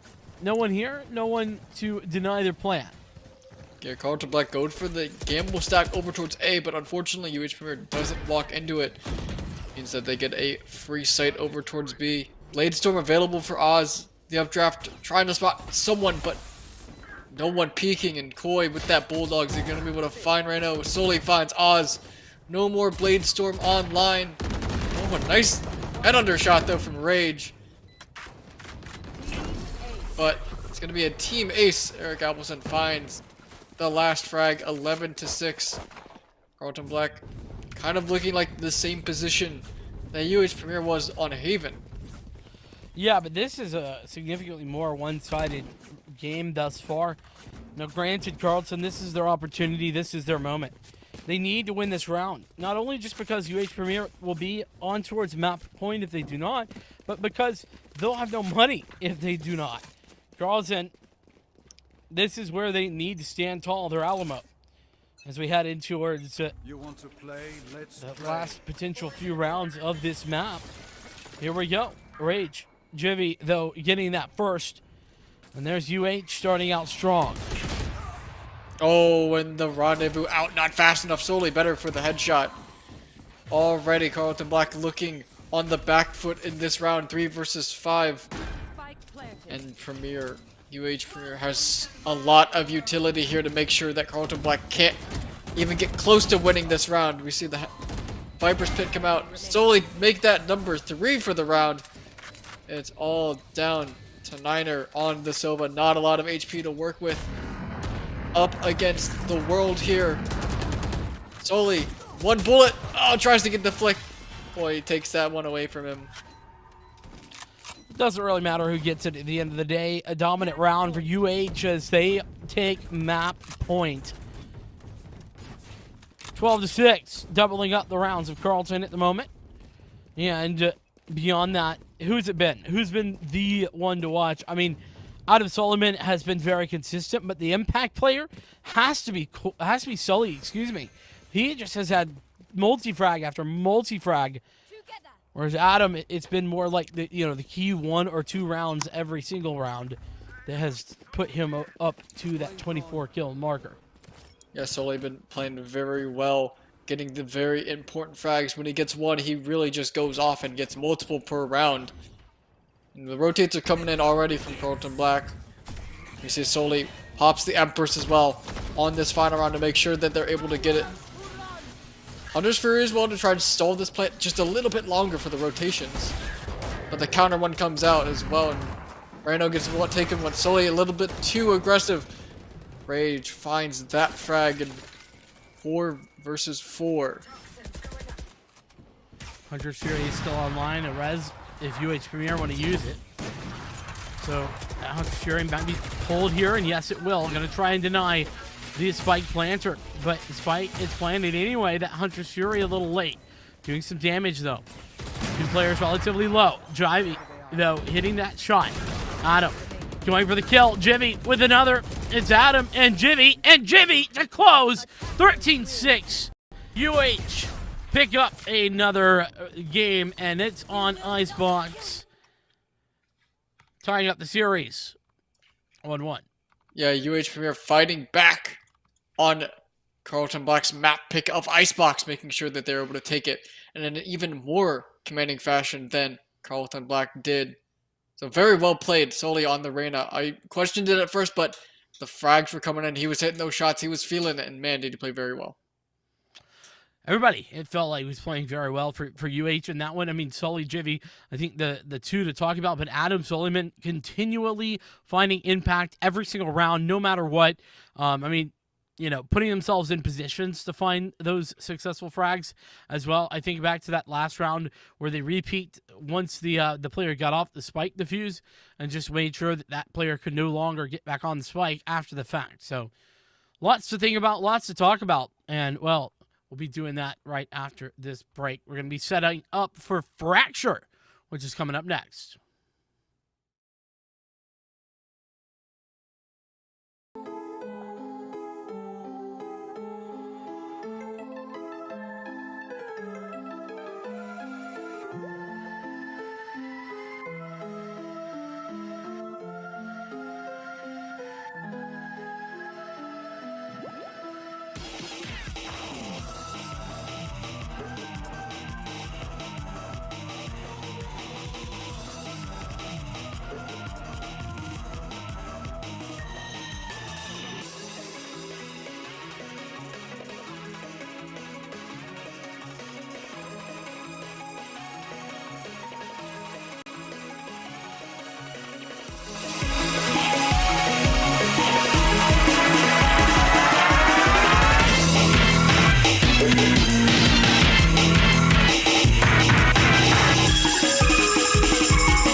Well, we've already got our series tied up 1-1. Still potentially 3 maps to go, and it's going to be exciting as we head into the most chaotic map in the pool, Fracture. Yeah, Fracture, one of the more chaotic maps to work with. A lot of places for the defenders to have to defend. But UH Premier able to take Icebox in a very convincing fashion, 13-6, and that was Carlton Black's map pick. But now we're going back over to UH Premier's map pick of Fracture. So they are going to be the ones to look out for. They unfortunately lost their first map pick of Haven, but are looking to get things on a roll. Now, Sully has been playing phenomenally, and Solomon played very well as well on the last map, so we're going to be excited to see how they play out now. Indeed. Let's get things going here, as I do think that Breach is a pretty much guaranteed pick here. A big fan. Rihanna pulling that back out. That was what they were playing over on Haven for the Ravens. Sage would be different, and that's what we're going to see. Niner going for that as well. So a little bit of a different idea here, but I think last time I watched the Ravens play this map, they might have pulled out a Neon, and we're not seeing that this time. Yeah, unfortunately, no Neon to run it down. Instead, very standard compositions. The one duelist for both sides is going to be the Raised. One big Select change is your agent. no Viper. Pardon me, the side of that was Carlton West Black. Virginia that I was thinking of. That's not who played this. I was flipping it over. I had 2 series last week. I was getting them confused. I do apologize. But we are locked in, ready to go. What are your thoughts, K9?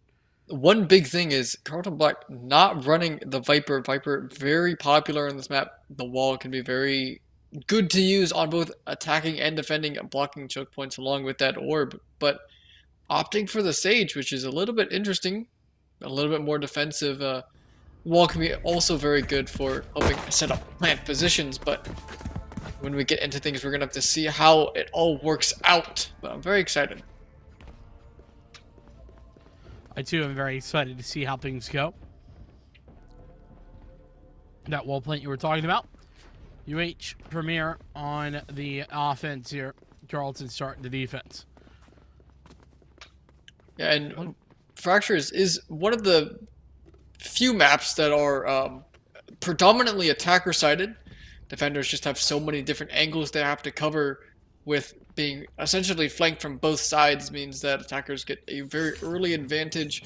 One thing the defenders can do to help minimize that is by pushing their own area, and Carlton Black is starting off by pushing Dish, but none of UH Premier is over there. They commit 3 members to Dish. Meanwhile, all 5 of UH Premier are already through main and onto site. Means that Spike is going to get planted, and it's going to be a full 5 versus 5 retake. That it is. The information, though, gained very, very early means a fast rotation for the Ravens. UH Premier. All of them ready and waiting on the site. Another smoke. That sky smoke going down. Surely the Ravens going to be going through this, dropping down at a moment. Here we go. Sky smokes to allow entry. Koi, that first frag inside the smokes. Rihanna bringing one back, and Narek pulling one off. Both of these players stunned up for UH Premier. They're forcing him out.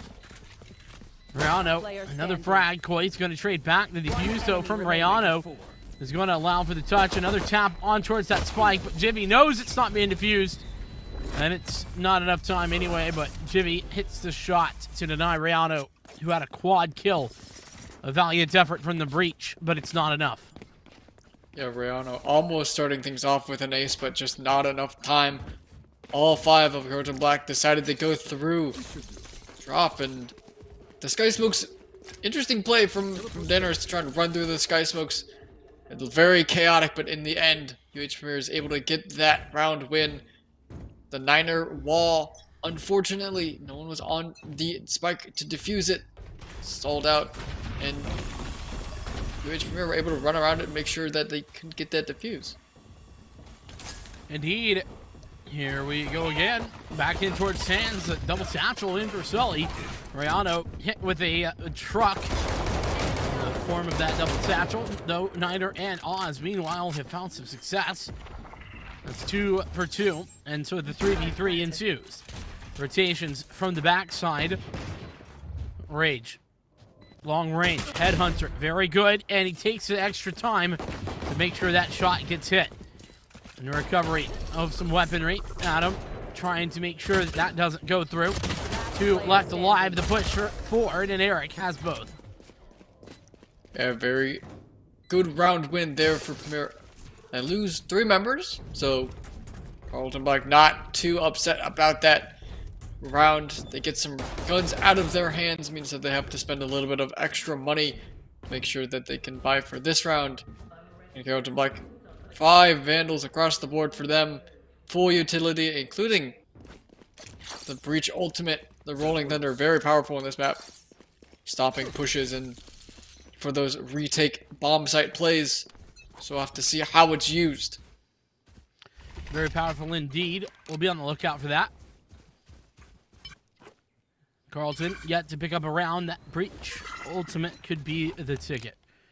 Of course, this time we are seeing a bit of a different look. A has been the primary place that UH have gone. Initially, they looked towards B this round. And in fact, there's a bit of a flanking maneuver happening by Coit. There's applied some pressure. If Danis, they're going to win that duel. And that's going to maybe be the time to pull the pin for UH Premier to get here on towards the A site. And yes, they will. Double satchel once again. That's going to go up top. Welcome to my world. We're going to see the Viper's Pit come out as well to make sure that they do get this spike down relatively easily. But 4 versus 5 retake with this Rolling Thunder. UH Premier have to be very careful. They've got a lot of utility they're going to have to overcome. But with the Viper's Pit, it's going to be kind of tough. And there it is. There's the Rolling Thunder. There's all of the utility coming in from Carlton Black here. Finds 1. Adam Sullivan's going to be able to find a Rage, so doesn't trade. Eric finds 2 into the smoke. Make that number 3. And it's all down to Rhino. Viper's Pit still up. So hard to get through this. Rayano just cannot do a darn thing. He's got to get the heck out of Dodge. They used the Rolling Thunder, and it was not effective enough. Eric Appleson does everything to deny it, and him. Rihanna falling there in the back in the final seconds of the round. UH dominating over Carlton here in the early stages. 3-0 once again.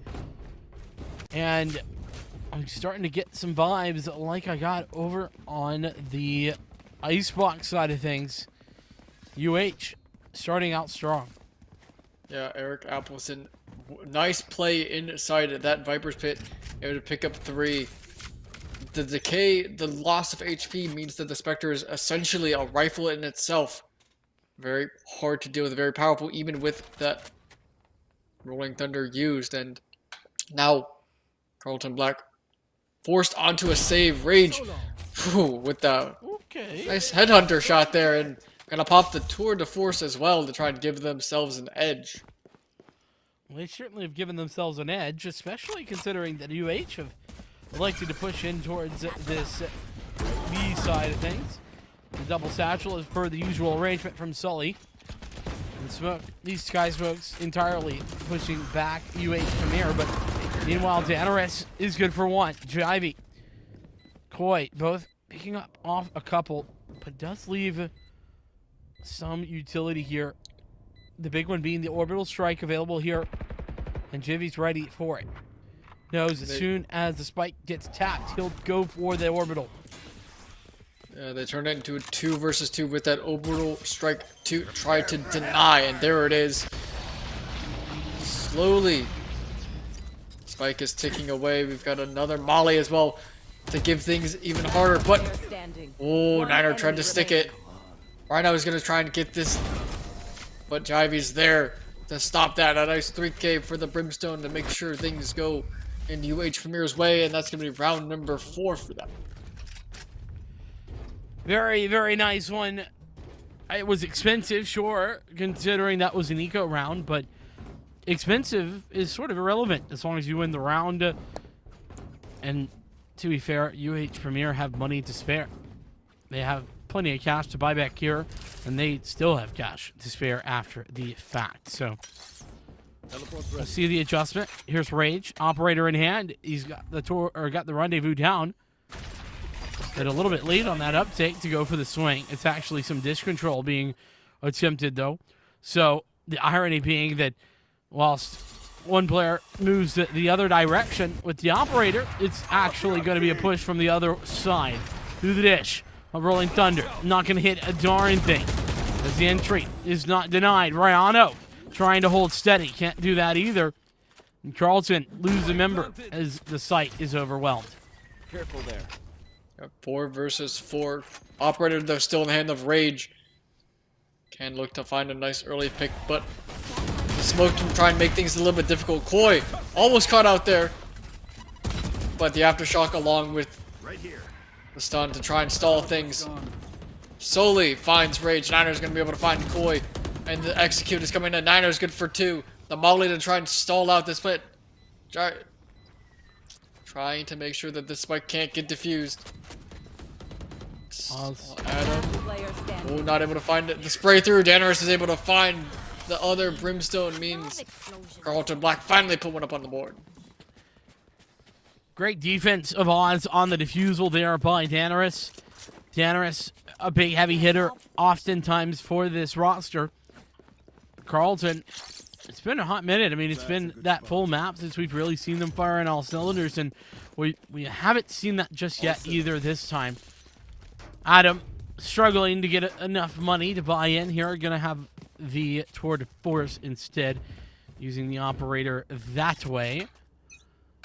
Right now, it's more of A-side aggression, this time over on Dish, and this time Carlton are picking the right decision. Niner taking one out, and he's even going to get away with his life. The 1-for-none trade is perfect.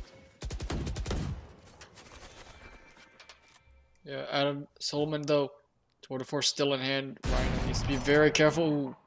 Shot through the wall, not able to connect this time, and 3 members still over here. Hold 2 members as well from UH Premier. Going up main. The wall would make things a little bit more tricky.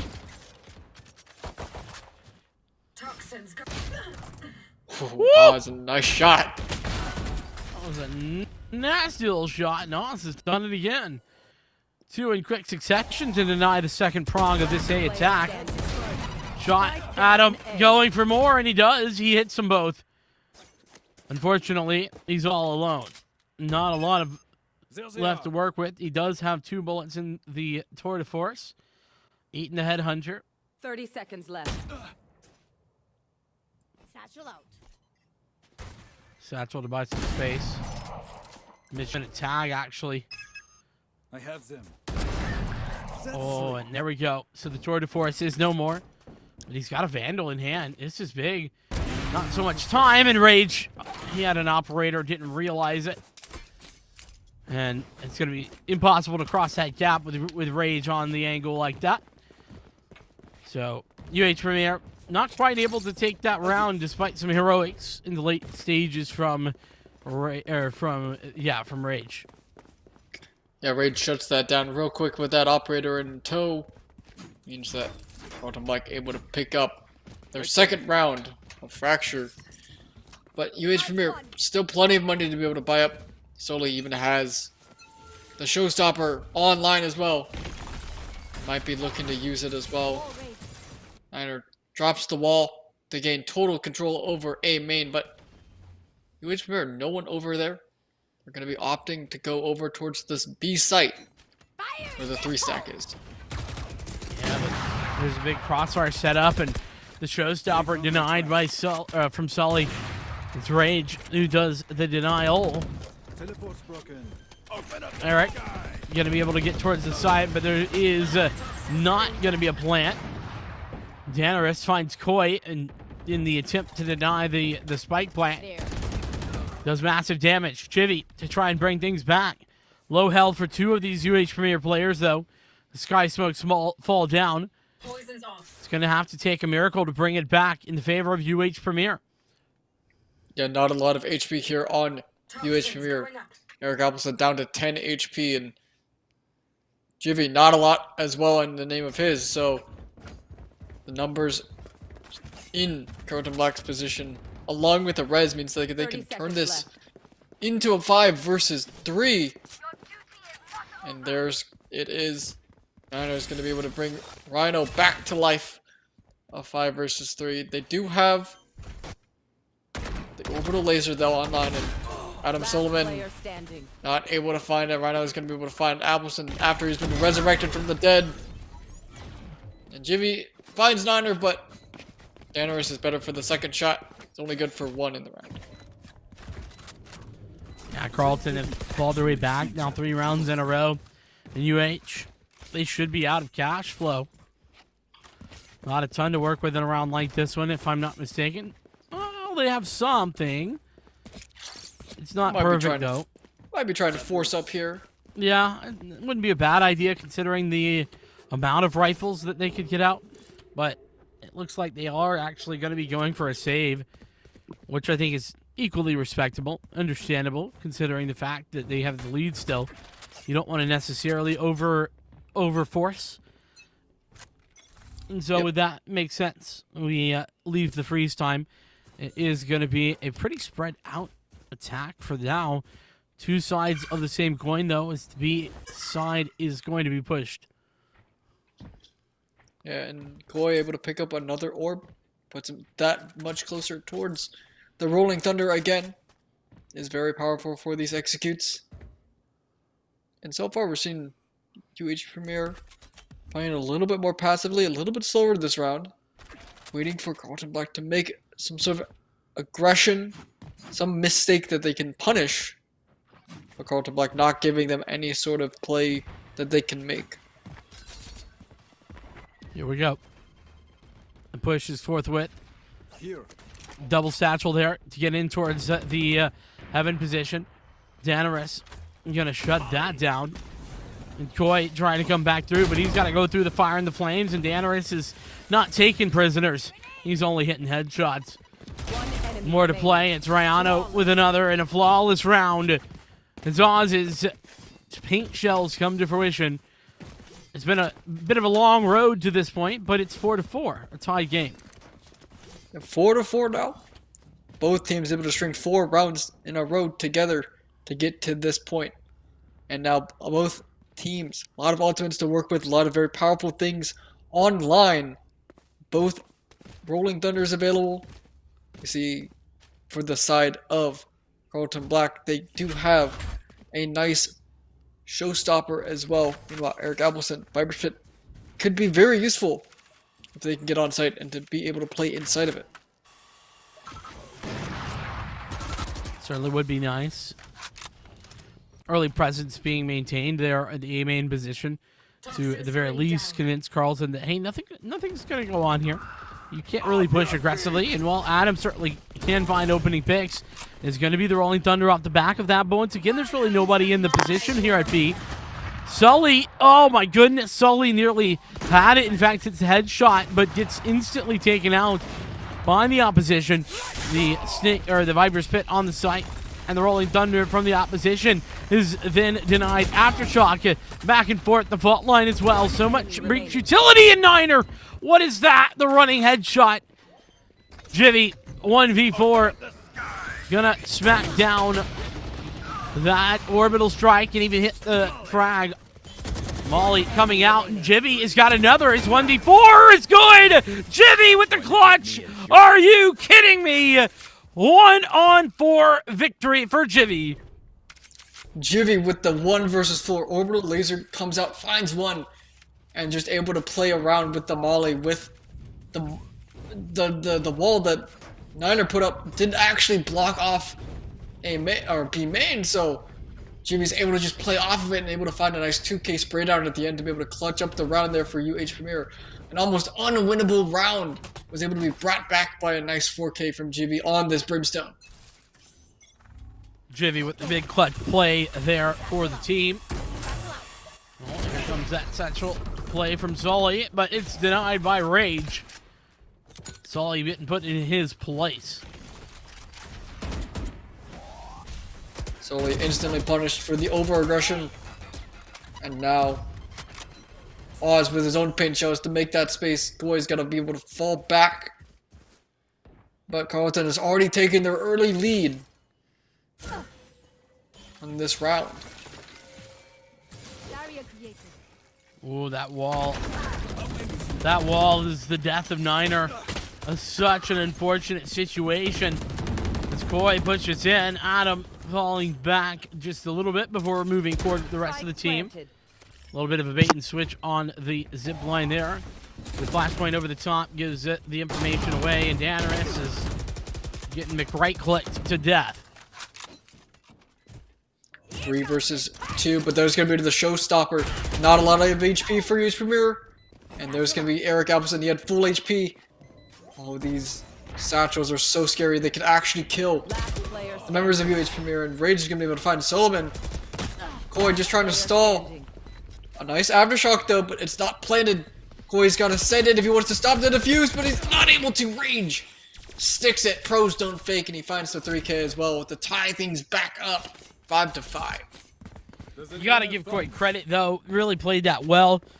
Played for the aftershock beautifully, and beyond that, you know, didn't actually commit to the duel because oftentimes players will get off of that defuse if they hear you approaching at that swift a pace. So he faked the pre-fire, tried to bait it out, didn't work.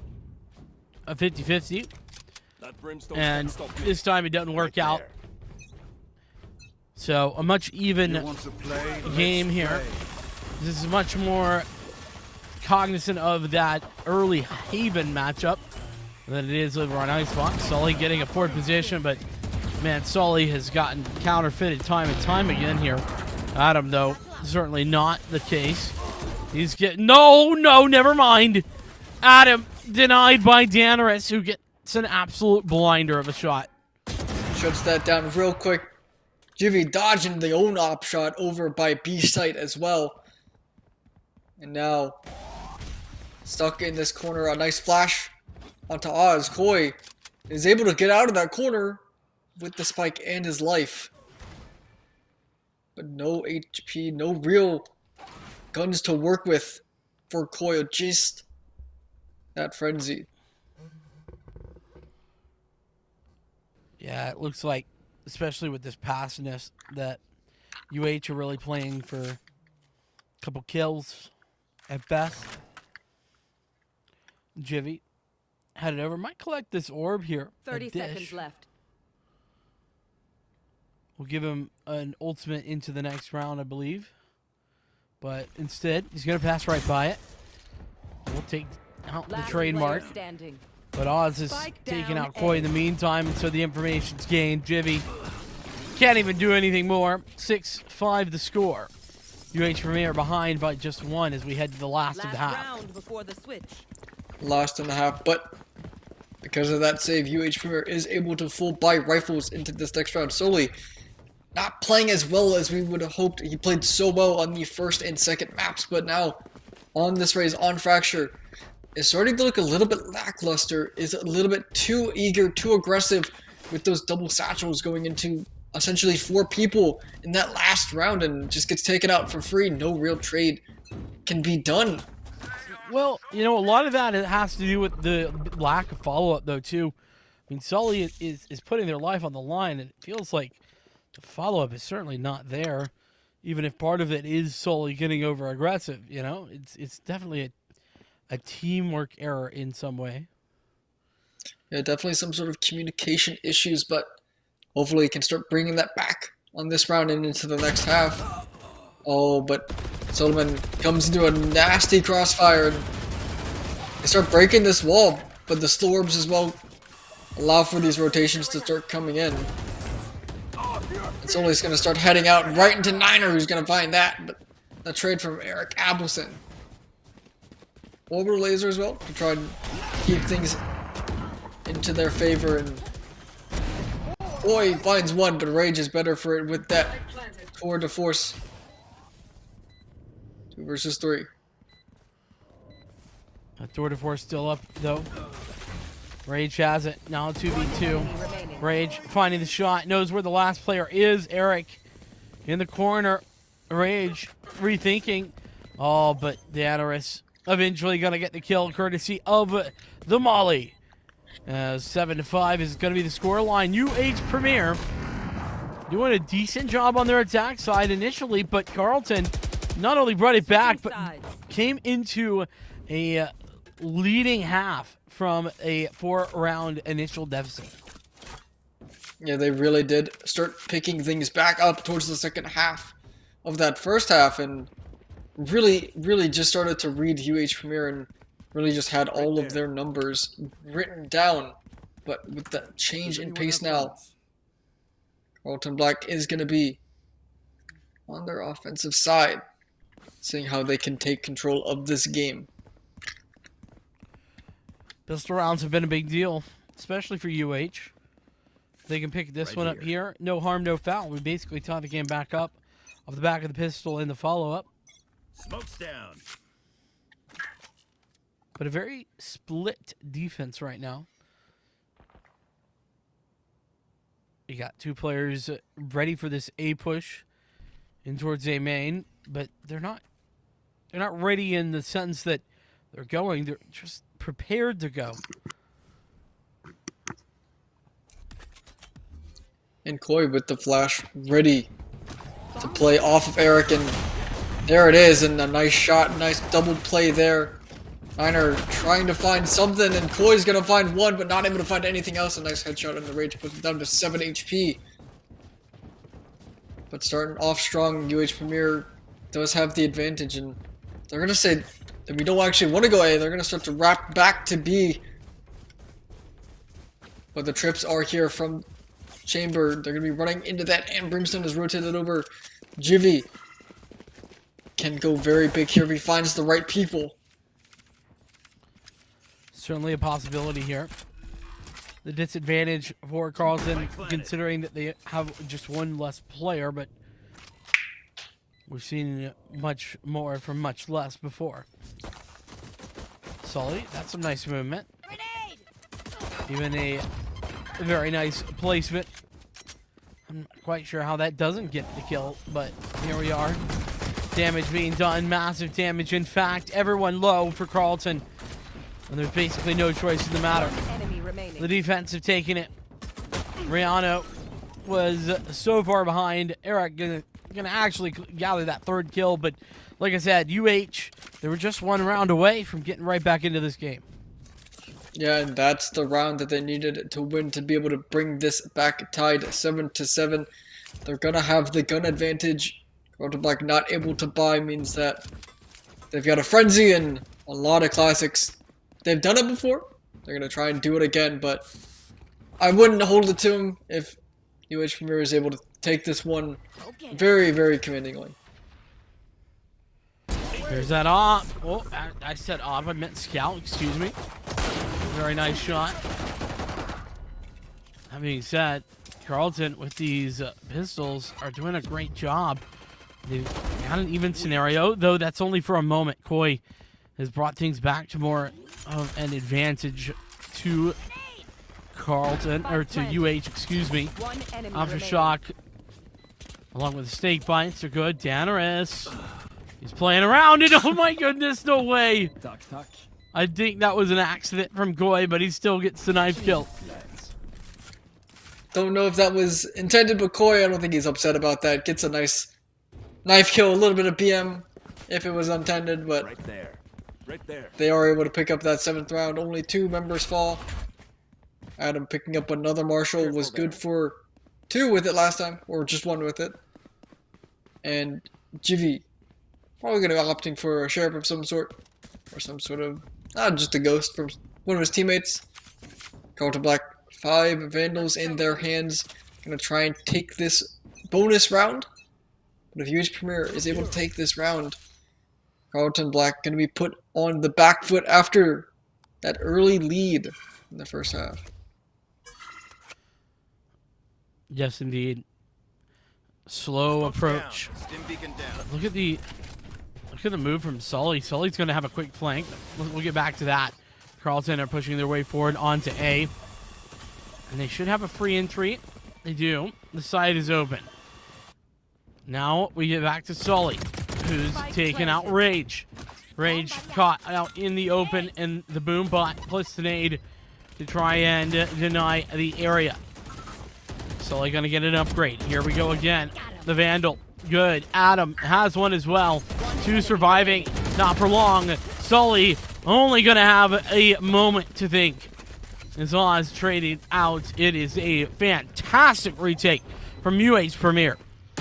Yeah, now they're able to upgrade all of their guns. 4 members of UH Premier surviving is absolutely incredible considering it was the bonus round here. And now they're going to be able to pick up these rifles. They don't need to spend money on them into this next round. And Carlton Black, they don't have a lot of money to work with. No economy. We see 2 sheriffs. Maybe a Spectre from someone, or just more sheriffs all around the board. And now they're starting to look a little bit panicked as UH Premier have taken the lead now. Remember last game over on Icebox, we saw a relatively even half. It was 7-5 on the half. Yeah, 7-5. And then pretty much from there, UH Premier didn't lose. We're starting to see that look like it might be a potential here. Sully going for the showstopper, continuing to aggress off the back of it. Koi is even able to find another, but Danorus has traded Sully out. Now, Rihanna tagged heavily. Last player standing. Koi, man, Koi has been so fantastic on this breach. 5 bullets, but still going for more in Rihanna. Oh, that's a big miss. Rihanna can't quite find it, and UH with another round. UH puts themselves up to 9 now. Only lose 1. Sully only one falling, but a big ultimate used showstopper on an eco round. So, not the biggest important round to win, considering you did have the rifle advantage, and that's going to be offline for quite a bit of time now, but you have plenty of rifles to work with. Koi has that Rolling Thunder online to work with. Meanwhile, though, Rhino and Danorus have their own ultimates online to work with, and Ray just decided to purchase up his own operator. So, very scary in the hands of him. Yeah, Rage has been pretty consistent on that rifle. With that being said, it's going to be Carlton looking to head their way back in towards B. There's nobody committed to the site. Sky Smoke come down at the right time. Push is there, the rendezvous to allow Adam to get into position. Oh, but Adam can't do much of anything. Jivy and Koi, though, are more successful as they deny entrance into the site. Carlton with the plant, sure, and they even have the orbital strike if they want to try and utilize that, but it's easier said than done. And the Rolling Thunder on the other side is still there, but never mind. Niner has not only found 1 to equalize, but finds the second. Now Carlton, 3 versus 2, make it 1 as Rage, operator in hand, has done the damage. Yeah, and now Carlton Black just play that orbital. Oh, he almost had a case of the whiffs. He's able to pick it up though in the end. Oh, that's the second one though, and now no time on this defuse though. He knows it. He's gonna go down with the bomb, and Danorus is able to pick up that operator. Carlton Black strike back for the first time on this second half. Some nasty work being done there by Carlton. And Niner, I mean especially, hits the 2 critical kills in that round, denying the number 1, the Rolling Thunder, to find the re-entry, but number 2, not only finding the equalizer, but finding the man advantage right back in a 3v2 scenario. Let's go. It's huge. Yeah, huge spray down there from Niner to find those 2, but a lot of ultimates available for both sides to play around with in these rounds now. It's going to get a little bit hectic. Hectic is basically what this map was made for. Tour de force. Definitely. For UH, that is over on the east side. The Rolling Thunder as well is in that direction by the look of it. And so that could be pulled instantaneously should it be necessary. Oz going on a bit of an adventure with some friends underneath here. Is actually going to rotate back in, and I think that should have been heard just a little bit. And yeah, that is indeed what's been held. The Rolling Thunder going in front, and then from the back, everything is set up perfectly. It's a massacre of massive proportions. Everybody gonna go down. Never mind.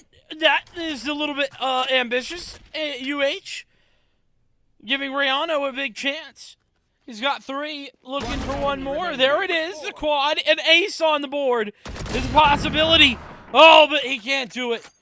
Adam clutches it back, but man, UH Premier asking for trouble. Yeah, they really wanted to feed solely that ace, but unfortunately, if you're a fan of Carlton Black, they're able to pick up 4 with a nice play there from Breach. It was a little bit close for UH Premier. A lot of ultimates used by both sides. But a nice flank there from Solly, able to find 4 off of it. So very good on them. We're into a timeout for Carlton. And, you know, I do think it's a pretty interesting moment to take that timeout because you can reflect on what happened that round. What a really brilliant play it was from UH Premier, because they knew that Sully was in the back. They just heard 3 players walk, and so they knew that there was players there. So the denial of of pushing forward via the orbital strike plus the rolling thunder to stun them up, and then Sully coming from behind is just an outrageous piece of an outrageous set play, and UH doing a fantastic job of setting it up. Yeah, doing absolutely fantastic setting up that play, and because of that nice 4K Rhino, 5 out of 7 on the Rolling Thunder, so almost back online again for them. But Carlton Black forced onto a save. See multiple sheriffs and ghosts. And Sully sending it down, finds 1. Here's 1 more as well. There's a 9er somewhere around here, but Sully's better with the Phantom. Woo! Nice little shot. Always like to see that. But UH is in a really, really strong position here. Sure, they nearly gave away that round before, but they're not going to do that again. Not in this 2v4. Sully a little bit overheated there, but Koi makes sure that they secure this round. A nice shot there onto Rage, and it's just Rhino. 1 sheriff, 4 bullets, 4 enemies. Could look for it. There he goes, 2. Finds 1 though. Oh, an unfortunate time to reload. Eric Appleson finds a nice headshot there and brings it to 11-8. Yeah, it's looking like UH might be on the way to another victory here for their second map. But that being said, the difference between these 2 teams is slim. There's only 3 rounds of differential, and that last round was just an eco. UH Premier have to work against the full rifle buy, but of course the difference being is that there's no operator for Rage. Yeah, no operator in hand, but 4 ultimates to work with, and this is a must-win round for Carlton Black. If they don't win this, then they're gonna have a very, very tough time spending for that final round. Ooh, the information gained there. Great answer back by Carlton, though. They do everything that they need to do, Carlton, and, well, the Viper's Pit has been put down here today. Maybe it's a last-ditch effort to try and hold things back, but it's not that simple. UH, will this be enough to push Carlton back? Looks like maybe so. Adam, meanwhile, has thinned the herd a little bit. You will not. The res is available. Eric pushing forward. So there's no more pit on the site. Eric only found 2, but does deny the advantage regained by the res. So Carlton now rotating out, and still a chance for UH to continue bringing this back. And there's the Sky Smokes as well from both sides to try and stall this. The trademark does get attacked, does get a little bit of a slow to try and stall things just a little bit longer. And Jiffy's here. One enemy Oz remaining. is better for the shot and is going to put it all down here to Adam Solomon with the operator 1 versus 3. And Carlton Black has two ultimates, two very powerful ultimates to work with on this round.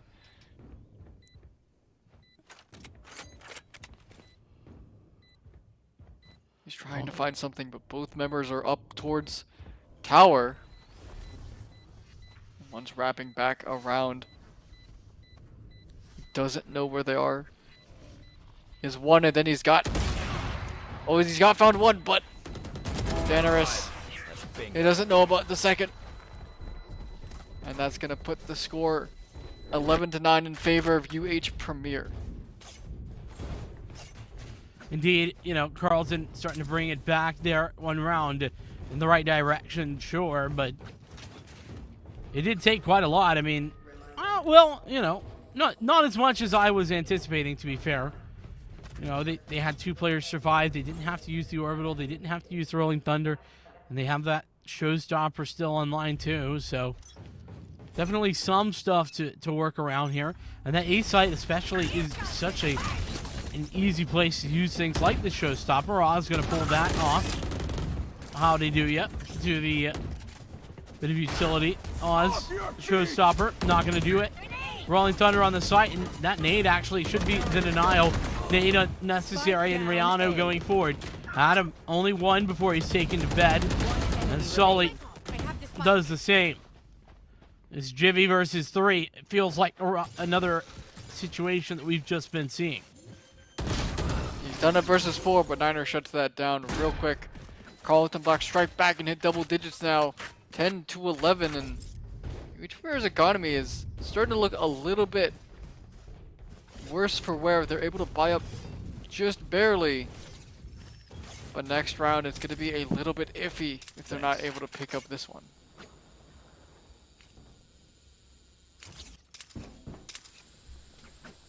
Well, this series, this map rather, coming down to the wire.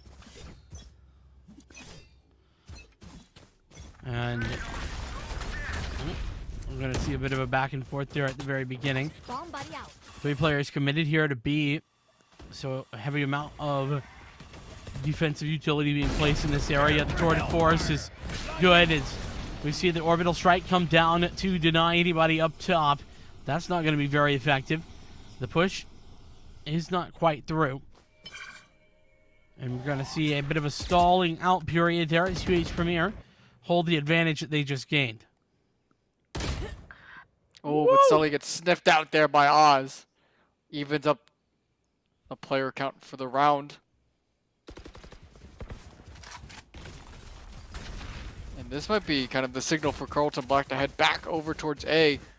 They caught the one lurk. It's just Viper over here.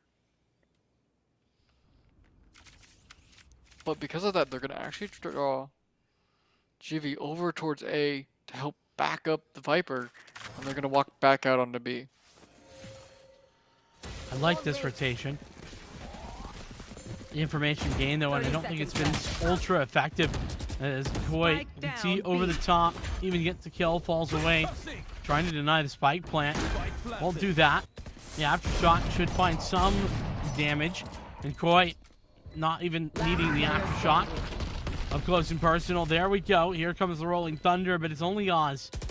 The only one left working with this one. And he can't find a singular thing. And it's map point for UH Premier. 12-10. A must-win round there for UH Premier, and a lot of ultimates invested. Tour de Force and the Rolling Thunder onto one member in a 1 versus 4. So very scared that Oz could potentially pop off on the Rays, but now no ultimates available for either side. And just enough money for Carlton to be able to full buy. This is the round to win it for UH Premier. They'll be able to buy next, but they don't want to risk that, and then we're going to try and put it away here and now. Yeah, pretty much UH have 2 opportunities to win this game. Otherwise, it's going to be overtime. Eric, though, has already found that first kill. UH starting strong. Here comes the satchel play over the top. Not quite prepared for the player close by, but Sully still gets a kill, and Eric confirms for a third. The orbital strike to try and deny Rage, but he's going to get the heck out of dodge. UH Premier in position to win. It's a 1-on-4. Rage steps up in a big way for the first frag. Needs to go big here if he wants to keep Carlton Black alive for just another round here. Has Spike, but he's kind of pinched in this situation. Members on both sides. No real way to go. Adam's going to play a little bit more passive. Rendezvous away. And they're just kind of waiting. They don't know exactly which site that they really want to go. Rage, 14 bullets. Has a trademark as well, but he's 30 unfortunately seconds left. walking onto the site that has the 2 members instead of the 1. And that's going to reveal them, and Adam Solomon puts down Rage and secures this third map back over to UH Premier. They're going to be on series point for the finals. Yes, they are. Now 2-1 for UH after dropping the first map of the series. Bind will be coming up next here in this best of 5 grand finals, but let's talk a little bit about that one.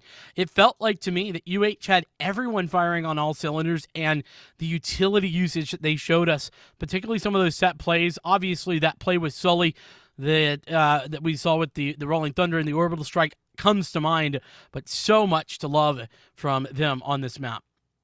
Definitely. I mean, both teams just very chaotic back and forth. Carlton also fighting back in their own way on very important rounds. Niner on the Sage was very critical in multiple times. And it was just a very, very close map, much closer than our previous Icebox, but UH Premier able to take away that map from Carlton Black and put themselves onto map point and series point. That they have done. We'll see if we can have Carlton tie this series back up to 2-2 and send us to split, or if Bind will be where we stomp all of these shenanigans. We'll be back in a few minutes to get that going.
Well, it has certainly been an experience, a very fun series thus far. 3 maps in to this best of 5. We have the first potential map point, or match point rather, as we head into Bind. Carlton are the ones, Carlton rather, excuse me, the ones to pick this map. Well, it really hasn't mattered who's picked what, to be honest with you, thus far. K9 alongside events and Bind is going to be interesting. A lot of fun, I would imagine. Bind, a very fun map, very different than most traditional maps without that main mid area. Instead, having 2 entrances onto each of the bomb sites and have that teleporter in the mid to allow for the rotates. So it's a bit different than most other standard maps, but very excited. UH Premier potential to end the series here. 3-1 are looking to end it. But we're getting into agent select now, and Oz is hovering that Yoru. He wants to give it to us. I mean, that would be interesting. And by interesting, I mean kind of throwing a little bit, but, interesting nonetheless. Interesting with a capital INT on that, but yeah, he locks it in. Let's go! We're getting the Yoru. The Yoru, lock it and loaded, boys. And was there changes to Yoru in this last patch? You'll have to help me out because I've read through them a little bit and then I was looking at different things. So, was there any Yoru changes in this last patch? No Yoru changes in the last patch. The last major change that Yoru got was his kind of mini rework where they added the clone, they changed his ultimate and kind of how his kit worked, but no changes in this last patch. But they're pulling it out here on this potential final map, so Oz must think he's got the plays here, and we're also seeing Rhino on the Raze this time, and Rage opting for the breach, so very different pickups for him. Yeah, I mean, it definitely is something that we tend not to see a whole lot on this map, on any map for that matter, but maybe listen, there is a possibility that Carlton, they saw Paper X and they saw Forsaken and they were like, oh, let me do that. That's always a real possibility. And Paper X's Yoru, or Forsaken's Yoru specifically, was pretty darn good over at Masters. Yeah, it definitely was a menace. One thing to note with Carlton Black's comp, they have so many blinds. They've got 2 Sky Flashes. True. Minimum, they regenerate. You've got two Yoru flashes, and you've got 2 breach flashes. Well, they've got 6 flashes to work with for executing on these sites. Plus the Trailblazer, which is a stun, and the Fault Line, which is another stun, and the Molly. I mean, there's a lot of area denial. Put it that way. Yeah, but Sully already a nice shot there with the Headhunter, and Oz is trying to make the play. Oh, Sully again, there's number 2, and Koi finds his own with the Boombot. Already, Carlton in a very disadvantageous position. 2 versus 5. Here we go again, Carlton. Rage. Ooh, that's a very nice flashpoint. You're looking for the return frag, does just that. And going for the knife. Koi, unfortunately, not able to find it, but a nice round there from Carlton Black. Very nice round. Well, rather for UH, I think you mean, but yes. Yeah, my bad. Indeed.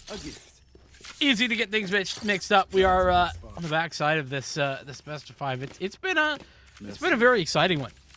We've had some close games. That last map on Fracture being the closest scoreline wise, but the first half of pretty much every game has been very back and forth, and then things maybe turning around on the backside.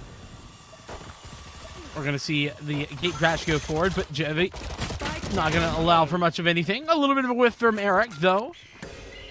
And that's going to give it a chance for Carlton to bring this back, and some of those blinds you were just talking about, though, working wonderfully. Satchel doing some damage, and there's the final frag. UH only losing a single player in that one. The bonus round, or not the bonus round, the anti-eco round, working beautifully. Yeah, a nice play there from UH Premier, only losing 1. And so now they get to keep a lot of money in their back pockets to store up for these later rounds. Carlton Black, this is the bonus though. They do have the gun advantage and they all have rifles. Oz half armor, but does have that Vandal in hand. So gun and round is favoring Carlton Black at the current moment, but UHPR has definitely won these before. They can try to do it again. We'll have to see how that goes. Ooh, the aftershock gonna force Eric wide. Eric gonna go for one though. It's gonna allow for Carlton to get entry onto the site. Spike looking to be planted. No re-aggression. That, as I say that, maybe I lied. Koi actually was very far forward, and here's Sully on the flank, very fast once again. Oh, the fantastic adjustment, working with the headhunter. Rage was the last and is the last one alive, but he's got 2 health, and the defense is already diffused. Premier seem to be dominating the first 3 rounds. Sully, what a flank and nice shot there with the headhunter. Finds very, very important kills on that to allow for Premier to pick up the bonus round, and now Carlton Black starting to fall behind. That happened in Fracture as well. They fell behind early 4-0, but did bring things back very nicely on the second half of the first half. But we see four sheriffs and a single Spectre. They're trying to see what they can do. A lot of early aggression over towards this Showers. And the gate crash being put up there just, you know, for good measure. And that gate crash is going to come to fruition, but Koi ready for it. So Oz not quite finding the timing there. Sully in a very forward position as well, but has the rendezvous should it be necessary to get the heck out of dodge. And Rage definitely not quite peaking yet. You've also got this Sova coming in from the flank. Adam is going to now be aware of Rage's position. Going to find one. Turns, looking for more, but he can't do that. Rage continuing to find success, and Premier suddenly falling apart. 2 left alive in the 2v3, but the Carlton Black side of things, look at their health. It's not ideal. They are working with very limited Not a lot, HP. but they do have Rolling Thunder. They do have a couple of guns possible if they want to pick it up, but opted to not go for it. And Jivy already going through, trying to stop this plant, but it isn't able to go down. Finds one, trying to find more, but Danderous is better for it. And Eric, with the trigger discipline. He has a molly. Surely they're going to be prepared for him at this point. One enemy Like remaining. butter, baby. Does he know where this final player is, Rayano? Oh, just committing to the defuse is Eric. Eric can't quite find it, and a thrifty win for Carlton. They do everything that they need to do, and they take that 3v2 and push it to a win. And Eric held the defuse, almost had it. Was less than a second off from it being defused, but not able to get it off. Run up. That's a good spot. Knew how much time they had, knew how long it would take to get there, and are able to stop the defuse from coming through. But UHP able to full buy. Only one not able to, being Sully, but has that tour de force, which means he really doesn't care about how much money he's spending because he's getting a free operator in this round. Ooh, not the greatest of recon bolt there. You can see how far Rage is able to get forward without having the information be gained. Oh, Sully! The 2-for-1!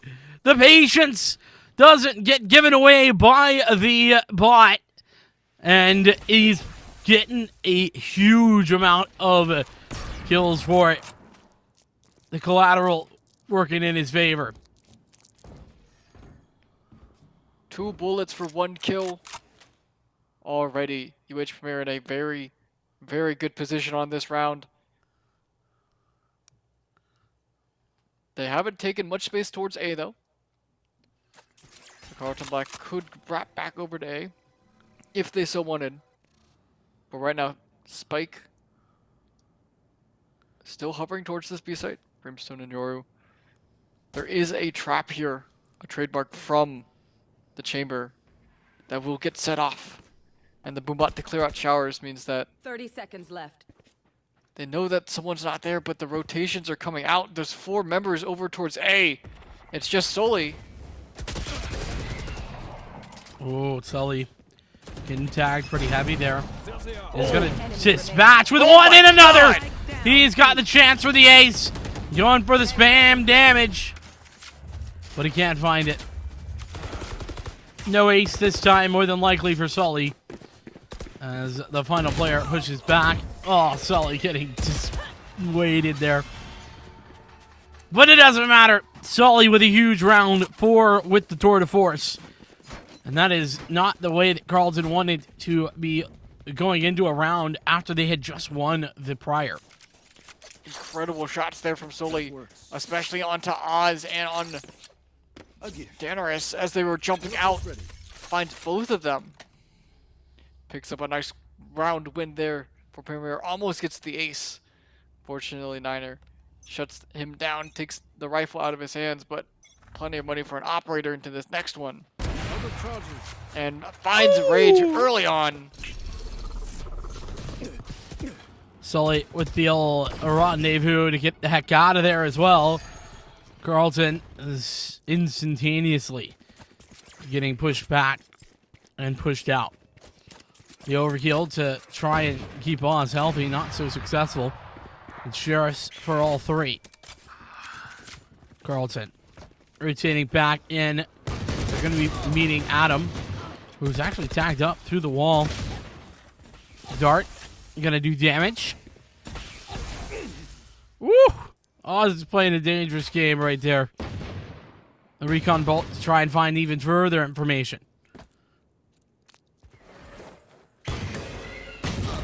Guiding light as well. Adam good for 1. Finds another one. Oz is taken down. And it's all up to Daenerys with just this sheriff. Jimmy's jumping around. Shot's not able to land, and Adam's good for 3. Jivy was playing a little bait and switch game right there. Playing with his food. Kind of messing around, practicing the B-hops. We're going to see Carlton Black call a timeout here. I think it's good to call here to try and regain focus, figure out what's going wrong, what they can do to try and figure out how to start putting rounds on the board. That certainly is a situation that needs to be rectified. If you're Carlton Black, they just haven't been able to find anything consistent. Part of that has really been that their economy's been reset so many times. I think 5-round wins for UH, and at least 3 of these have been eco rounds that Carlton have had. So, a lot of that is just kind of the game and how it's been played. But Carlton on those eco rounds really haven't had a whole lot of impact. They haven't really done all that much damage. Barring 1 round maybe. So lots to think about. And into the gun round, Carlton definitely want to take advantage of what they have here because they can't keep being forced onto saves. They can't, and they've got 4 ultimates to try and grind out this round win. Some very powerful ones as well with the Brim ulti, the Seekers, even the Rolling Thunder online. And you're 1 away from a showstopper, which means you're very close to having all 5 ultimates online for Carlton Black for this up-and-coming round. They really need to make these worth it and make it so that they can start stringing some rounds together because right now they're starting to fall behind, and if they lose this one, they'll be forced onto another save. Very true. Indeed. Here we go again. Sully this time waiting as long as he could. We're now going to see the dimensional drift being pulled out to give some information. The Rolling Thunder coming through in addition to that. So Carlton have an advantage, a huge one in fact, but it's an instant trade. Oz on towards Adam, Sully towards Oz. Back and forth, it's 2v2. Blinded is Coy, and Jivy has a second. It's a 2v2 that ends in UH Premier going for another victory. And Carlton Black investing so many ultimates. Rolling Thunder, the Dimensional Drift, and the Seekers all come out, and unfortunately, they're just not able to pick up the round, even with all of that utility. Jivy drops his own Seekers and Koi with a nice showstopper, but, 3 ultimates for 2, and you still lose the round. It's a pretty tough situation right now for Carlton Black. They really need to start trying to grind these rounds together, trying to get anything So right now it's 6-1, and you're looking down 7-1. Well, and the bad news is, I can't even say that was bad ult usage from Carlton. They did a good job. They chose where to use the ults effectively, and they all got some impact. It's just that UH Premier just adjusted far better and were able to overcome. The adjustment, very, very nicely done. See the Euro clone come through. You guys are gonna destroy that. But it's just a fake. Spike nowhere near. Niner finds a nice one on Decoy though. Lurking. Spike is gonna be picked up here eventually. Eric On the finds B-site? Rhino though. Okay, never mind. The B-site was open, but they teleported away. But Danaris, he's got another frag. He's looking for more, and he'll get it. A thrifty round might be on the cards. It's 2v4. Sully is able to bring things back by just a moment. The Hunter's Fury from Adam is going to thin the herd even more. UH and these Hunter's Furies, it's now 1 to play. Carlton, it's Niner versus 2. Sully. Ooh. They know where he is now. There's going to be the dart to get him out. Stuck in the corner. He's able to actually get out of the corner though, thanks to a nice guiding light. So he's just gonna hold it. Adam, better for the shot. UH Premier was looking a little bit dicey for a bit there, but they bring it back. A nice Hunter Fury finds one, evens up the player count, and UH Premier get another round, 7-1. Carlton needs to pick up these last 4 rounds very badly. Yeah, no doubt about it. This is starting to get out of hand here. Sort of this, you know, I mentioned early domination from basically everyone. You know, back on Haven, we saw some early domination from Carlton. Icebox and Fracture, it was more UH, but now this has become way further than either of those. As we see the orbital strike coming from both sides, denying the entry. Sort of reactionary situation, but there ain't nothing reactionary about these shots. They're all on point and they're all to the head. Carlton Black just running into a firing range there. All the shots, everyone over towards short. It's just spraying through smoke, shooting fish in a barrel. And UH Premier are absolutely dominating this one, 8-1, and Carlton Black don't have a lot of money. They're forcing anything they can get this round. Spectres, you see, half armor and a Phantom, and Thanaris, half armor and a Vandal. They really need these rounds, and they're trying to force anything they can get. But if they lose this, it's just a snowball right now. A much better recon bolt there. The gate crash going to come forward. Rage, utilizing that. Here comes that fake Yoru. Sully, though, going to get one before he's taken down. Flash in for Oz. He's spotted one out. Little range, not so successful. And Adam, even going to cut away with a kill, but he's traded instantly. Last player standing. Oh, and just the clean play from Coin and Jivy find the last 3. This is UH Premier's map right now. They are just commanding Carlton around. Carlton, no idea what to do to try and break through this defense. UH been in this situation in the grand finals of many a tournament before. Carlton, maybe a little bit less so, but still a very experienced collegiate team, is still not able to find much of a difference. Both teams 7-2 in the regular season. Here comes the Yoru copy. Trailblazer, fault line. Feels like the whole kitchen sink is being thrown at UH at the moment. Dimensional drift is indeed being called out. The gate crash, not necessary. And so we're going to see a plant more than likely come through. Oh, and the dog finds 2. These satchels, a nice flank by Adam. Eric's gonna find it. And Adam finds 2, and it's all down to Danaris, but solely that Hunter, very, very on point today, finds that one, and already double digits in the first half here for UH Premier. Sully 17-6, man.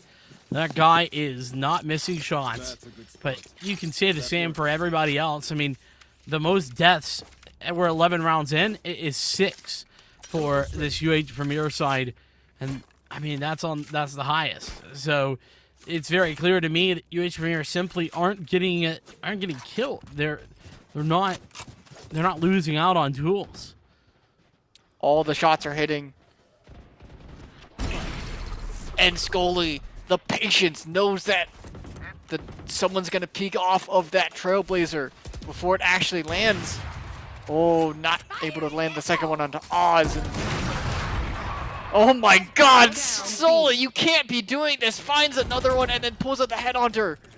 Trades himself as the rockets come through, but Oz is on the side, finds Adam, and it's gonna be a 2 versus 3. Eric looking to set up this flank. Oz had a really good chance there, but couldn't quite connect it. What was that? Koi, the showstopper out, not gonna be good. Oz versus 2. Gate crash. Set up. Oz knows there's one player in Eric. Eric, I think, has the spike on his person. Doesn't really need to swing, and he won't. Never mind. Eric says hi. It's 11-1, the half. What a dominant one it is. Switching sides. And this map could be over as fast as it started. Solely 20-7. Absolutely popping off on this chamber right now. This is his map. He is the one to watch out for. Absolutely.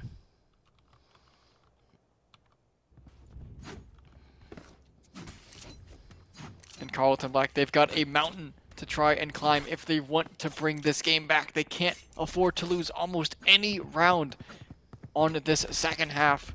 And it all comes down to this pistol here. If UH Premier is able to walk away with it, it's going to be a monumental round 2 that they have to overcome.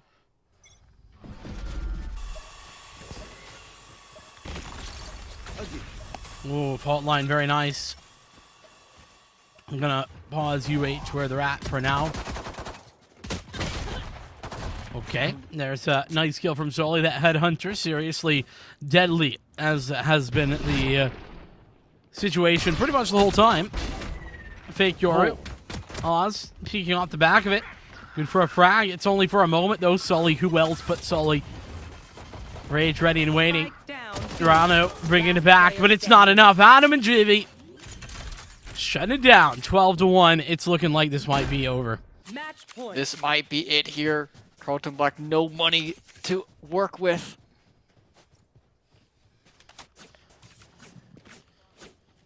And this could be it here. Solely the man on a mission to end Carlton Black here, to take the finals for his team, for UH Premier. This is the round for them to win everything. It is. It looks like we're going for a bit of a bathroom play. The 1v1s. Oh, I love it. This is how you close with style, folks. Adam. This is how you do it. Adam is better for the first one. Oh, it Who looks else like is next? Yeah, who's going for the 1v1s next? Oh, it looks like it's gonna be Sully. Oh, this is great. This is fantastic. Oh, Sully finds the Fake Yoru. second one. Oh, he's going for another round. Daenerys wants in on this. Oh, it's Brim versus The Brim. Brimmy boy versus Brimmy boy. Let's go. Oh, first hit goes over to Daenerys. Oh. Whoever gets the next one wins. Oh, let's go. Daenerys bites back. Oh, but Big Sully. dubs. Oh, Sully got tagged up. This is great.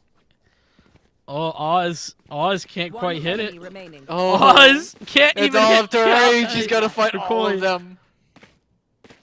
Rage versus 4. Knife only.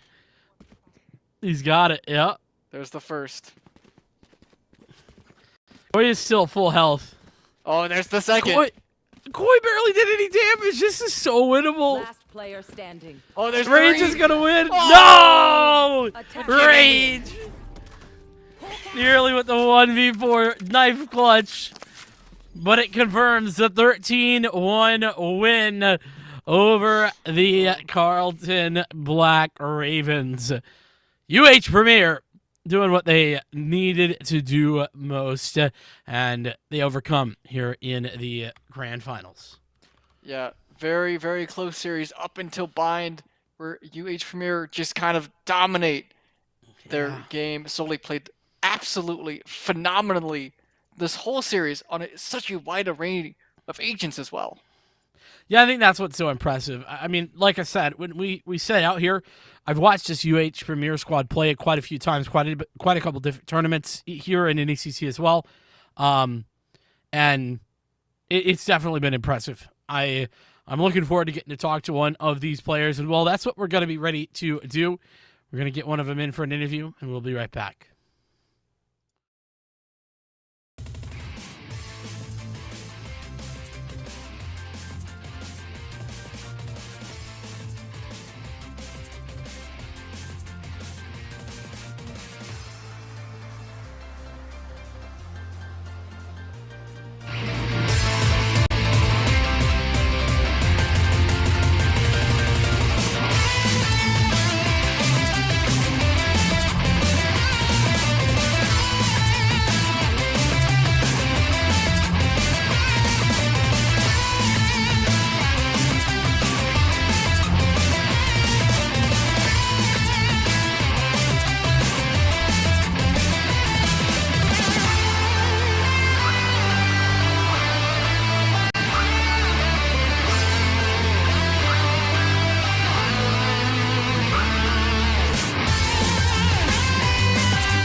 Well, we have returned and we're back with the captain here of UH Premier, Eric Appleson.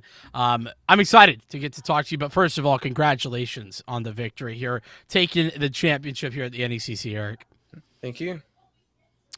A long road to get here. You know, you guys were working with stiff competition in this division. I mean, let's talk there first, right? I mean, Carleton, obviously one of those teams, but Northwood the other. They didn't actually, they forfeited out of the playoffs here. I think that would have been probably the hardest final, but Carleton the second hardest. What was your preparation like going into this series?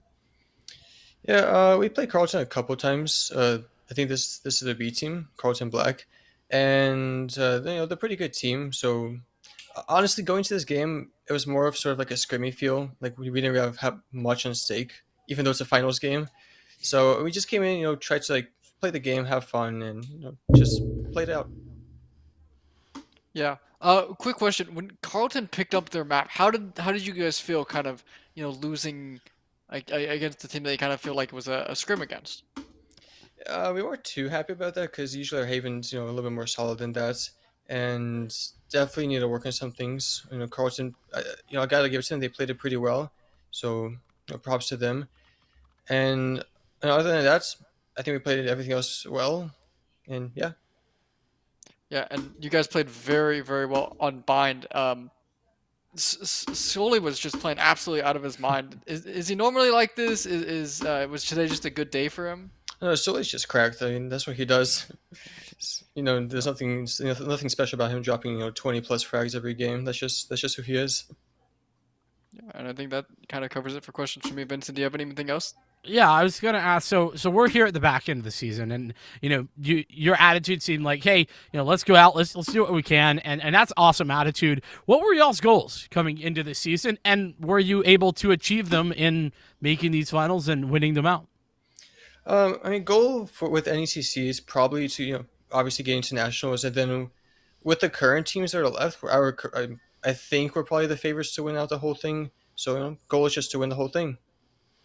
Well, we wish you all the best of luck on that. And finally, before we get going, Eric, anyone you want to shout out, say hello to? Just a quick shout out to all my teammates. We got Jivy, Koi, Adam, and Sully. Love those guys. And another shout out to the esports club. Those guys are great. Absolutely. A strong club at that. We appreciate you coming and taking the time, Eric. And of course, congratulations on your win as well. Thank you. With that, we are unfortunately going to have to say goodbye to all of you folks. Thank you so much for watching. We'll see you next time here at NECC.